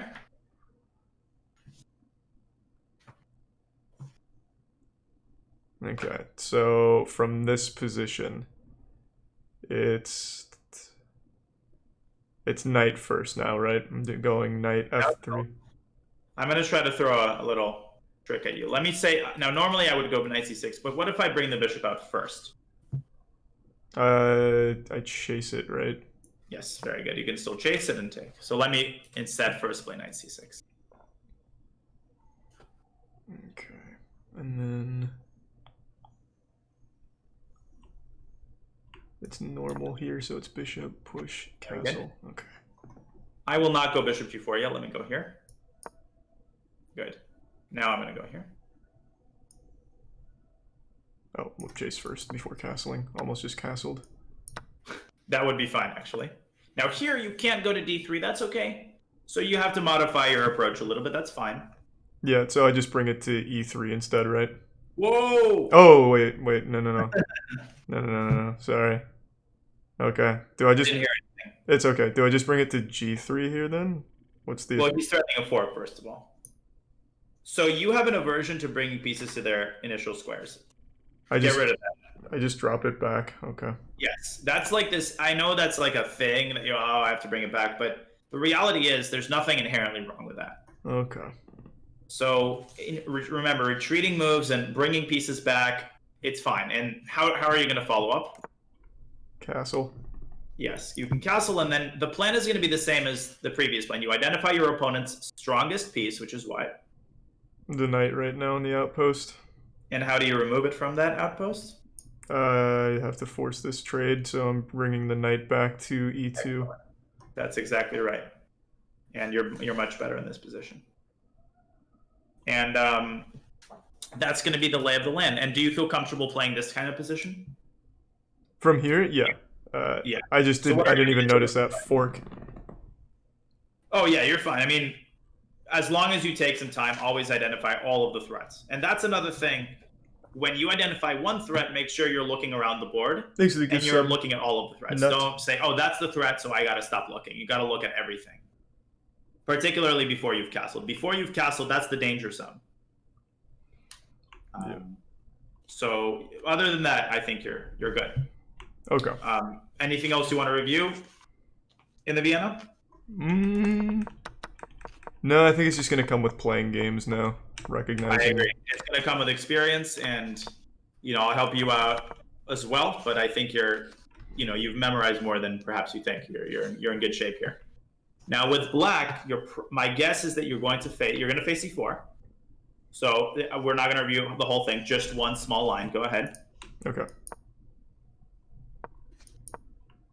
I think my guess is you're going to face this.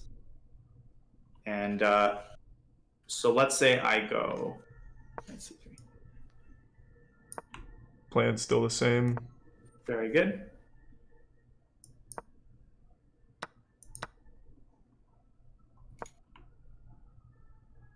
So, I know we went over this, right? So typically, I push this pawn again to c4, but that's not the play, right? I want to develop instead.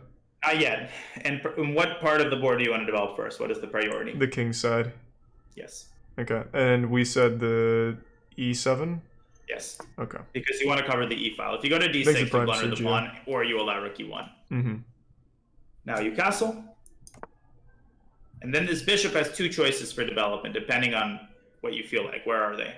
It is e6, and I believe the other one was g4, right? Which is the usual move. You're familiar with this. Now e6 is more of a defensive line. It's not worse, but you support the center, and g4 is more of the aggressive line. You can choose.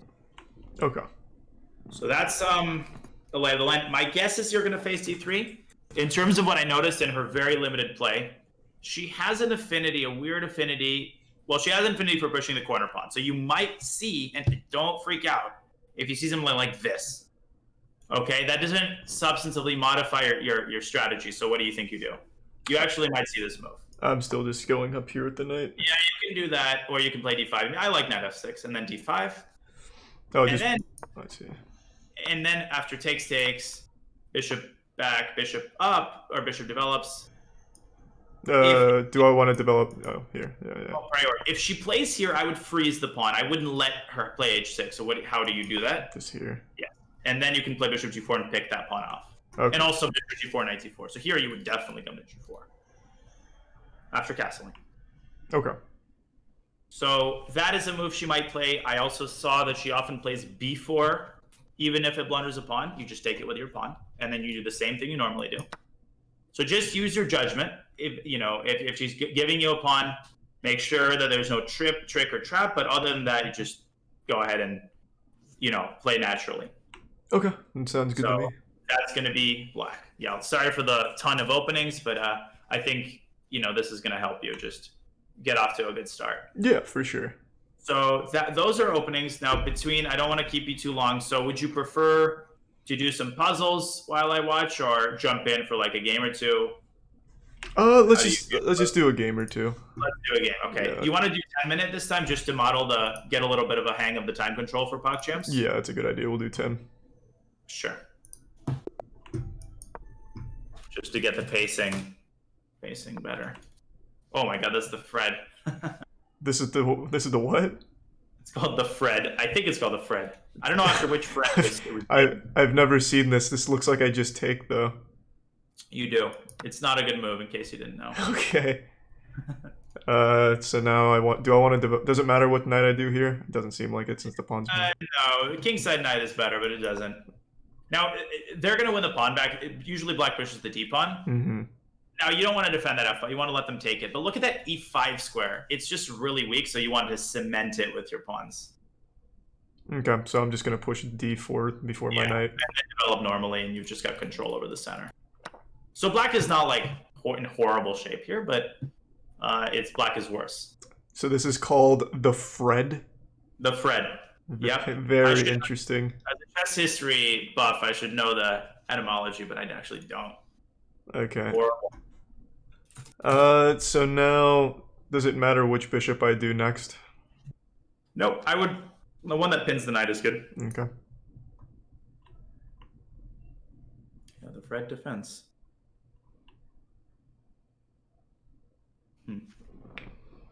I should be watching the game, but I'm looking up the Fred. All good. First played in 1881. Wow. He gave himself a pin.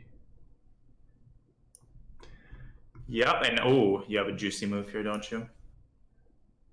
Yeah, I can just bring the knight up before I do my next developing move, going up to e5. This is an example of where, yes, I told you to prioritize development, but that's a great move because it attacks the queen and it exploits the pin. You see the difference between a move like this and then, some crap like moving a piece 800 times. Yeah. Now you can, and look at that queen on d6. It's susceptible now to another development move. Yeah, this is bringing the bishop over to f4. Good. Modifying your development based on what they're doing.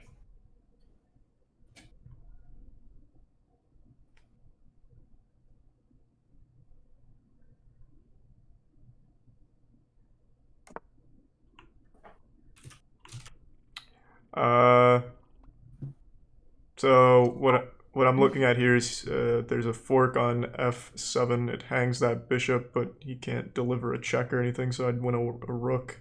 But then he would trap your knight, see, in the end, and he would have two pieces of rook. In addition, your king is very vulnerable, so I would punt on doing anything until you've completed your development. Okay.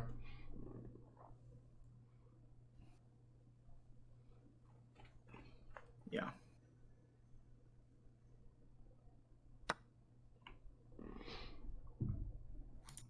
Take back with the pawn, I get a fork. Very nice. Very nice. Again, considering all the cap. Now, he can actually save the bishop, but it's not an easy move to see. He can attack your bishop with his queen. Kind of what we talked about. Let's see. Queen b4. That would be the best move.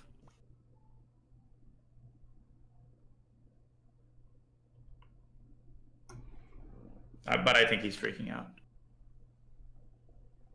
And now I'm reading about the first guy who played the Fred, and I'm just hopeless.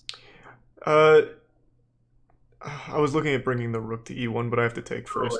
You have to take. You're treating it like it's a chore. I was looking for something on the queen because I was just looking at escape squares, and there's really only one, but I can't do anything with it. There's more than one. There's b6. Now, bringing the rook to e1 is still a good move. It deploys the rook, but you're not trapping the queen here. Yeah, no, it didn't. It was an idea that didn't work. Right. Fantastic idea.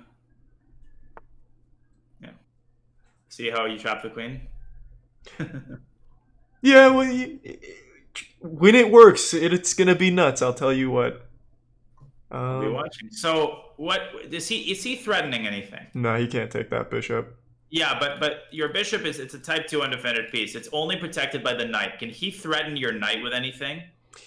He can bring his dark tile bishop in. So yeah. How about d4, pawn to d4? that is a nasty move. So you actually do have to defend against a threat. Now you don't need to stop d4. You can just bring the bishop back, or you can defend the bishop with another pawn or piece. Okay. Which one's is stronger? Do I want to drop the bishop back, which also attacks the queen, or do I want to just push the pawn? Well, if you drop the bishop back to attack the queen, he'll still push his pawn to d4, forking your bishop and your knight. Oh, right. Because I see. So what I would do is I would bring the bishop on b5 back, so you just don't have to deal with any of this shit at all. Okay. And where would you put it? Because you're up a piece, you want to trade in general. So where would you bring it? Bring it to d3. Yes, good. Does this make sense? Yeah, I see. So the lesson here is when he's making contact with one of your pieces, and that piece is only protected by one other piece, make sure that that other piece cannot be attacked, or just be safe by bringing the bishop. Okay, so what do you take with? I take with the queen here, don't I? Definitely. He probably might take on b2, which would be crazy, but he might, because he'll see the pawn is hanging.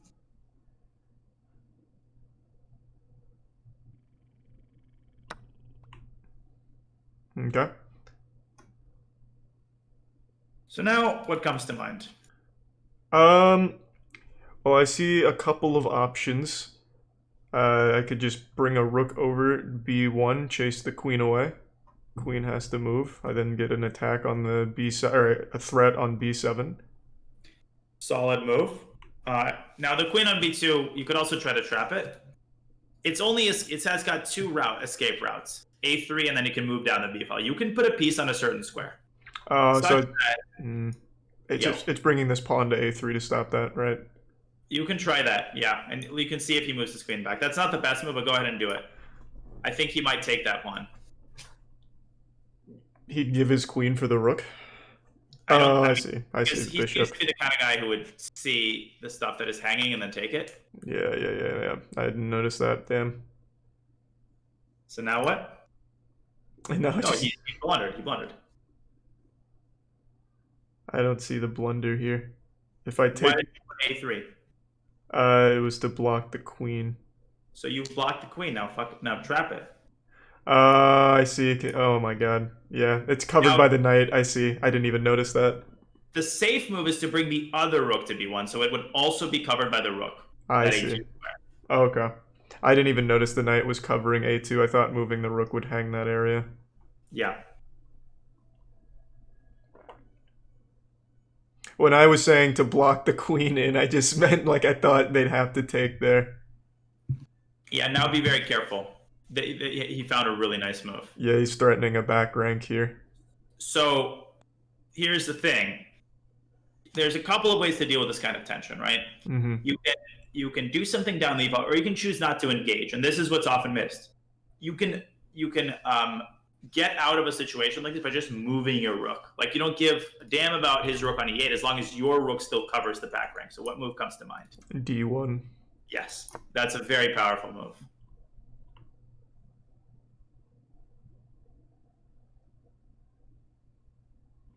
Makes it tier 1. If you had taken his rook and then taken the queen, still rook e1. That wouldn't have been mate. Do you see that?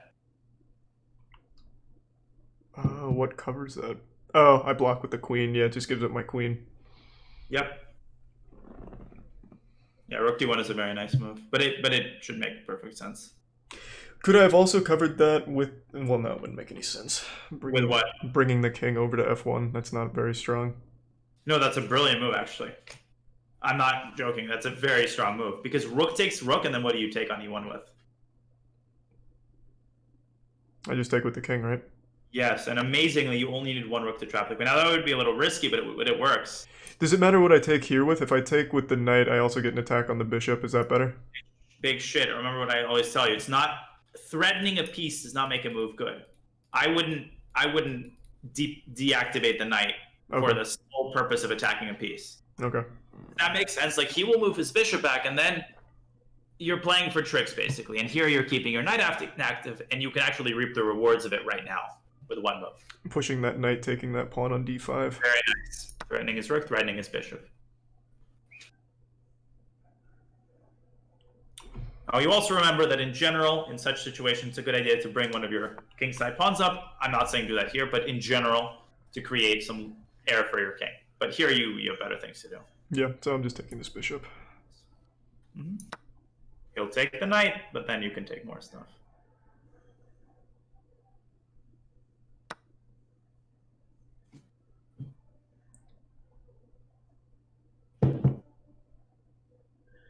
Okay. Should I push a pawn here to avoid a back rank possibility? Yes. Okay. I would say be safe. Now, you can take his pawn on a7. I hope you see that, but I would be safe. Okay. Which pawn does it matter? The G He's pawn. down 800 pieces, so here, no, just anything. Okay. In general, H pawn is good practice, unless for whatever reason he can like sack on H3. Then G3 is more weakening if he's got something to put on F3. Like lobster pincer ideas could happen. It's basically like fianchettoing your bishop and then getting rid of that bishop, right? It creates weaknesses. But here, he has no pieces left. Okay.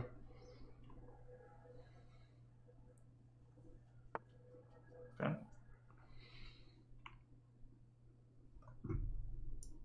C3 looks strong to me. Sure. Not the best move, but it works. He can bring his rook back to C6. I would have played more aggressively, infiltrating. Going all the way back to F8. So you can repeat moves. Okay. See, that's the beauty. But only once. Don't repeat 3 times. That's a fucking draw. He's probably going to go back to A6, thinking he's awesome. He's probably just going to take the C2 pawn. I was wrong. Oh. Hey, I got a certain nickname from you. I got to, continually prove myself. Okay.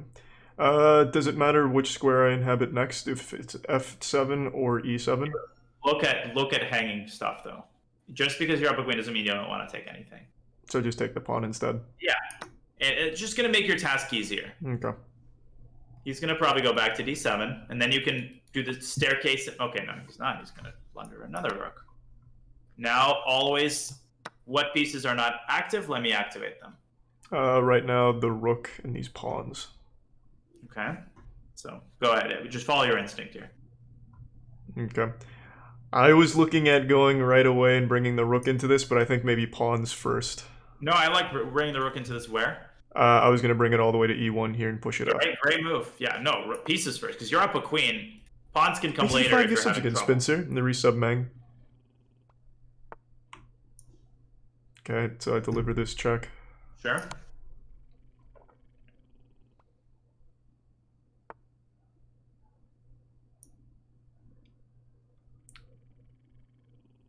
Follow your instinct. Okay. Good move. He's going to go rook c6. And that's a great example of where, okay, he's defended against the threat, so I would take another pawn and then push another passer and create another queen. As simple as that.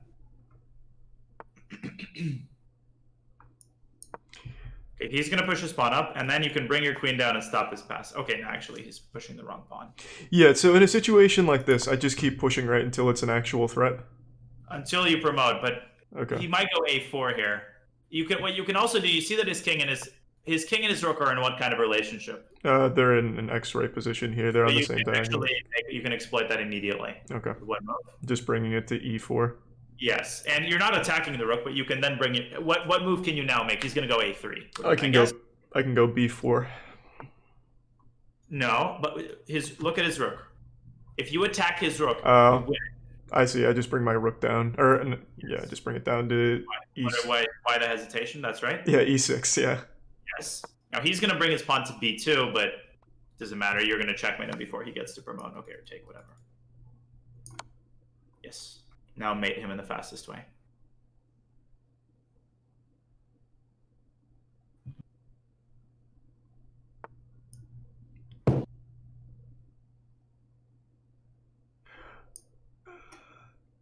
the first check, the next check comes at A8, right?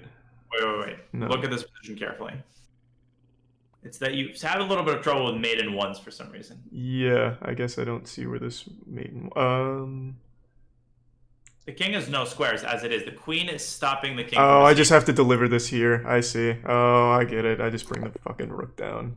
Yes, that's exactly right. Now, I would say maybe the problem is that you're not considering all the checks. You're sort of fixating on one check, and that check lets the king out. See, the thing is, you got to identify the pieces that are holding the king down, and then the pieces that are the ones giving the check. Okay. Yeah, I didn't notice I took away both of the escape squares. Right, but that's okay. Even if you like Please are reset having that trouble contention. mating, don't like freak out because chances are you're going to eventually find the right mating construction. Or if you're having too much trouble, then just bring the rook down and promote another queen. So before we maybe summarize, let me invite you to a board if you don't mind. Just a couple of things, Okay. and then we'll And make there's the some prime general pull. points, and I'll let you relax for the game.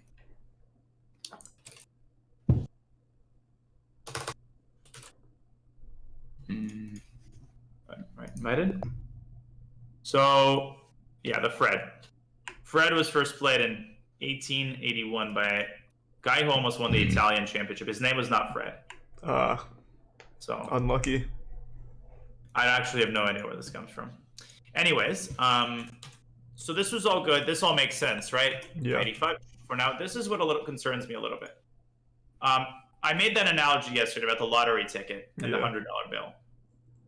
And this is exactly what you're doing. An exchange in the grand scheme of things is not a lot of material. So what you're doing here is you're winning an exchange, but in return, your knight is stranded. You've given up the center. You've given him huge piece activity. Does that make sense? Yeah. So the only thing you would do this for is maybe like a queen. If you're winning an exchange, you don't want to give that much activity. So takes. Now, where are you threatening to go with the knight? Sorry, not king b8. Let's say h6. You want to move the knight onto a square where it defends the bishop at the same time and attacks the rook. Yeah, just bringing it to g6 instead.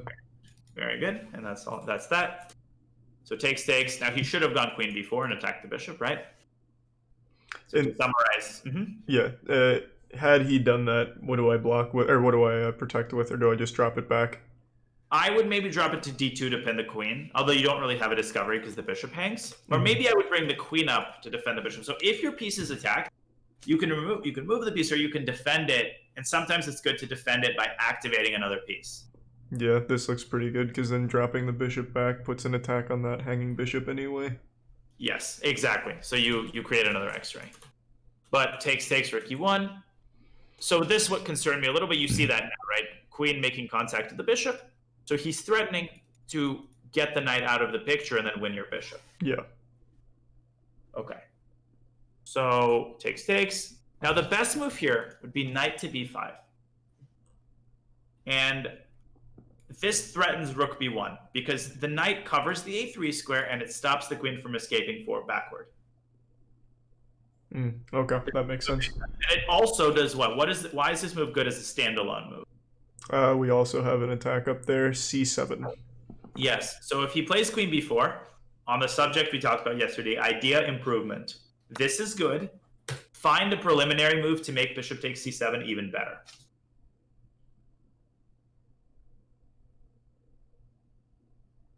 Look at both sides of the board. That's where this is so important.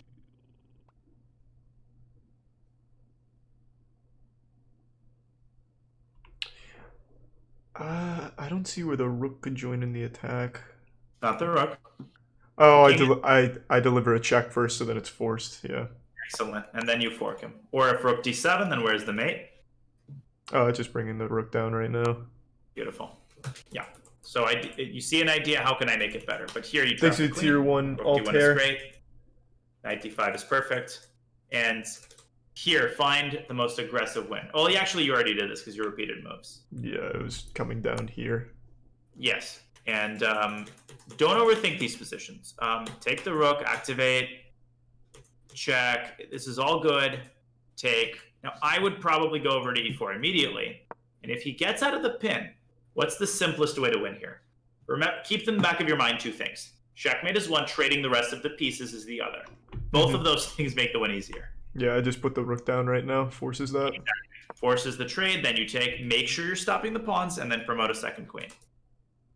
H4 is great, H5. And if he would have played A4 here, how could you stop the... Now, queen E4 is good, but how could you stop the progress of the pawn if you wanted?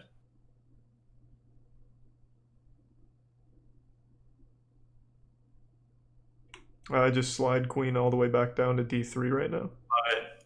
Yeah, not being afraid to make retreating moves. You're also attacking the pawn. Okay, and before, and you understood the mating sequence, right? Yeah, well now, yeah. Very nice. So I think you're finding stuff, you're calculating well, you're not making any blunders. Things to focus on as a summary. Time consumption. Don't freeze, but don't make it. It's not a bullet game. I don't want to see any automatic moves in the opening. You can take a minute, minute and a half easy, and you'll be fine.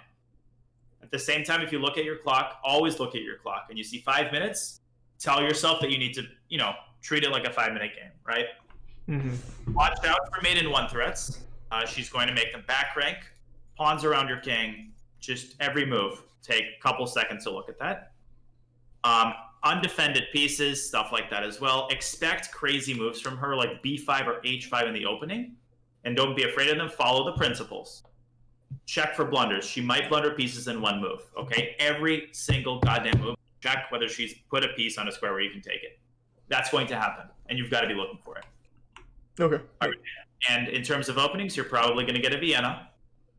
As I told you at the start, you might get something crazy here. She might blunder this pawn. She might go D6, and you can review these a little bit. And with black, my guess is that you're going to get bishop C4, but I really have not much of an idea. But this is what you can sort of, I think, can expect. Other than that, I think you're in fantastic shape. Maybe if you could tomorrow morning or tonight, just a couple of puzzles and just a couple warm-up games, and I would say you can stay fresh. Okay, perfect. How do you feel? Anything on your mind and anything at all? I'll kill you after the tournament, but I can at least make you feel comfortable during the game. That sounds good, man. Yeah, perfect. So you feeling okay? Yeah, for the most part, I think. All right. Well, I'll let you rest. If anything comes up, you have any questions, I'll be awake for a while, and I'll be awake tomorrow morning. So just hit me up. Sounds good, man. Appreciate it. Absolutely. Good luck, Charlie. I'll be not rooting for you because I'll be commentating, but Right. I know that a friend is rooting for you. Perfect. Thank you. All right. Good luck, my man. Have a good night. Rest up, and good luck in the game. Kick some butt. All right. Thank you, man. See ya. All right. I'll play one more here. I'll do a 10. I haven't played a 10-minute game in the pool in so fucking long. I've done almost nothing but 3-minute games for the last, month. So we'll see how this goes.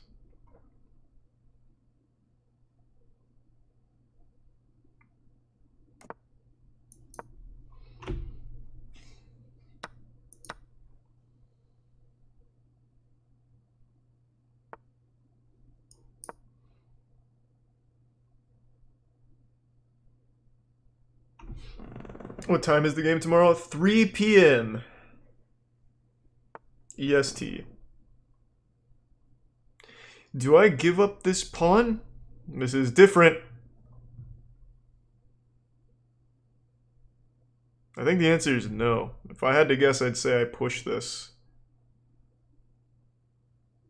Because this isn't... Is this good for developing for me?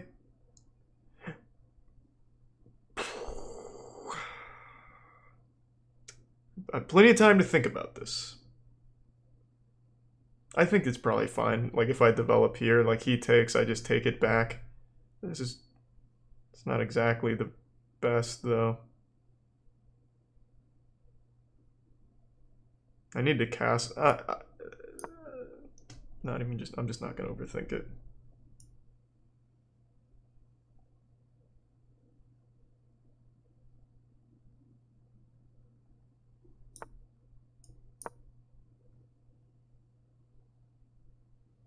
No, I don't think I chased the bishop in this position. That was on the other line. That was the Vienna. I'm playing the dragon right now. Or Sicilian. Same shit. I think I castle now, right?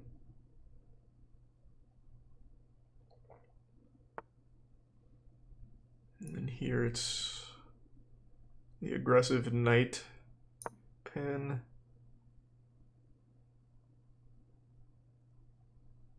The bishop's not looking at anything, so I'm not super concerned about the bishop.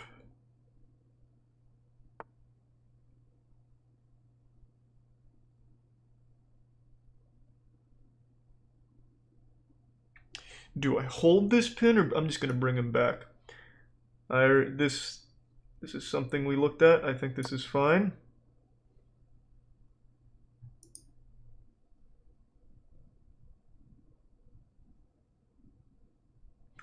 I could also trap the bishop. Oh, too late now. Damn. I didn't see that. Since I pushed this up, I could have just started chasing it. Could have moved the knight and then just started chasing that bastard. That son of a bitch.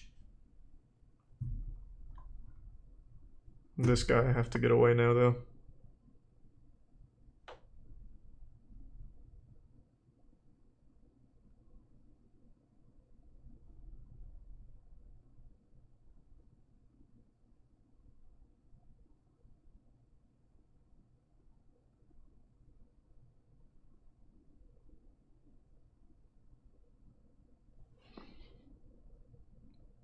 Do I just protect this with the rook? Do I drop this back? No, that can't be it.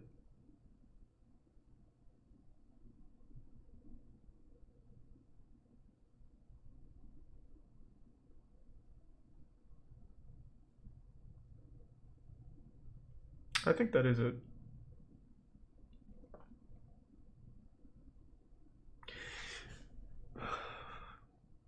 Maybe queen's stronger. If I bring queen d6.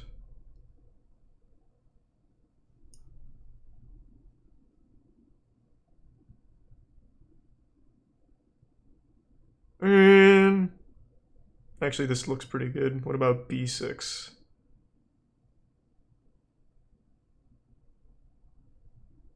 I'm overthinking. Does it matter which one of these is stronger? There's also even C. I'm going b6. This seems strong. He'll probably push this.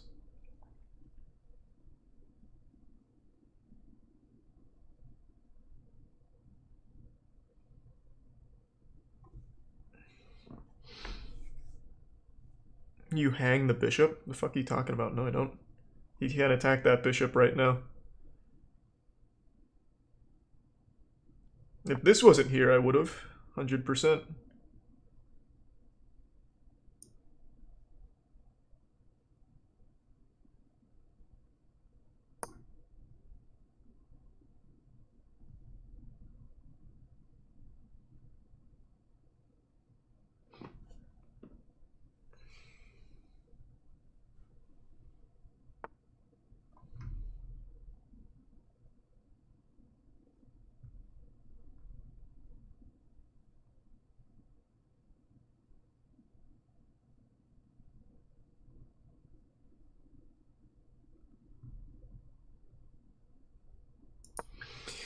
He can't take her. He hangs this.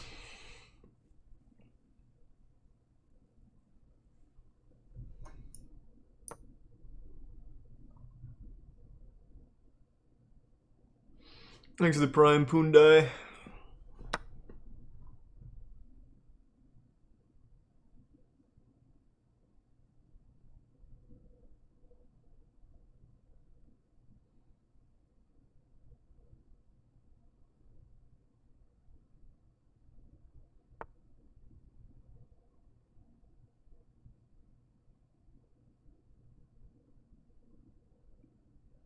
What is that looking for?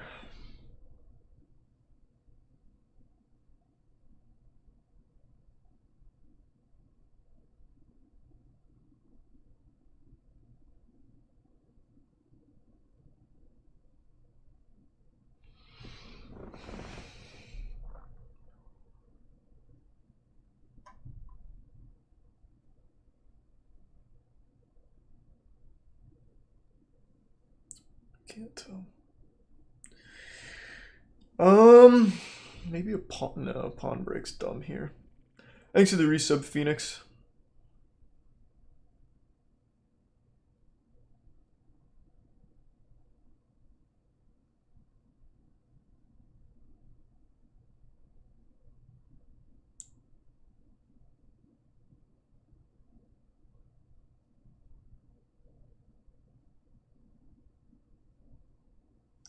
I'm taking so much time already. I don't know what to go. If I push this up, I take this away at some point. I get this whole diagonal. I think I'm just going to simplify. If he takes with the pawn, he hangs his knight, so he's going to take with the rook, I'm sure. I don't think he's missed that. If I push this, I hang this, so that doesn't work.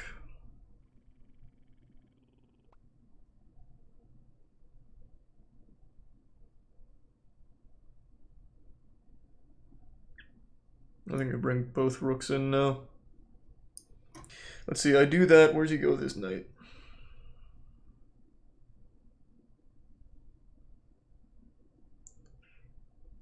Nowhere.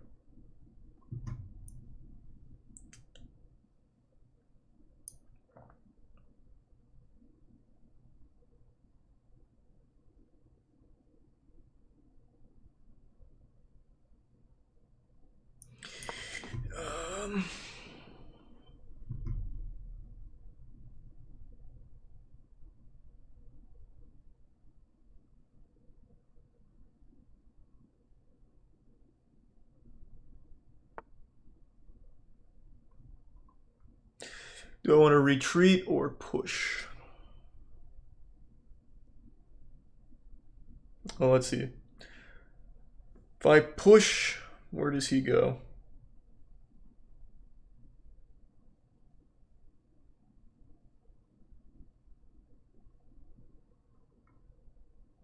Let's just retreat.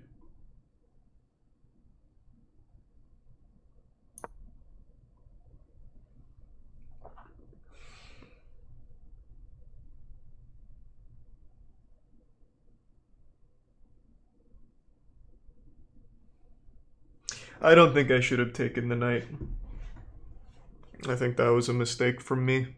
I should have kept that bishop.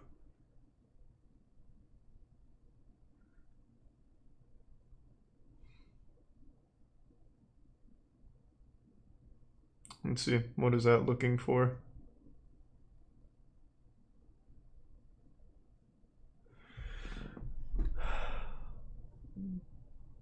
Doesn't work.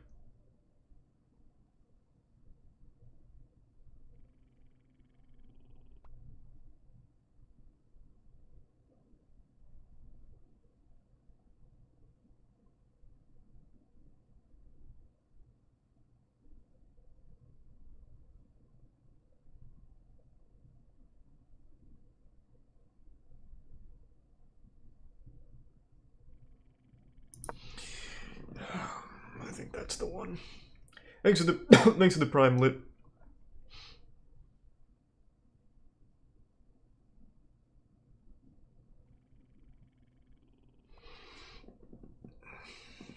If I could just get this pawn off somehow. Big blunder. How? This bishop isn't.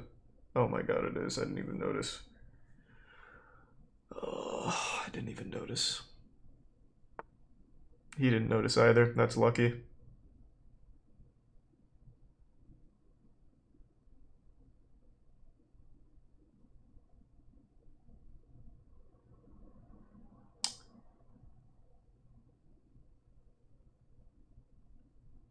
Where's the best place to bring him back?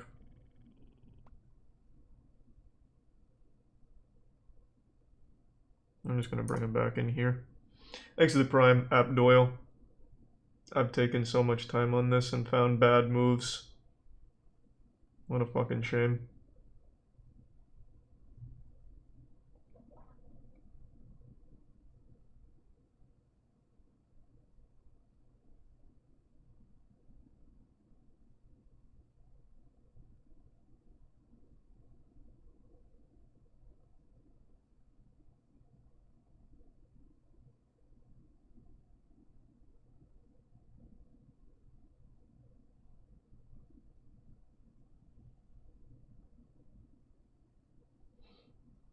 Knight d7 fork. Yeah. I mean, I had no way of protecting that once I pushed this pawn. Like, where am I supposed to go with my... Oh, I could have just dropped it back, I guess. All the way back. Yeah, I didn't notice that. Oh, boy.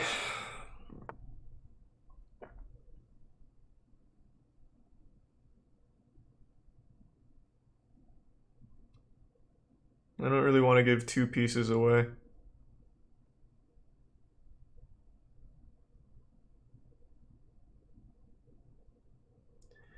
I was gonna do this check, make him take here, but then I'd have to move my queen and I still lose the rook, but now I lose both rooks, so it's a dumb idea. Where do I put my queen? I mean, this game's already kind of fucked now. I mean, that actually does work. If I do this, check. He takes back. I move my queen. That kind of works. I think I think it works. I'm just gonna try it. This is check. He has to take. I get my queen out, and I'm attacking that rook. So if he takes my rook, I take his rook. I think this is a good play. He takes, I take. There. I took the sting out of it, as Daniel would say.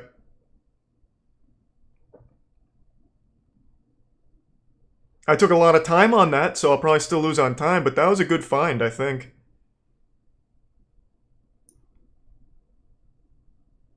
Oh wait, I just take his knight. What am I doing?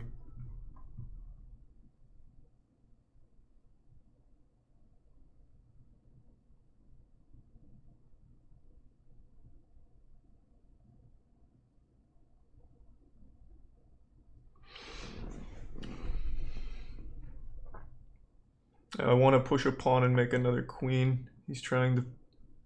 This isn't forced.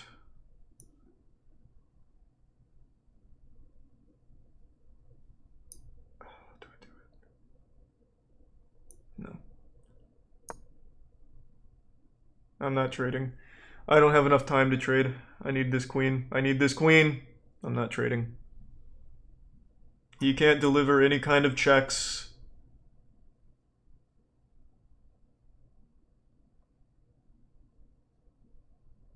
Though this was a really dumb spot to put the queen. I wasn't thinking too hard. This was a really fucking dumb spot for the queen. You're up a piece, hello? With a minute 16. The fuck do you mean?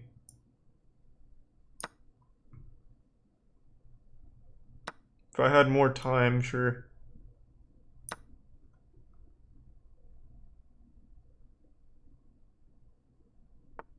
Right now I'm just trying to promote.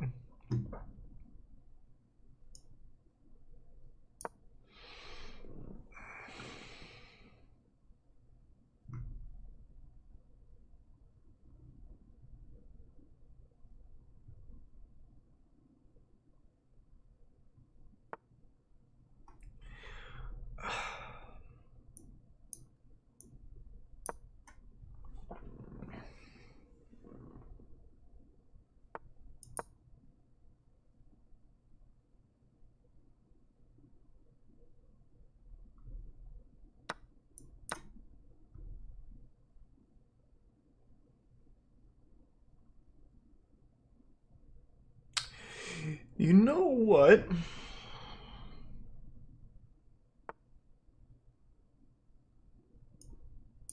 Just deliver some checks.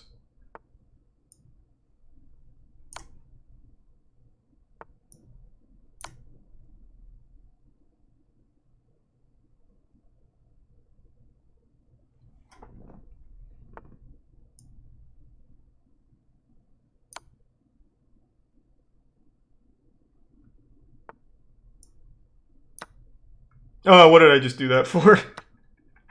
Whoops. Shit. Whoops. God damn it. Ugh. That's game. What a shame. I don't know why I thought that checked him when I took this. I should have just traded the fucking queens. He gave me an out.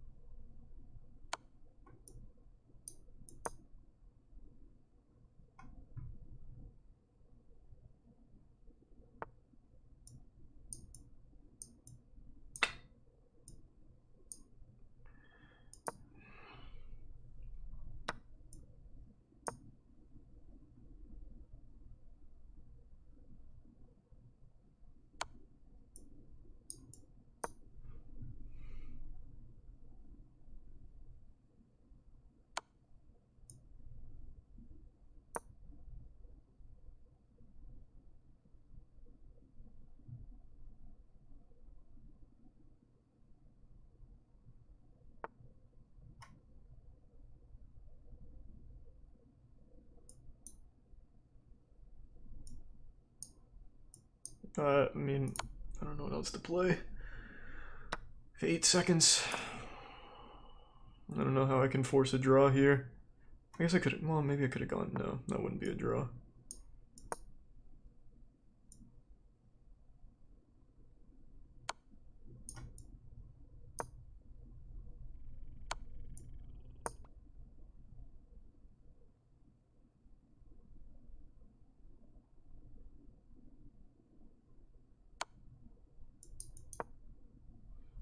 Ugh.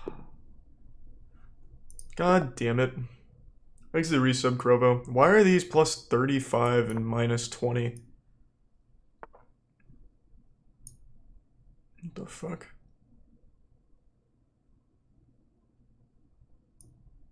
What the fuck is this? I mean, this is a move I play anyway if he brings his bishop in. I'm guessing this is it. I've never seen this before. Oh no, I can't play that because now you're on Passants. That changes everything.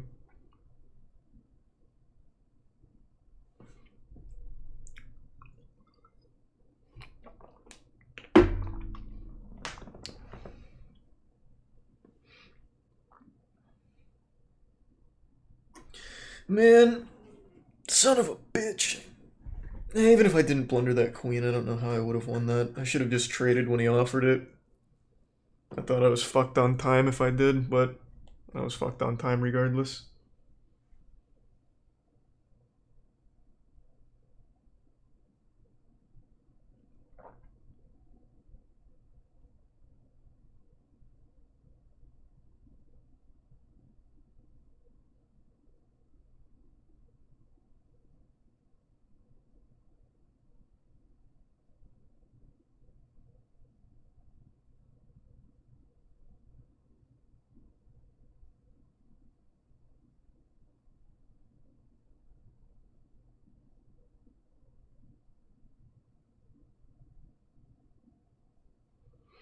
Okay.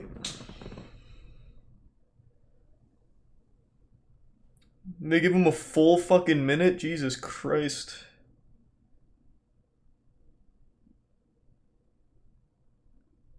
Man, I'm so fucking upset I did that. I should have just fucking traded the queen.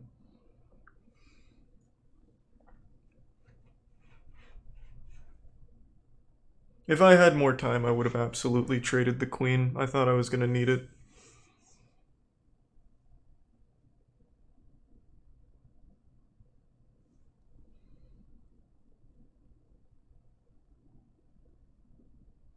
Code Geass and attack on Titan Sam.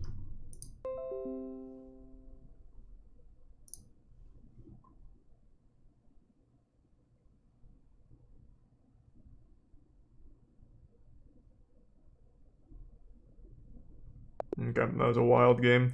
So why are these worth so fucking much? Is it just because I haven't played many of these? That wasn't worth as much as the last one.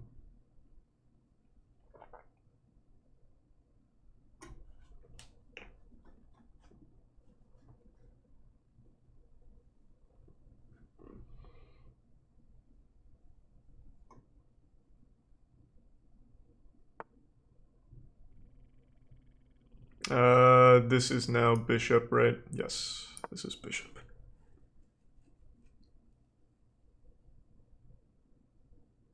And then if he copies, it's queen.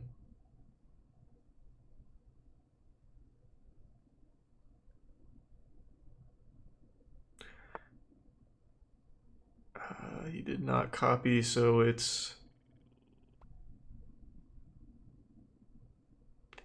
this now, then knight. I believe so. Fuck. Yes, I think that's right. Bang, bang, bang.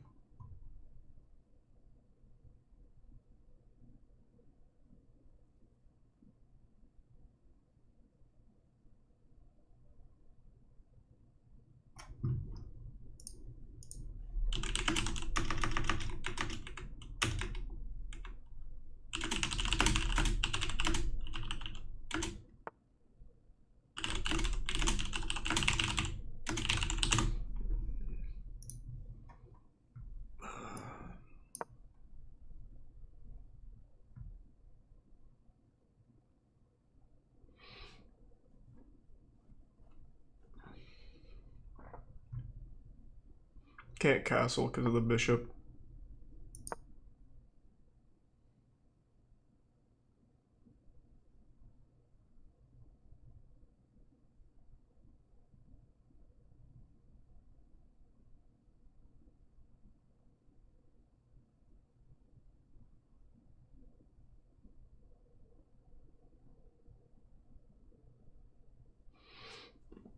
Knight e2 was better.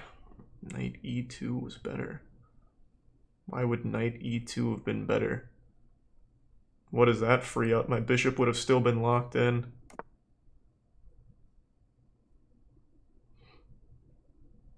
And I still can't push this. I guess I could have if I had played that. Yeah.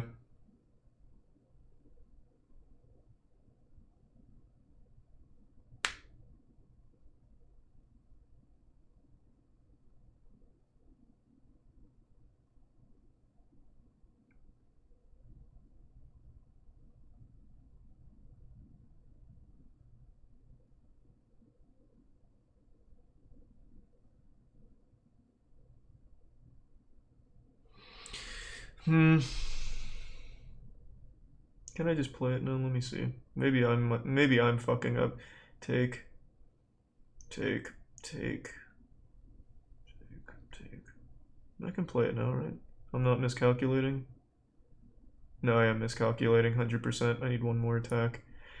I'm doing it. I think this doesn't look very good, but it's really all I see right now anyway. I need the castle. I can't fucking wild castle long here, I don't think.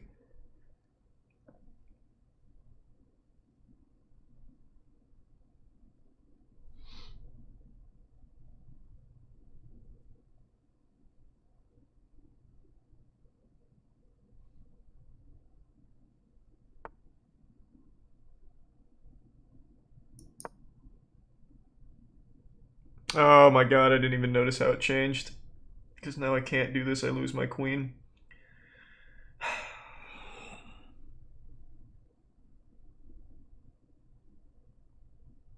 Son of a bit. Oh.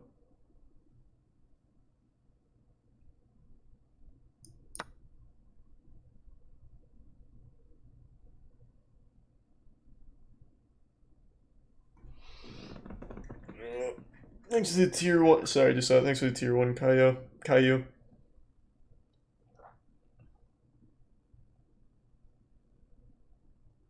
I should have taken bishop and... No, actually this was the right move. If I took bishop, he gets 2 knights.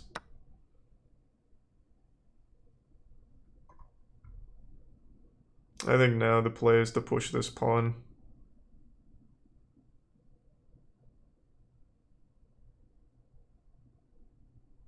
No, it's not gonna work. Man, I'm in a fucking terrible spot. That's not gonna work. I just give him the discovery check. Man, really fucked up. What the fuck was I supposed to do in this one? I don't remember. I don't think we saw this.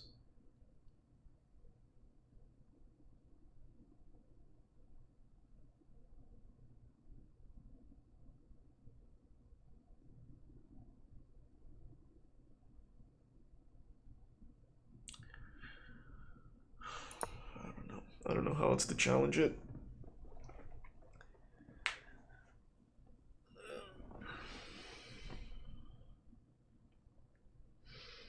Bishop to d3. Okay, this is why chat's usually wrong. Bishop to d3, huh? And so he just takes with the pawn for free. Cool.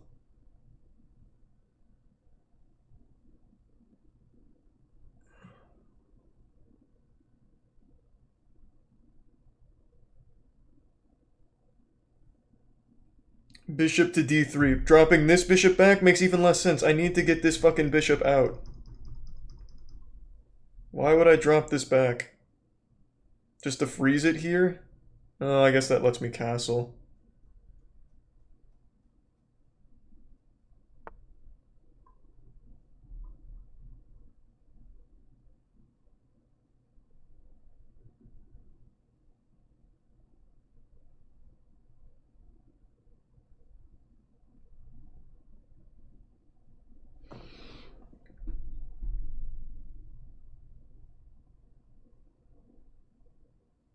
I think I have to take this.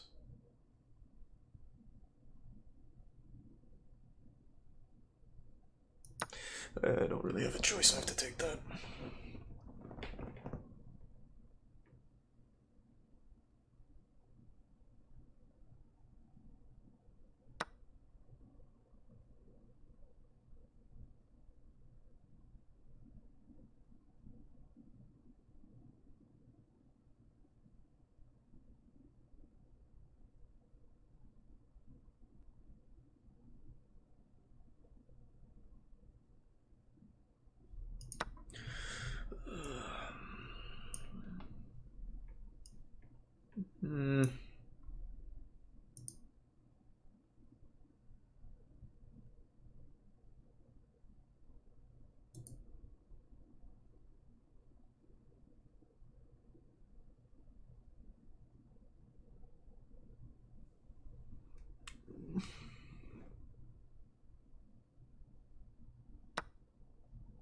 No.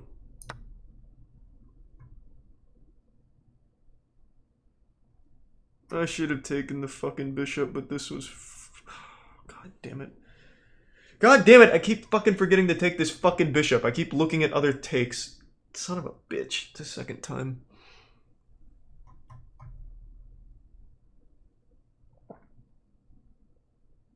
It's so goddamn distracted with the fucking carrot here.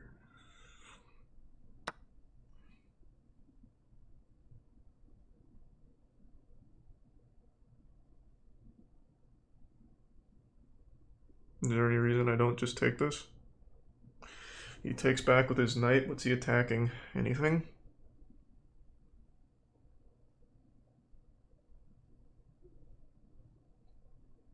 He takes back with his queen. I trade.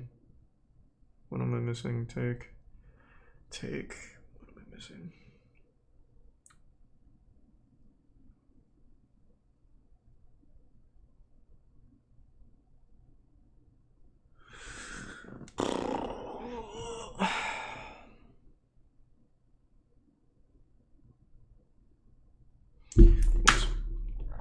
If I take, he takes with his knight most likely. I mean, I guess he could take with the queen, and that forces me to take, and then he comes out on top of the exchange. I take.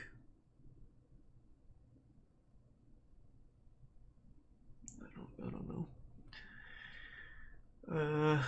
My gut's telling me no.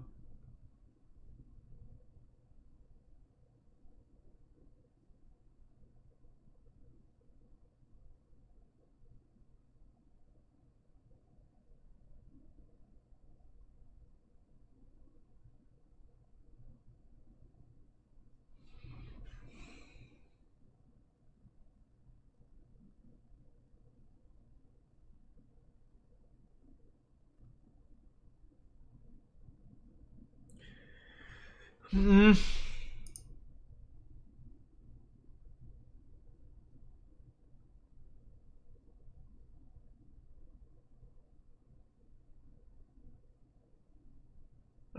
don't know what to do.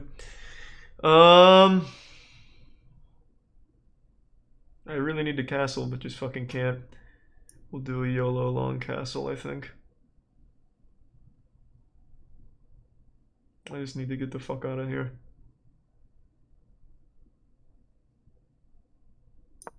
There's a castle long.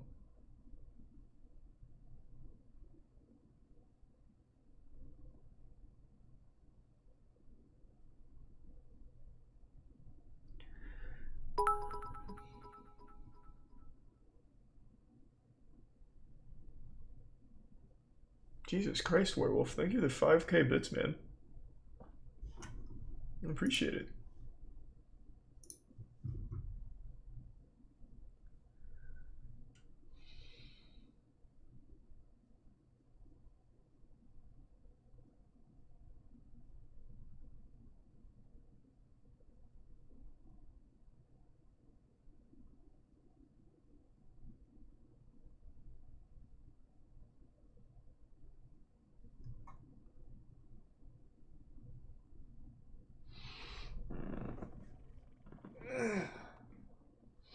Here's the prime skull.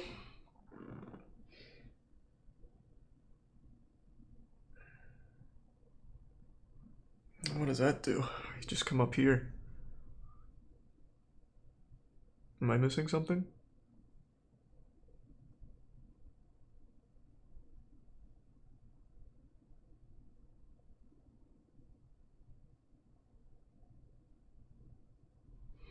He takes, I take, he wins a pawn?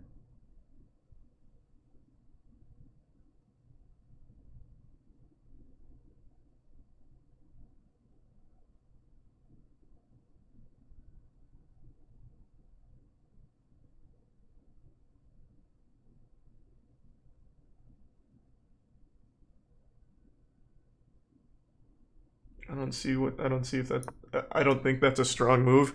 He wins a pawn, but that's not terrible. I feel like that could have been a lot stronger. And that just makes us even. Except I haven't castled, so, you know.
You just, I mean, that knight's free.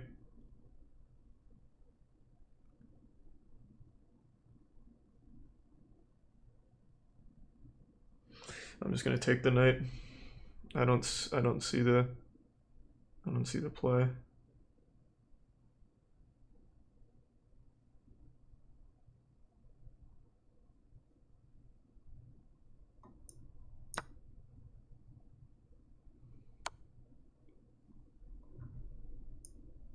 I can't block because it's fucking pinned. I see. I didn't notice that. I guess I just have to block with this then.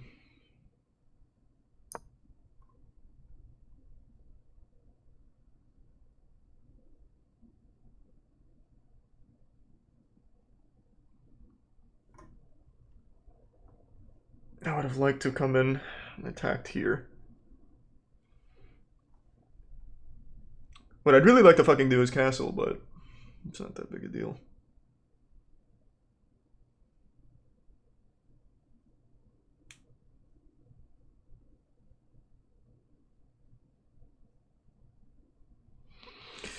You know what else would be strong?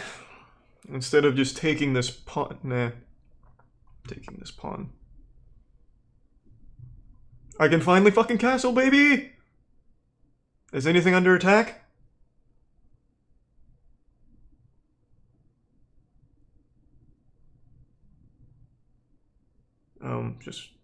I'm good. What do you mean, knight? My knight is protected by the bishop. What the fuck are you talking about? You think he's gonna come in here and take my knight with my bishop guarding it? The fuck are you talking about?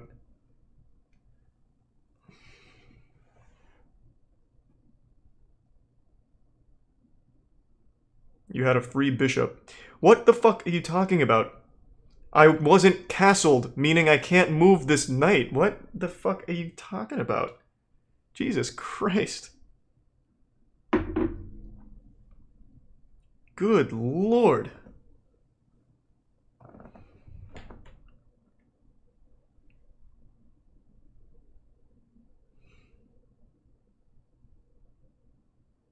Like actual fucking 300 level plays. Jesus Christ.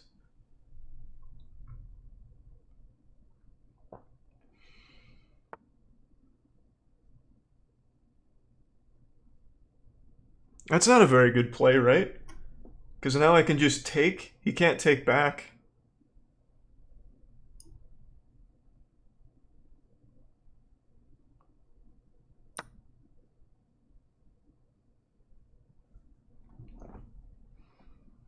I also have this move here. Well, no, he'll just...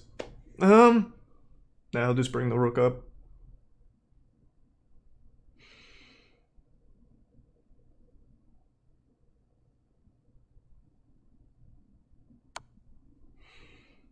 Ah, that's a check. That's not good.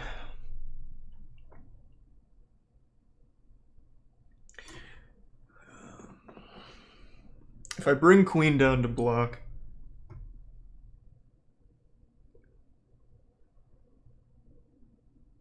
Actually, I can just block with the rook.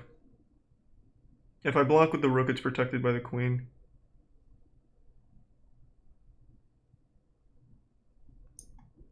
Don't really want to move. Well, if I move, he has no more checks.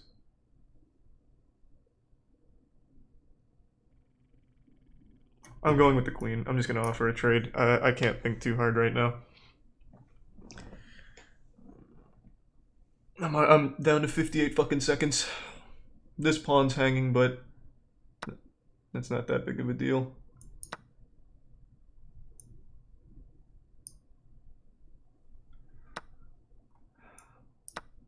Okay.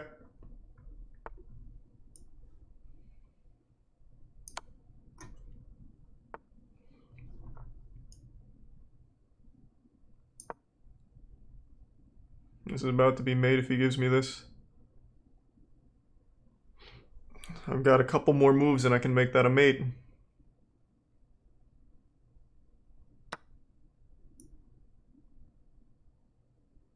Just deliver it. I can't think too hard.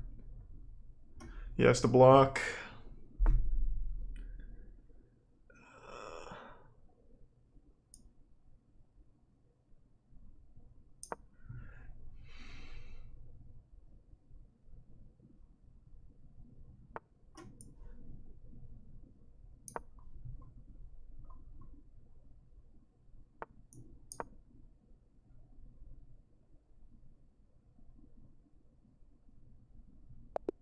You didn't really have anywhere to go.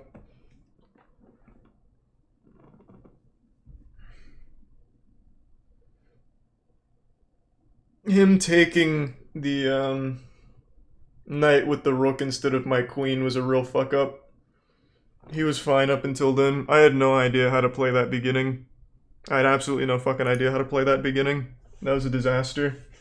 But he really made a big mistake when he took that knight with the rook instead of just taking the queens right away. He gave me an extra rook. I don't even want to analyze. That was terrible.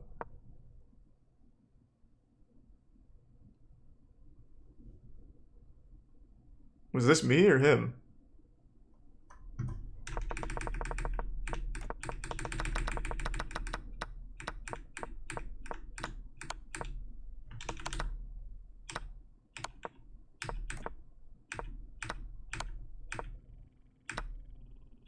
Really? Wait, why does the engine like this move? That gives up 2 rooks.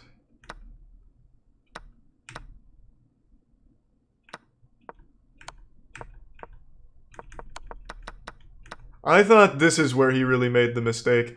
Had he just taken my queen, it would have been a nice, even exchange there. But taking that knight gave me an extra rook.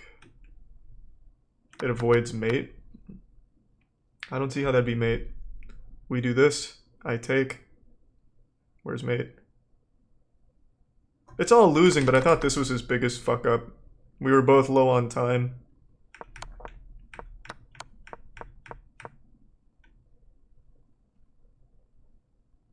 Oh, I didn't even see that. I didn't even see bringing my bishop over. Damn. Had I brought bishop over here, I would have been real fucking close to mate, because he has to go here, so then I just take. I mean, he doesn't have to go here, he can block with the rook, but he gives me a rook.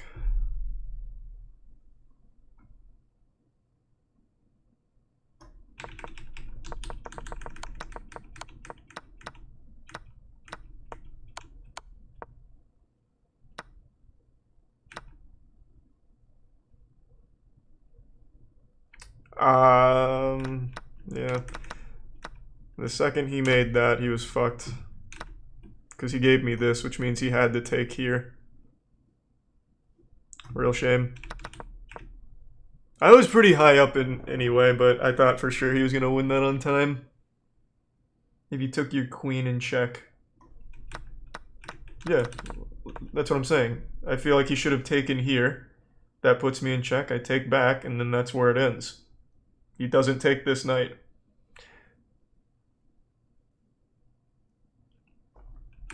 But taking that knight was a real bad move, because then when I played this, this had to come down and take it.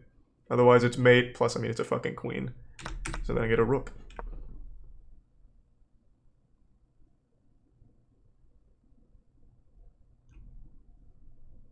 Rook takes c4, you're dumb. What?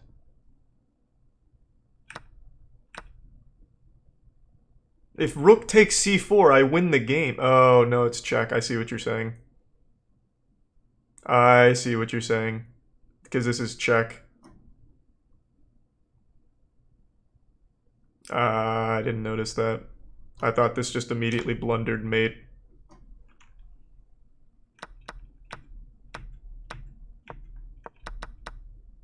Oh, okay.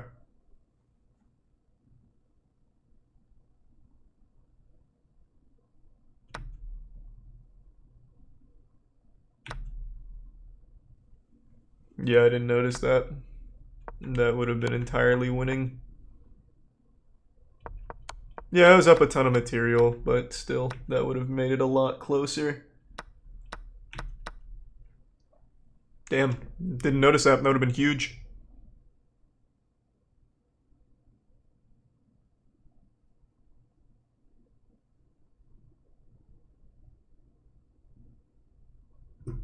Alright, I'm gonna take a piss and go to bed. You can interpose with queen with the same result. Probably. I just didn't notice that. Still won. Doesn't matter. Thanks everyone for tuning in. To everyone who donated, big thank you. New subs, welcome aboard. Sub means a lot, so thank you for subbing. I hope you enjoy the emotes, and I hope you all have a wonderful evening.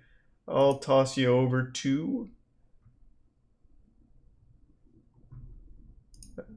I'll just toss it back to Daniel. I always toss it to Daniel on chess nights. So I'll just toss you over to Daniel. Thanks again, everyone. Really appreciate the generosity. And hope you have a good day, Milk. Take it easy, everyone. See ya.